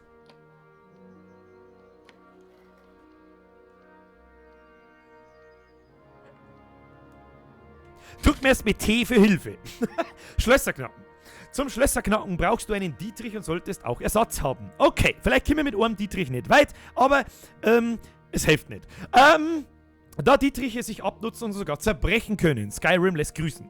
Den Vorgang des Knackens beginnst du, indem du bei Anvisieren des Schloss ein Diagramm des Schließmechanismus erschreibst und du musst den Dietrich an der richtigen Stelle einsetzen. Ob du dich dem Idealpunkt näherst, verrät dir die Größe des Zeigers. Dieser färbt sich golden, wenn du den Idealpunkt gefunden hast. Okay. So dann. Also nicht und dann, sondern so dann. So dann musst du den Dietrich benutzen, um den ganzen Schließmechanismus zu drehen. Zeitgleich musst du die Bewegung des Dietrichs mit der Drehung des Mechanismus koordinieren, da die Drehung die Position des Idealpunkts ändert. Versuchst du den Mechanismus zu drehen, ohne dass der Dietrich an der richtigen Stelle befindet, blockiert der Mechanismus und der Dietrich wird beschädigt oder zerbricht sogar. Schaden am Dietrich verursacht ein Geräusch, das für unerwünschte Aufmerksamkeit sorgen kann. Ihn zu zerbrechen ist sogar noch lauter. Das ist natürlich toll. Da darf ich nochmal vorschlagen, machen wir erst einmal die Tür zu. So, das schafft man schon. Und wenn nicht, dann müssen wir zur Herrin gehen und müssen wir die betteln. Oder wir müssen uns eine andere Alternative aussuchen. So, Optimalplatz. Optimalplatz ist wo? Da ist er gerade angezeigt. Was soll denn da damit?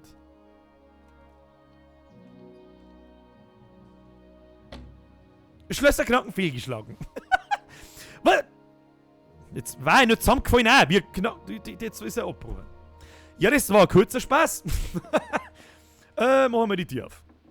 So, meine Damen und Herren, wir müssen die Herren aufsuchen.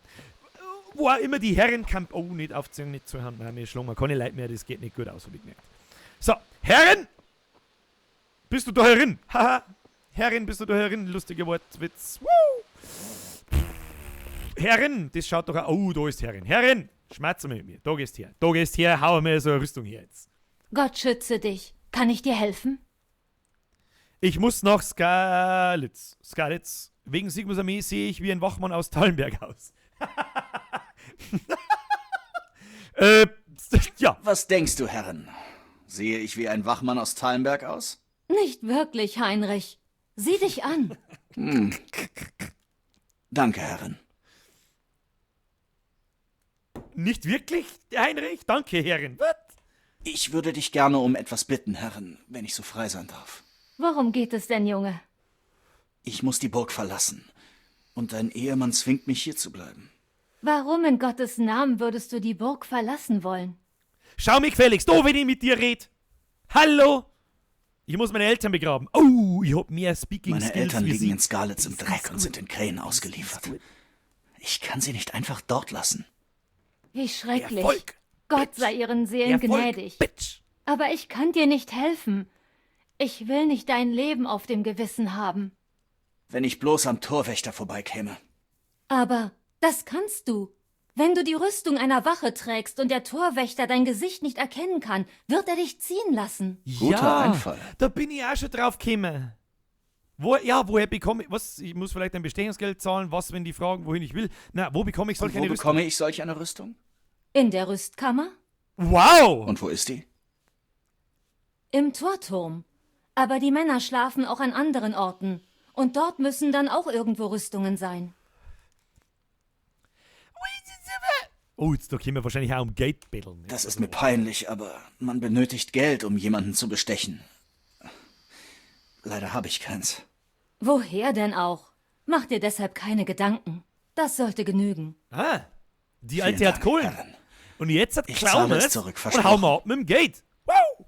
Super Idee. Oh, leck, 25 Groschen. Da hat er recht, hätten wir gespeichert, dann hätten wir noch einen Dietrich. Ja, das ist mir jetzt aber wurscht. Das hilft halt nicht, das ist halt so. Wir sparen das dann halt so realistisch, wie es noch gerade irgendwie geht. Ja, wo bekomme ich solch eine Rüstung? In der Vielen Rüstkammer. Dank, Herren. Ich muss jetzt los. Gespräch beenden. Und er redet einfach nicht mit mir. Ja, also ich weiß jetzt auch nicht so recht, gell? Also ich weiß ja nicht. Da muss ich jetzt nicht warten, dann müssen doch noch woanders auch Rüstungen sein. Aber ich kann doch nicht.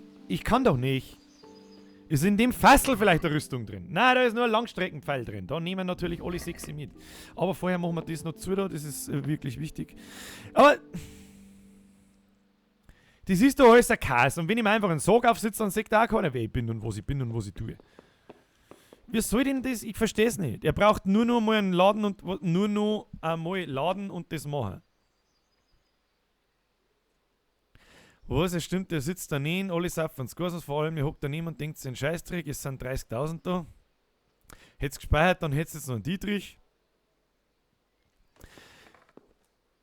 Ja gut, dann stellen wir uns jetzt da ins Eckerlein, ne? Oder oben, besser gesagt. Was passiert eigentlich, wenn wir da oben fallen? Nix, okay. So, da gehen wir jetzt... Was war das denn? Oh shit. Der hat mich gehört. Leiter benutzen. Benutzt doch die Leiter schnell auf. Ich glaube allerdings auch, dass der einfachste Weg jetzt einfach ist, scheißt mal auf die 25 Pfund, die wir da jetzt gekriegt haben, oder was weiß ich, was die Währung da ist in dem Spiel. Wir bestechen wir jetzt einfach diese verdammte Wache da vorne und wehe, der schiebt sich die Kohle ein und lässt mich da nicht aussehen. Dann gehe ich her und reiß dem Kicker den Kopf ab. So, hast einen Trick, Motherfucker. So, check off, ich hab Kohle. Gott sei mit dir. Ja, mein Gott, du bist so greislig, das ist unfassbar. Ich muss hier raus. Ich muss hier raus. Ja. Raus muss er. Du schon wieder? Hab ich nicht gesagt, ich kriege Ärger, wenn ich ausgerechnet dich rauslasse? Ja, aber ich hab Kohlen. Ich muss hier raus. Du schon wieder? Manno.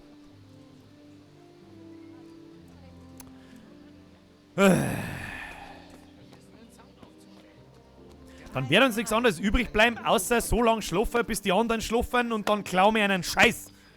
Grützi, fix, das darf aber nicht wahr sein. So, zurück in unser Hirben. So, ich weiß, wo dein Hirben wohnt, Alter. Hirben. So, eine ins Bett. Ja, der ein bisschen schlafen. Grützi, fix, ich darf nicht trödeln, weil ich keine Zeit verlieren darf. Ich kann aber auch irgendeinen Scheiß klauen. Was ist das denn? Gut, fix, stell dich nicht zu Depper da. Ja, aber Depper da, was soll ich machen? Ganz ehrlich, ich spreche in den Worten unserer Nachbarn. Was soll ich machen?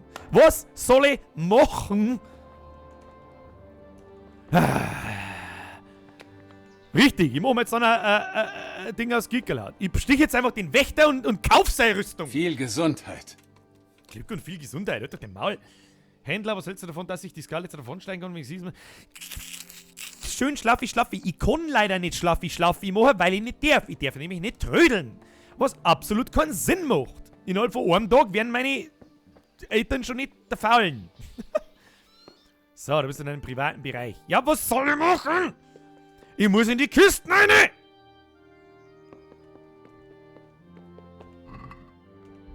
Da ist nirgendwo was drin. Fix. Touch of a Spaghetti. Touch mal sein Spaghetti. Vielleicht gibt es das so. Schauen wir nochmal in die Kiste. Da muss doch irgendwo was drin sein. Öffnen, im Sackel drin. Da drin, irgendwo. Hallo, gib mir mal so eine helle Baden, dann schlacht die alle. Schlossknacken, schwer, nein. Wer ist da? Dein Mann. Ich weiß doch nicht. Da kann man nichts tun.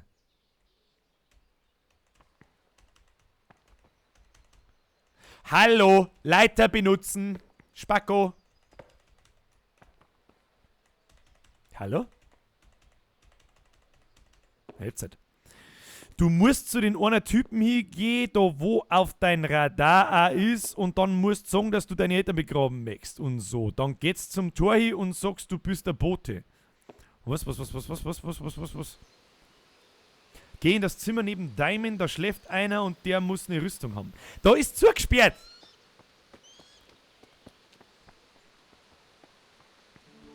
Ich tu doch da jetzt nicht mit dem Dietrich umeinander. Was ist denn mit dem los? Was ist denn mit dir los? Ah, du bist der Gute, du gehst jetzt so rein und du gehst nach rechts. Ja, du gehst jetzt so rechts rein und ich schleiche mich hinten nachher und gehe einfach rein. Hallo? Verdammt! Hallo? Oh, da kommt einer, Privatbereich. Was willst du? Na, was du ich hast will. hier nichts zu suchen. Ja, ich weiß schon. Was? Hallo, ich bin der Birger und aka Heinrich der Lappen. Welchen Teil davon begreifst du nicht? Ich weiß nicht, halt doch der mal, vielleicht vermöbelt ihr die Ist das einfach. dein Ernst? Was denn? Was mein Ernst? Hallo? Hallo? Ich kann nicht schlafen! Oh, jetzt hätte ich ihn fast noch nicht geschmiert. Das ist so ein wenig ein Kass, gell? Lad einfach nein. Ich lade jetzt auch einfach nein, weil es mir jetzt nicht wirklich zu blöd ist. Das ist da das ist auf alle Fälle da, wo wir das letzte Mal geschlafen haben. Da verhalten wir uns jetzt einmal ganz leise. Der hat doch vorher, wenn wir geschlafen haben, hat er gerade geschnurrt. Jetzt schnurrt er nicht mehr. Warum?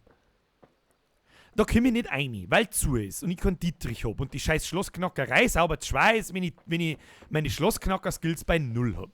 So, was, vielleicht verzeiht mir ja eher was. Red mir einfach einmal Gott sei mit dir. Weißt du, wo ich... Falls es um Essen geht, frag in der Küche. Wenn du was anderes... Was hältst du davon? Das Glück war ihnen wahrlich hold. Ein Jammer, dass das Schicksal nicht allen gnädig war. Oh, und du kennst Herrn Ratzig Kobille? Das wäre übertrieben. Ah, ja. Vielleicht ich habe ihn führt ein paar dieses Mal Gespräch gesehen. zu etwas.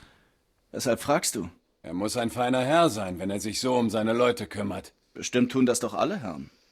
Ah, ich könnte dir da Geschichten erzählen. Über Herrn Divish?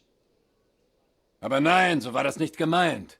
Ich habe nur von anderen Sachen gehört. Da rollt einem die Fußnägel auf. Verstehe. Ja, die meine Fußnägelrolle. Die Lage war wegen Sigismund heute... Herr Divish regelte das. Wer sind diese Söldner, die... Du meinst die Kumanen? Man weiß nicht viel über sie, außer dass Sigismund sie irgendwo im Osten angeworben hat. Das sind sie auch. Also mit der Woche komme ich auch nicht weiter vom Flieg.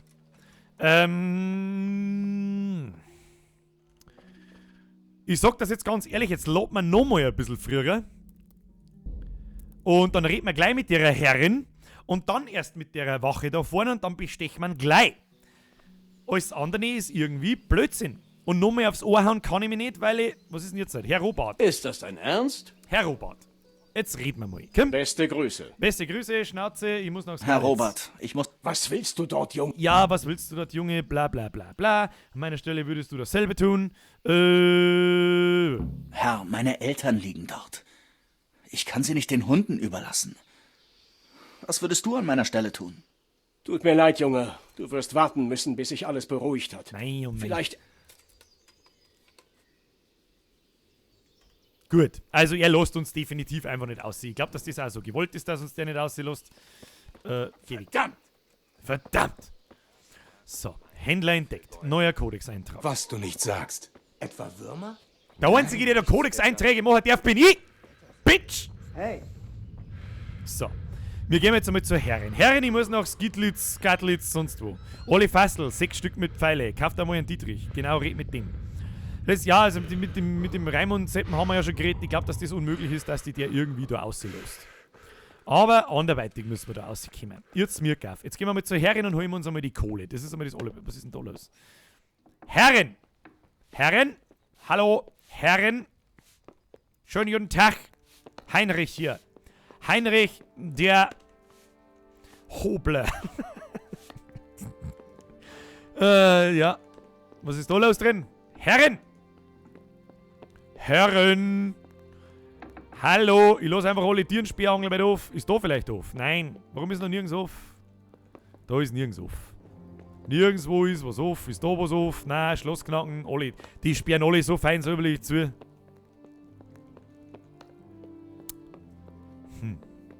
Also ich weiß nicht. Ich weiß doch auch nicht. Wo ist denn jetzt Herren hin? Wie komme ich da jemals wieder raus? Wo bin ich denn jetzt wieder hingelaufen? Herren.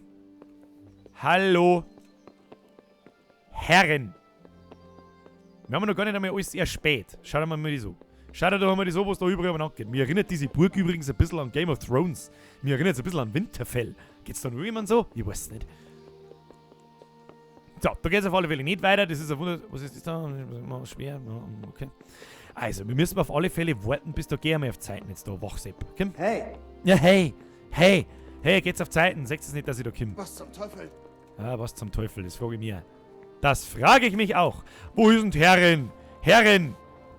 Ach, die gingen gerade wieder alle zu einem Arbeitsplatz. Vielleicht kommt dort Herrin auch gerade einer gestaxelt.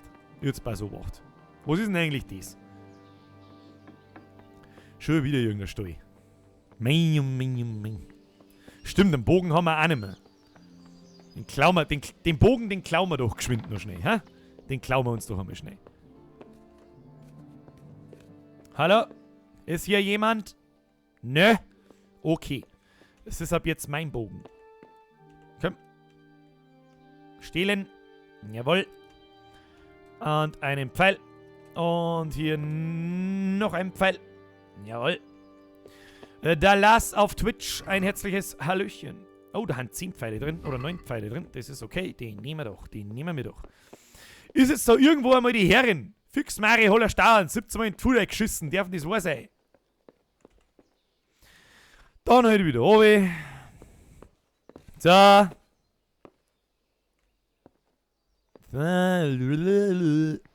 Ja, der Sumo Olli schreibt, du meinst die Burg an der Eismauer. Na, das ist Rabenfell, soweit ich mich. Oder heißt es Rabenfell? Oder Rabenwehr heißt es, glaube ich.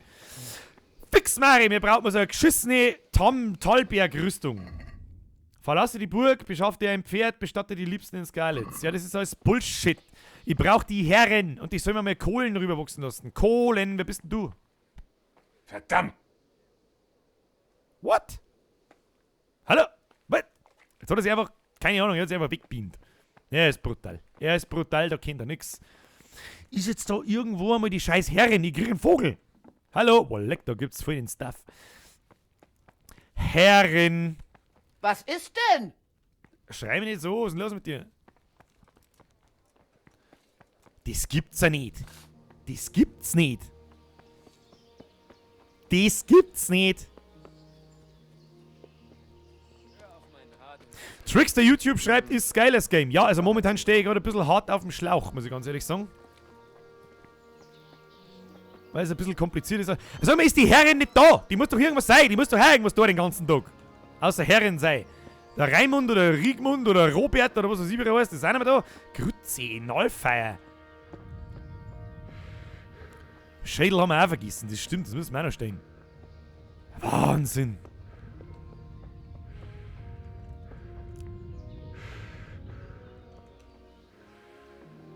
Ich krieg einen Vogel. Gib mir mal einen Schädel. So.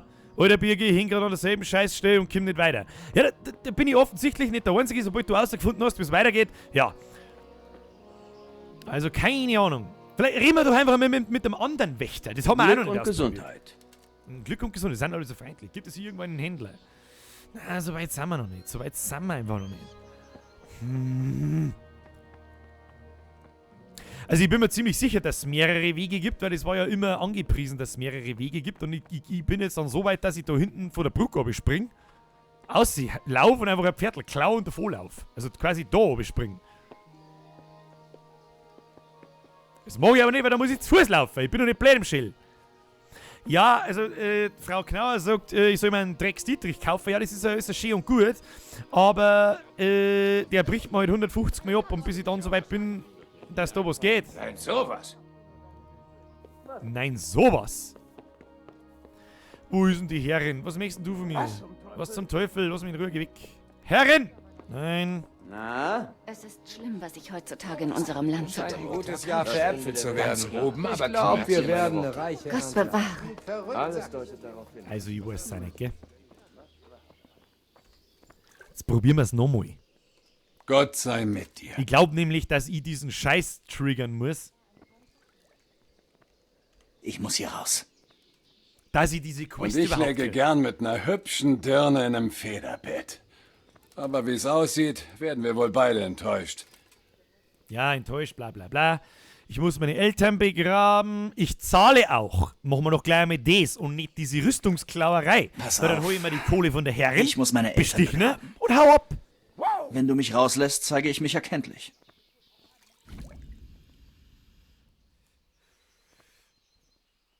Was? Falschen müsst man.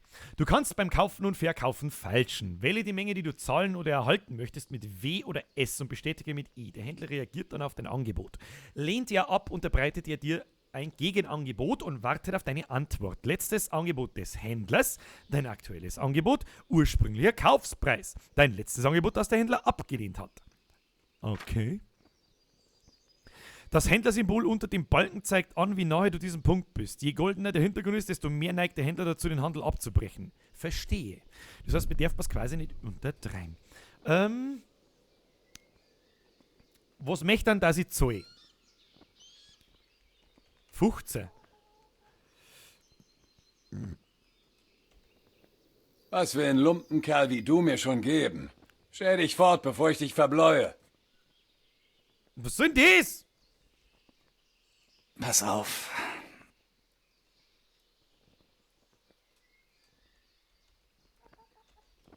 Ach so, ich hab quasi kein Geld nicht, deswegen kann ich ja mal kein scheiß Angebot nicht machen. Ja gut, dann muss ich halt zuerst noch schnell gehen. Was will ein Lumpen... So, vergiss es. Und dann verkauft man die scheiß Pfeile. So, dann gehen wir zum Händler. Verkauft man die Pfeile. Und dann, hey, Mr. Händler, Bitch. Möchtest Gott du sei vielleicht... mit dir. Ich habe hier ein paar tolle Pfeile für dich. mein Können wir Freund. handeln? Können wir handeln? Wenn du Geld hast? Nö, habe ich nicht, aber du. Rüstung, Nahrung, alle. Hier. Na, verkaufen müssen wir, oder? Waffen. Langstreckenpfeil. Hier, der kostet 1,1. Wie viel brauchen wir? Minderwertige Pfeil. Den nimm alle. Du, ich brauche keine Pfeile, ich triff sowieso nichts. So, hier, Pfeile. Ja, nimm, mein Freund. Die Vermögen des Händlers, er hat nur 10. Er hat nur 10. Dann so ist 18,8. Er hat ja bloß 10. Was ist das für Schmarrn? Den machen wir wieder weg. 8,9. So, 7,8. Okay. Okay. Okay. Und 9. So, jetzt hat er genau 10. Das heißt, Handel abschließen. Und wir haben 10 Taler reicher. Hoffe ich. Haben wir jetzt noch irgendwo 10 Taler? Hallo, wo stehen denn meine Taler? Da unten. 10. So. Wir müssen doch noch irgendwo mal ein verdammtes Geld herkriegen. Das darf ich nicht wahr sein. Vielleicht ist jetzt die scheiß Herrin schon einmal da. Das ist ein Wahnsinn. Die ist vorher zumindest da oben beim Fressen geguckt. Nein, jetzt muss er wieder aufgetorkeln. Sagt wieder, verdammt, pass doch auf. Herrin, um Himmels Willen, gib mir deine Kohle. Der Herr sei gepriesen. Ich muss nach Skalitz. Ich würde dich gerne... Worum geht es? Ich muss die Burg verlassen. Ich muss die Warum Burg in Gottes verlassen. Namen? Warum in Gottes Namen? Ja, meine Speaking-Skills sind besser wie deine. Ich muss meine Eltern Meine bekommen. Eltern Gute liegen in Frau. Skalitz im Gute Dreck und Frau. sind den Krähen Ich ausgeliefert. muss... Ja, Krähen. Und Ich kann sie nicht das ist einfach so dort schlimm. lassen. Es ist so schlimm. Wie schrecklich. Ja, Erfolg. Gott sei ihren Seelen gnädig. Ja, Aber ich kann dir... Wenn ich bloß am... Aber das kann... Guter Einfall. Ja, ich mag aber... Ich muss vielleicht jemand bestechen. Das ist mir peinlich, Give me your aber money. man benötigt Geld, um jemanden zu bestechen. Give me your money. Leider habe ich keins. Woher denn auch? Mach dir das... Das sollte genügen. Vielen Dank, Herrin. Ich... Haha! Vielen Danke! Dank, Herrin. Bitch! Ich muss jetzt los. Gott behüt dich. Gott behüt dich. Stefanie. Herrin Stefanie. Herrin Stefanie ist so nett. Wobei nett die kleine Schwester vom Beschissen ist. Aber egal. Ist das dein Ernst? Bum, bum, bum, das ist mein Ernst. Kruzifix, warum mault mir in dem Spiel jeder an? Die maulen mir immer an. Die haben alle so nett. Ein Viertel brauche ich natürlich auch noch, aber da ich ja mit einem Viertel gekommen bin, steigen wir mir da einfach ganz dreist auf. Hau mal einen Rückwärtsgang rein. So, hier Rückwärtsgang. Ja, das machst du gut. So, ja. Galopponaut. Mein Name. Leiter, ja. Achtung, wir nehmen noch ein Reisehuhn mit. So ein gemeines Hosentaschenhuhn, kann nicht schaden. So, ja, lecker Hühnchen. So, Maestro. I can make you an offer you cannot. Was heißt nicht akzeptieren auf Englisch? Ich weiß es nicht, ist mir aber scheißegal. Ich muss hier raus. Ich muss hier raus. Ich muss hier raus. Und ich läge gern mit einer hübschen Dirne in einem Federbett. Ja, aber du bist leider zu hässlich. Ich zahle auch, mein Freund. Pass auf. Ich zahle auch. Ich muss meine Eltern begraben. Wenn du mich rauslässt, zeige ich mich erkenntlich. Ja, hier, falschen, Motherfucker. Falschen. So, er möchte quasi 17,50. Ich unterbreite dir 14, mein Freund. 14. Angebot unterbreiten. Einverstanden? Nun, etwas mehr und der Handel steht. Etwas mehr. Er geht auf 14,5, er ist nur viertelt verärgert. Ich sag das ganz ehrlich, ich gehe jetzt noch mehr auf Angebot unterbreiten und verkack's wahrscheinlich wieder. Komm schon, ein bisschen mehr. Er möchte 14,5. Der Dreckhammer, was ist denn eigentlich? Ach so, das ist sein Angebot. Ich hätte viel weiter drunter anfangen müssen. Viel weiter hätte ich drunter anfangen müssen. Aber es hilft nicht, die 14 soll ich da haben, für das haben wir jetzt zu viel Zeit verkackt. Interessant. Aber wenn ich dich gehen lasse, wird es... Wenn du aber dafür sorgst, dass ich dich nicht erkennen kann, krieg ich keinen Ärger. Du kannst mir mal Arsch lecken! Was soll ich mir bitte ausdenken? Was weiß ich? Wenn ein Thallenberger Wachmann in voller Gewandung auf... Na gut, ich versuche etwas aufzutreiben. Du Arschloch! Hast mir jetzt seit 14,5 Dings abgluckst und ich krieg einen Vogel mit dem. Somebody touch my spaghetti.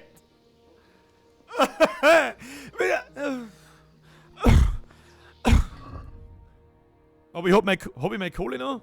Du Wichser! Jetzt haben wir meine Kohle abgenommen. Ich hab lieber deine jetzt noch nicht schmieren. Du angesuchter Kanisterkopf. Du, somebody touch my spaghetti. Do you know the way? Was tun wir jetzt? Was tun wir jetzt? Ich brauche offensichtlich dieses scheiß Gewand. Ich weiß nicht, was ich tun soll. Ich darf keine Zeit verlieren. Hast du gesehen, was so ein scheiß Dietrich kostet? Da haut's der Vogel raus. Da schau ich hin. Ich hab keinen Dietrich.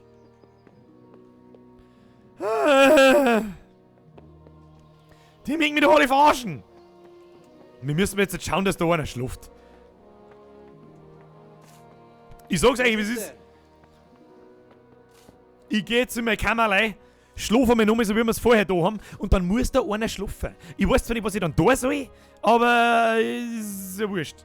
So, schlafen Schlafen bis Nacht ist. Dann muss irgendjemand... Das ist ja Wahnsinn, wie lange das die da umeinander... Und du kannst jetzt nicht länger schlafen. Wieso denn nicht? Wieso denn nicht? Ich mag aber schlafen, bis Nacht ist. Da muss einmal irgendjemand schlafen. Jetzt schlafen wir einfach einmal. So, Kim, schlaf. Kim, schlaf. Schläft. Warum hört denn das bei 12 Uhr Mittag auf? Das soll nicht aufhören bei 12 Uhr Mittag. Aber warum denn? Um 12 Uhr Mittag schlaft doch kein normaler Mensch. Tröde nicht, du darfst keine Zeit verlieren. Das Spiel möchte mich doch komplett trollen. Das möchte mich doch trollen. Troll mich nicht. Warum ist jetzt da auf einmal nicht zugesperrt? Hallo? Bitch. Nein, nicht aufstehen. Nein. Nein. Nein. Bist doof. Nein. Hast du was verloren? Ja, ein Schlüssel für deine Rüstung, du Pimmel. Hey, pass auf, wo du hingehst. Was tut denn jetzt wieder? Lass einmal die Tür auf, du. Bist Bauer. du taub? Hey, pass auf. Hey, Dorfbewohnerin, kannst du mal, gibt es hier irgendwo einen Händling? Warum schreibt mich der die ganze Zeit an? Hey, pass auf! Pflege! Pflege? Sie Pflege? Verschwinde, du gehörst hier nicht her. Ja, es gibt natürlich eine Funktion, bei der ich einfach warten kann. Was ist mit dir? Und, jo. So, ich verstecke mich jetzt da ganz leid. Jetzt geht er wieder. Was tut er denn jetzt wieder? Ja, geh. Mach nicht Hey, zu. wer ist da? Hey, wer ist da? Keiner ist da ist keiner. Nein, das ist eine Lüge. The cake is a lie. Was du denn? Ihm schluckst und sie hauen wir zusammen. Legst jetzt du bitte einmal wieder hin zum Schlafen!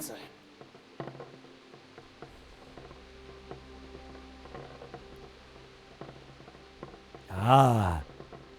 Schlaf, Bauer, schlaf.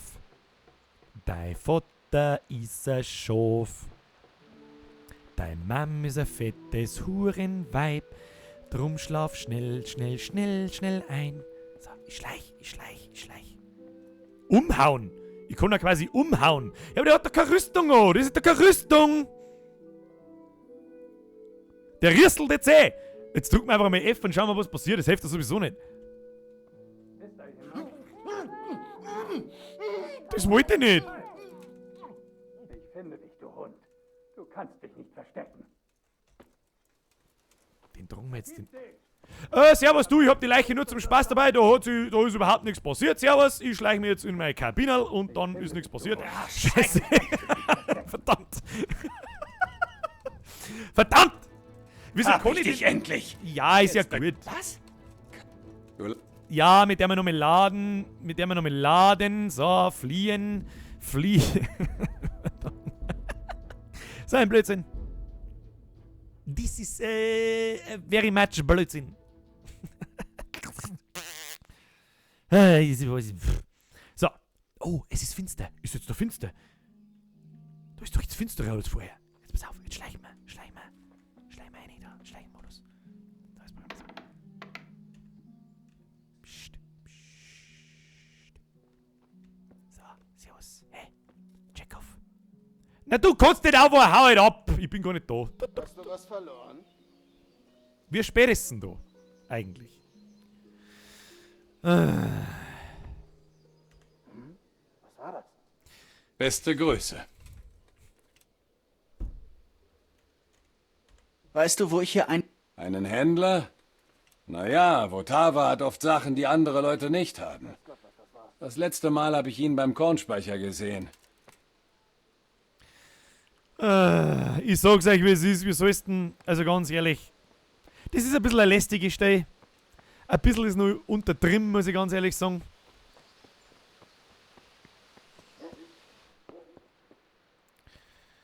Ich weiß doch auch nicht.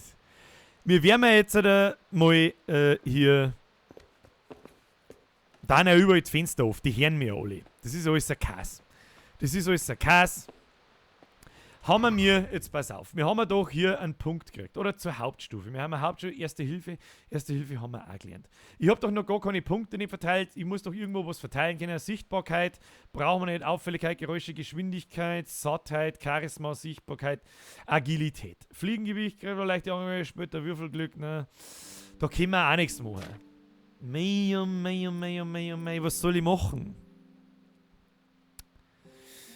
Schau dir halt schnell ein Tutorial an, du Affe. Ja, ich sag dir jetzt auch ganz ehrlich, ich werde jetzt auch mal da danach googeln, weil das wirklich ein total kalter ist, dass ich da jetzt eine dreiviertel Stunde lang umeinander wurstelt, bloß damit ich den Scheiß da Kingdom Come Deliverance. So, sollen wir uns das miteinander anschauen? Oder nicht? Oder Komplettlösung. Ja, Komplettlösung. Weißt du, wir haben so arm dran, dass wir eine Komplettlösung brauchen. Das ist ein Wahnsinn.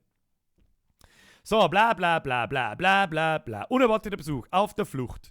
Was passiert? Bla bla bla bla bla bla bla. So, ja, Reload.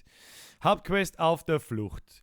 Lalelu, Theresa vor dem Vergewaltigern retten. Nein, das haben wir nicht da. Das haben wir nicht da. Geht über die Treppe zum Weger und spricht mit Robart. Halte auf dem Weg und wache und warte bis zum... Was? Mein Gott, nerv mich nicht mit deinem Adblocker. Scheiß!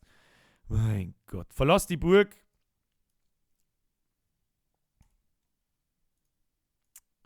Mein Gott, ring mich sich eine Seiten auf. Habe ich das schon mal gesagt? Ja. So, meine sehr verehrten Damen und Herren. Hoppala, das war die falsche. So. Jetzt passt es einmal an, was da überhaupt los ist. Sprich mit Herbert und gehe mit ihm in die Küche. Das haben wir schon alles gemacht. Geht über die Treppe zum Werk und sprich mit Robart. Haben wir auch schon, halte auf die Werker Wache, haben wir auch schon. Verlass die Burg und bestatte deine Eltern.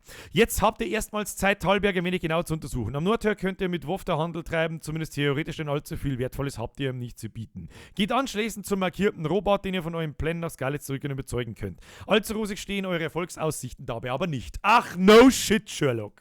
Immerhin erfahrt ihr vom Ritter noch ein wenig mehr über die bla bla bla, interessiert uns alles nicht.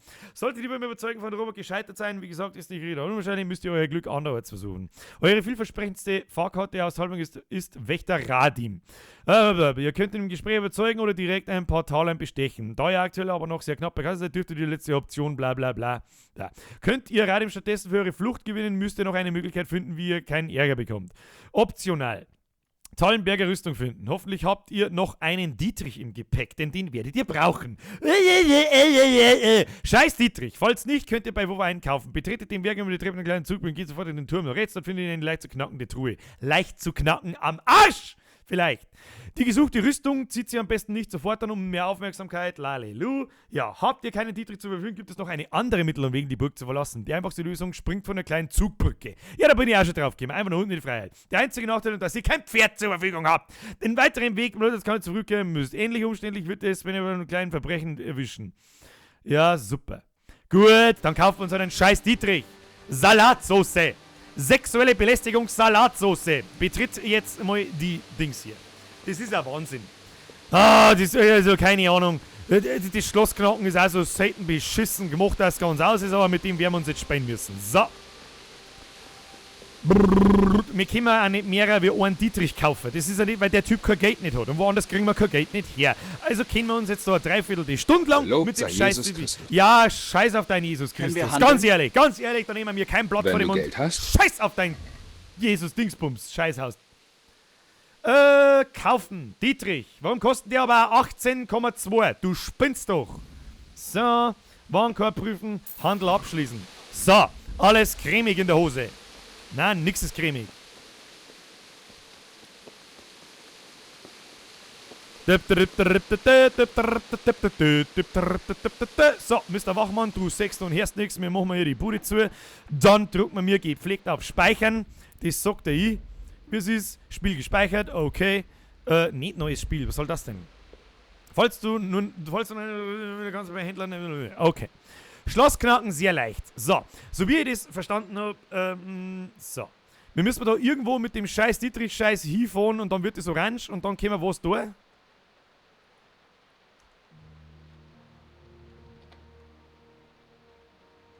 Okay. Okay. Okay.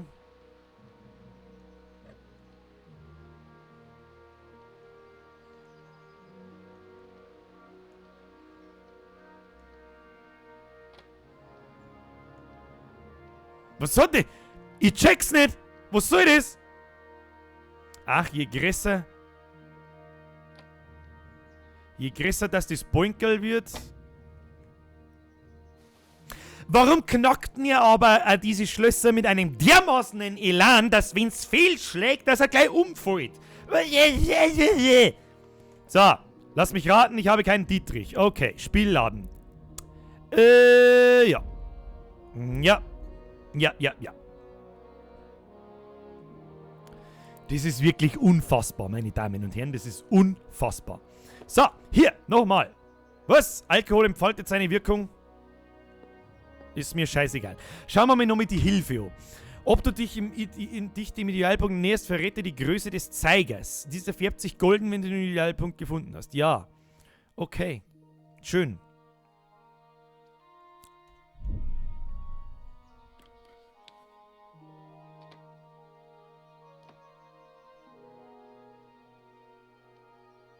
Okay.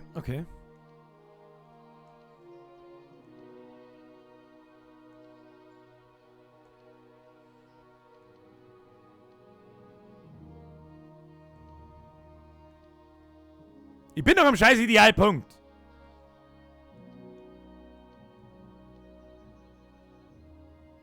Was soll das denn? Also ich keine Ahnung, wer das checken soll. Mit dran. Das ist ja sicher ein Scheißdreck, das ist ja unfassbar. Ich muss mit dem Punkt mitgehen, ich seh den Punkt nicht. Das bin ich mit meinem Mauszeiger da. Ich hab das schon gecheckt, was ich muss dran, ja, das bleibt irgendwann dann stehen. Und dann? Jetzt pass auf, probieren wir es einmal neu. Punkt ist, der Optimalpunkt ist, wo, ja, nicht, ja, da. Dann. Ah. Ich hab keine Ahnung, was ich da hab, aber es wird schon passen.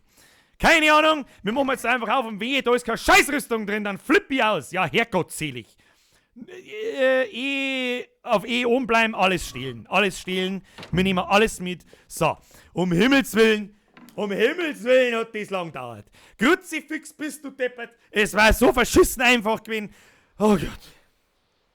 Spielen wir bitte wieder Outlast, da haben wir besser tun. Ja, unfassbar. Unfassbar. Also wer diese beschissene Scheiße so gemacht hat, das ist ja unfassbar.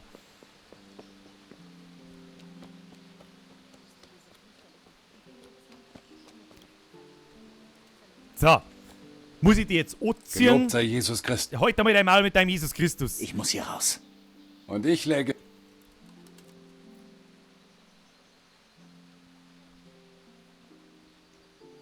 Meine Eltern wurden wie...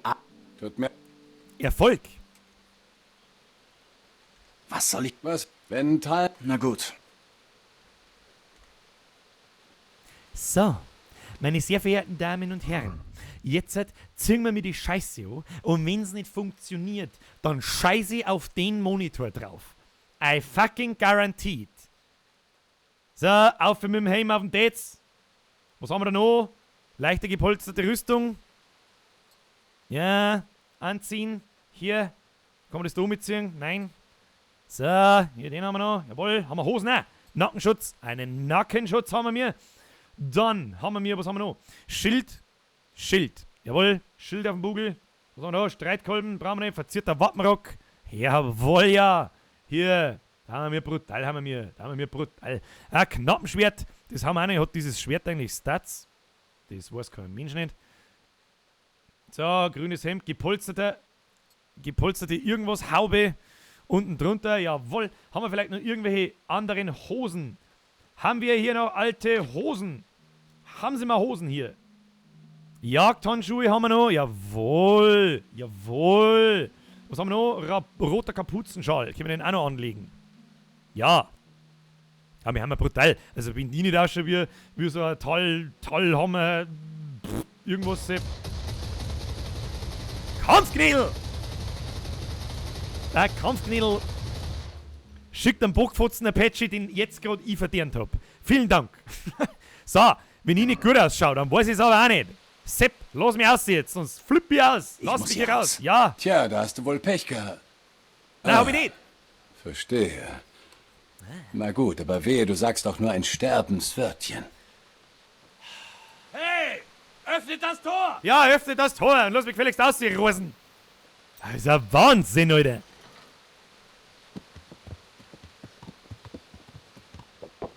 Raus muss er! Wo ist denn Skalitz? Skalitz? Beschafft ihr ein Pferd, verlasse die Burg. Sehr schön. Sehr schön. Meine sehr verehrten Damen und Herren. Skalitz. Marker. Vollbild verlassen. Warum kann ich mich da jetzt nicht hinporten? Willst du wirklich zu diesem Ort schnell reisen? Das wollen wir. Schnellreise ist jetzt nicht möglich. How about fuck you? Somebody touch my spaghetti. Kann man da hier reisen? Ja. Nein. Okay, dann halt nicht. So, wo geht's jetzt da hin? Wir müssen auf alle Fälle, wo müssen wir hin? Da oben und dann rechts. Okay. Das kriegen wir hin. Los geht's. Viertelsepp. Auf geht's. Um Kurven. Komm. Du hast entdeckt. Bildstock. Okay. Reiter,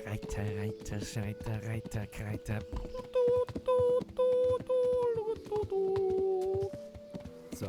Da mich wie immer mal keinen Stecker nicht auskennen, muss man jetzt da mal nachschauen, wohin, geradeaus weiter und dann rechts. Aber selbstverständlich schauen wir mir bei dem Aktivitätengeber vorbei. Das ist aber eh klar. Wir haben auch nicht so Gaudi da. Wir müssen uns ein bisschen Kohlen verdienen, Männer. Kohlen. Haben wir noch viel genug Zeit, dass wir unsere Leute bekommen. Das sag ich euch, wie es ist. Ja, dann müssen wir noch ein bisschen weiter führen. Okay. Ein Sühnekreuz haben wir entdeckt. Da schau hin. Da schau hin. So. Aber mit mir. Es ist doch stockfinstere Nacht. Ich weiß auch nicht, was da los ist. So. Da ist irgendwo ein Gerber Brader. Schauen wir mal, was der Gerber Brader da zum Verzeihen hat. Hast du Arbeit für mich? Hast du zufällig Arbeit für mich? Nicht wirklich. Toll. Das ist aber ein Außer, toller Auftrag. du bist von der waghalsigen Sorte. Waghalsige Wie meinst du Sorte. das? Ja, da bin ich jetzt aber gespannt. Wie du siehst, gerbe ich heute. Kaufen kann ich nur vom Jägermeister und der gibt mir nie genug. Der Jägermeister! Ich ja selbst jagen gehen. Bester Mann am Platz. Immer ein Auge auf mich. Du hingegen? Ich bezweifle, dass der Meisterjäger glücklicher wäre, wenn ich in seinem Revier wildere. Nein, aber er muss ja nichts mitkriegen. Pass auf, ich würde einen guten Preis für die Häute zahlen. Und manchmal bekomme ich eine Bestellung und brauche dafür was Bestimmtes. In so einem Fall wäre ich noch großzügiger. Wenn du mir ein paar Mal aushilfst, kann ich dir außerdem was Nützliches beibringen. Da schau her, was die alles kann. Quest begonnen. Müssen wir Tier heute besorgen. Okay, finde heraus, von welchen Tieren der Gerber heute braucht. Ja. Wieso sagt er mir das nicht einfach? Benötigst du denn keine Häute? Ob du es glaubst oder nicht, aber ich brauche Wildschweinhäute. Das Aha. Leder ist nicht das Beste, aber der Schuster macht daraus billige Schuhe. Und vor Herbstbeginn ist die Nachfrage hoch. Wir brauchen also Wildschweinhaut. Wo gibt's Wildschweinhaut? Vermutlich im Wald.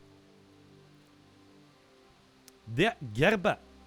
Was soll ich jetzt machen? Hallo? Auf der Flucht. Tierhäute. Bring dem Gerber Wildschweinhaut. Wo sollen wir mir jetzt Wildschweinhaut herzaubern? Soll ich da was ist? Was passiert, wenn ich deine Kier schlacht? Ich weiß nicht. Ich würde sagen, wir reiten jetzt einfach mal in den Wald. Und schauen mal, ob es da eine Wildsau zum Finden gibt. So, los geht's. Pferdal. Kim, ein bisschen Gas geben.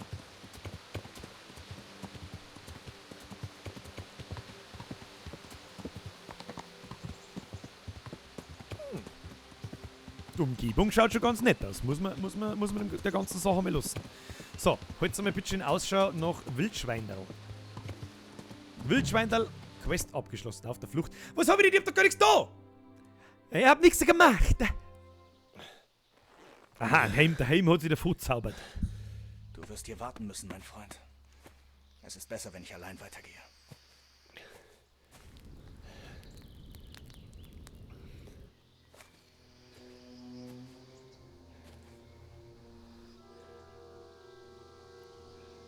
Ich hab noch Pfeile, Herr Höppelor. Bevor Sie gescheit daher schmatzen, den Sie mal ein bisschen aufpassen, gell?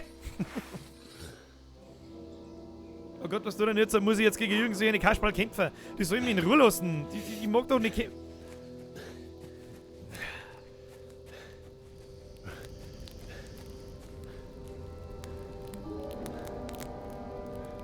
Ob da Hinschleicher jetzt gerade eine gute Idee ist, ich weiß es nicht, gell?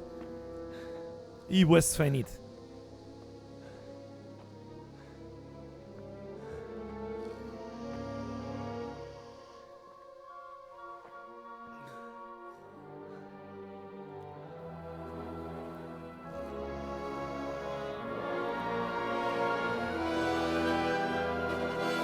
Holy shit, die haben einfach alle angezogen. Das ist ein bisschen asozial.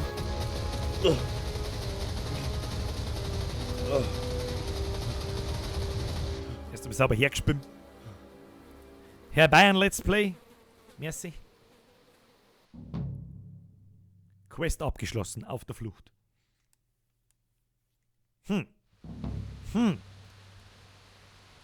Ja, und jetzt? Quest begonnen, Heimkehr, Suche nach deinen Eltern. Wo bin ich jetzt wieder? Jetzt bin ich in Ravna. Wait, da wollte ich nicht hin. Ich wollte Wildschweindl, Jung.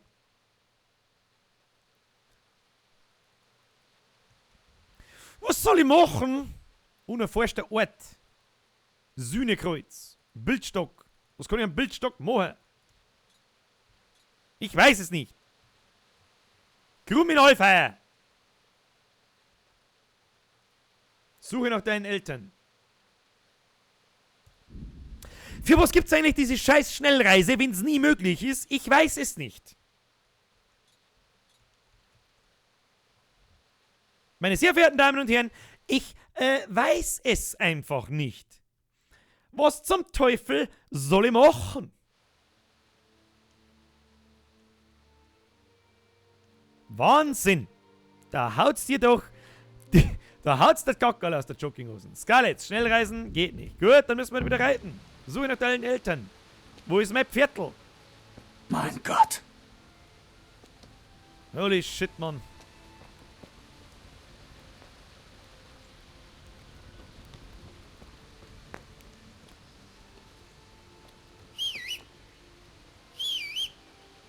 Wo ist denn mein Pferd?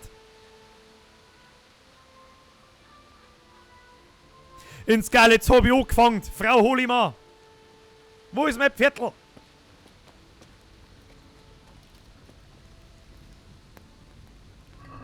Die kann man plündern. Oh, da hat er Brezen dabei. Ein guter Mann. Der hat ein Brezen dabei. Die nehmen wir. Ein bisschen von den Toten da plündern ist ein bisschen asozial, aber das hilft nicht. Er hat eine Karotte dabei. Jawohl. Hast du dabei? Eine rote Beete. Trockenobst. Jawohl. So. Oh, ich bin zu überlastet. Da isst man doch lieber mal einen Apfel. So. Das ist gut. Groschen haben wir dabei. Unsere hart erlegten Hühnchen. Da lässt man mal uns fallen, da die sagen. So. Dann werden wir schon nicht mehr zu überlastet sein. Den Gaul hat er doch gerade vorher noch davon gehauen. Ja, warum haut er denn den davon? Muss ich jetzt da noch meine Eltern suchen in dem Leichenhaufen drin, oder was? Was ist das für Blödsinn?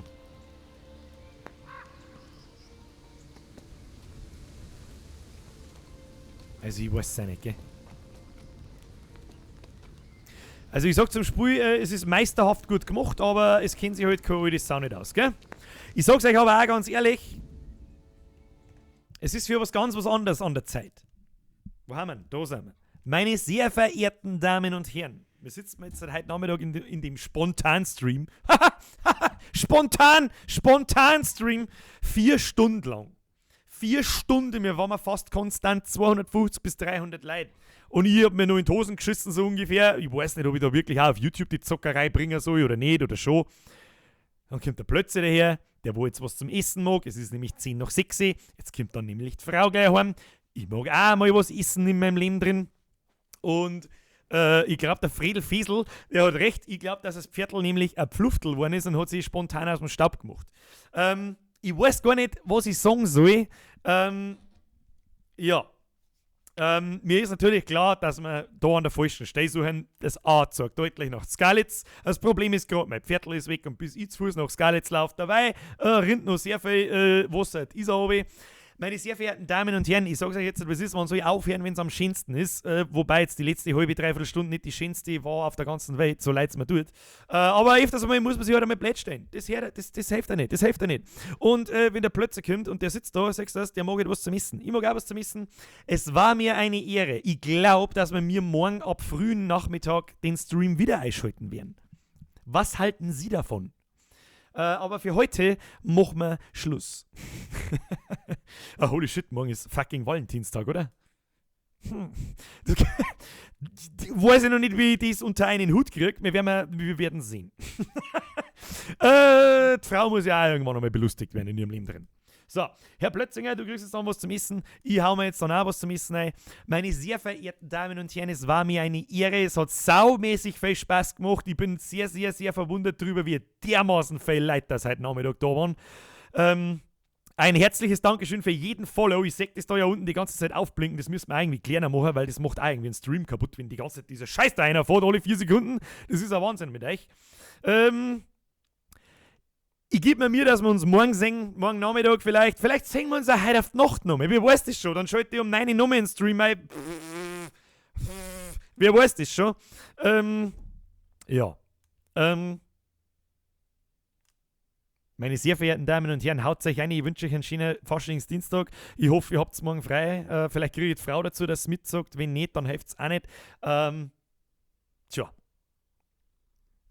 Ich hoffe, es war euch ein Spaß. Mir war es einer. Ich glaube, ich schalte jetzt aus. Da plötzlich schmust schon die ganze Zeit am Gesicht. Plötzlich da mit deinen Schmusen. Schau. Da. Damit leider was hören von deinem G. Hey, da. Nicht? Da. Plötzlich sag auf Wiedersehen, da. Da. Sagst du Wiederschauen, da. Was soll ich sagen? Was soll ich noch sagen? Ganz ehrlich, merci euch fürs Zuschauen. Bis zum nächsten Mal, was wahrscheinlich sehr, sehr, sehr, sehr viel schneller kommt, wie es ihr meint. Habe die Ehre. Plötzlich jetzt, tu mich halt nicht über, was du möchtest du von mir. Du hast doch schon was gegessen. Du musst das Frauli bestechen, nicht mich. Servus.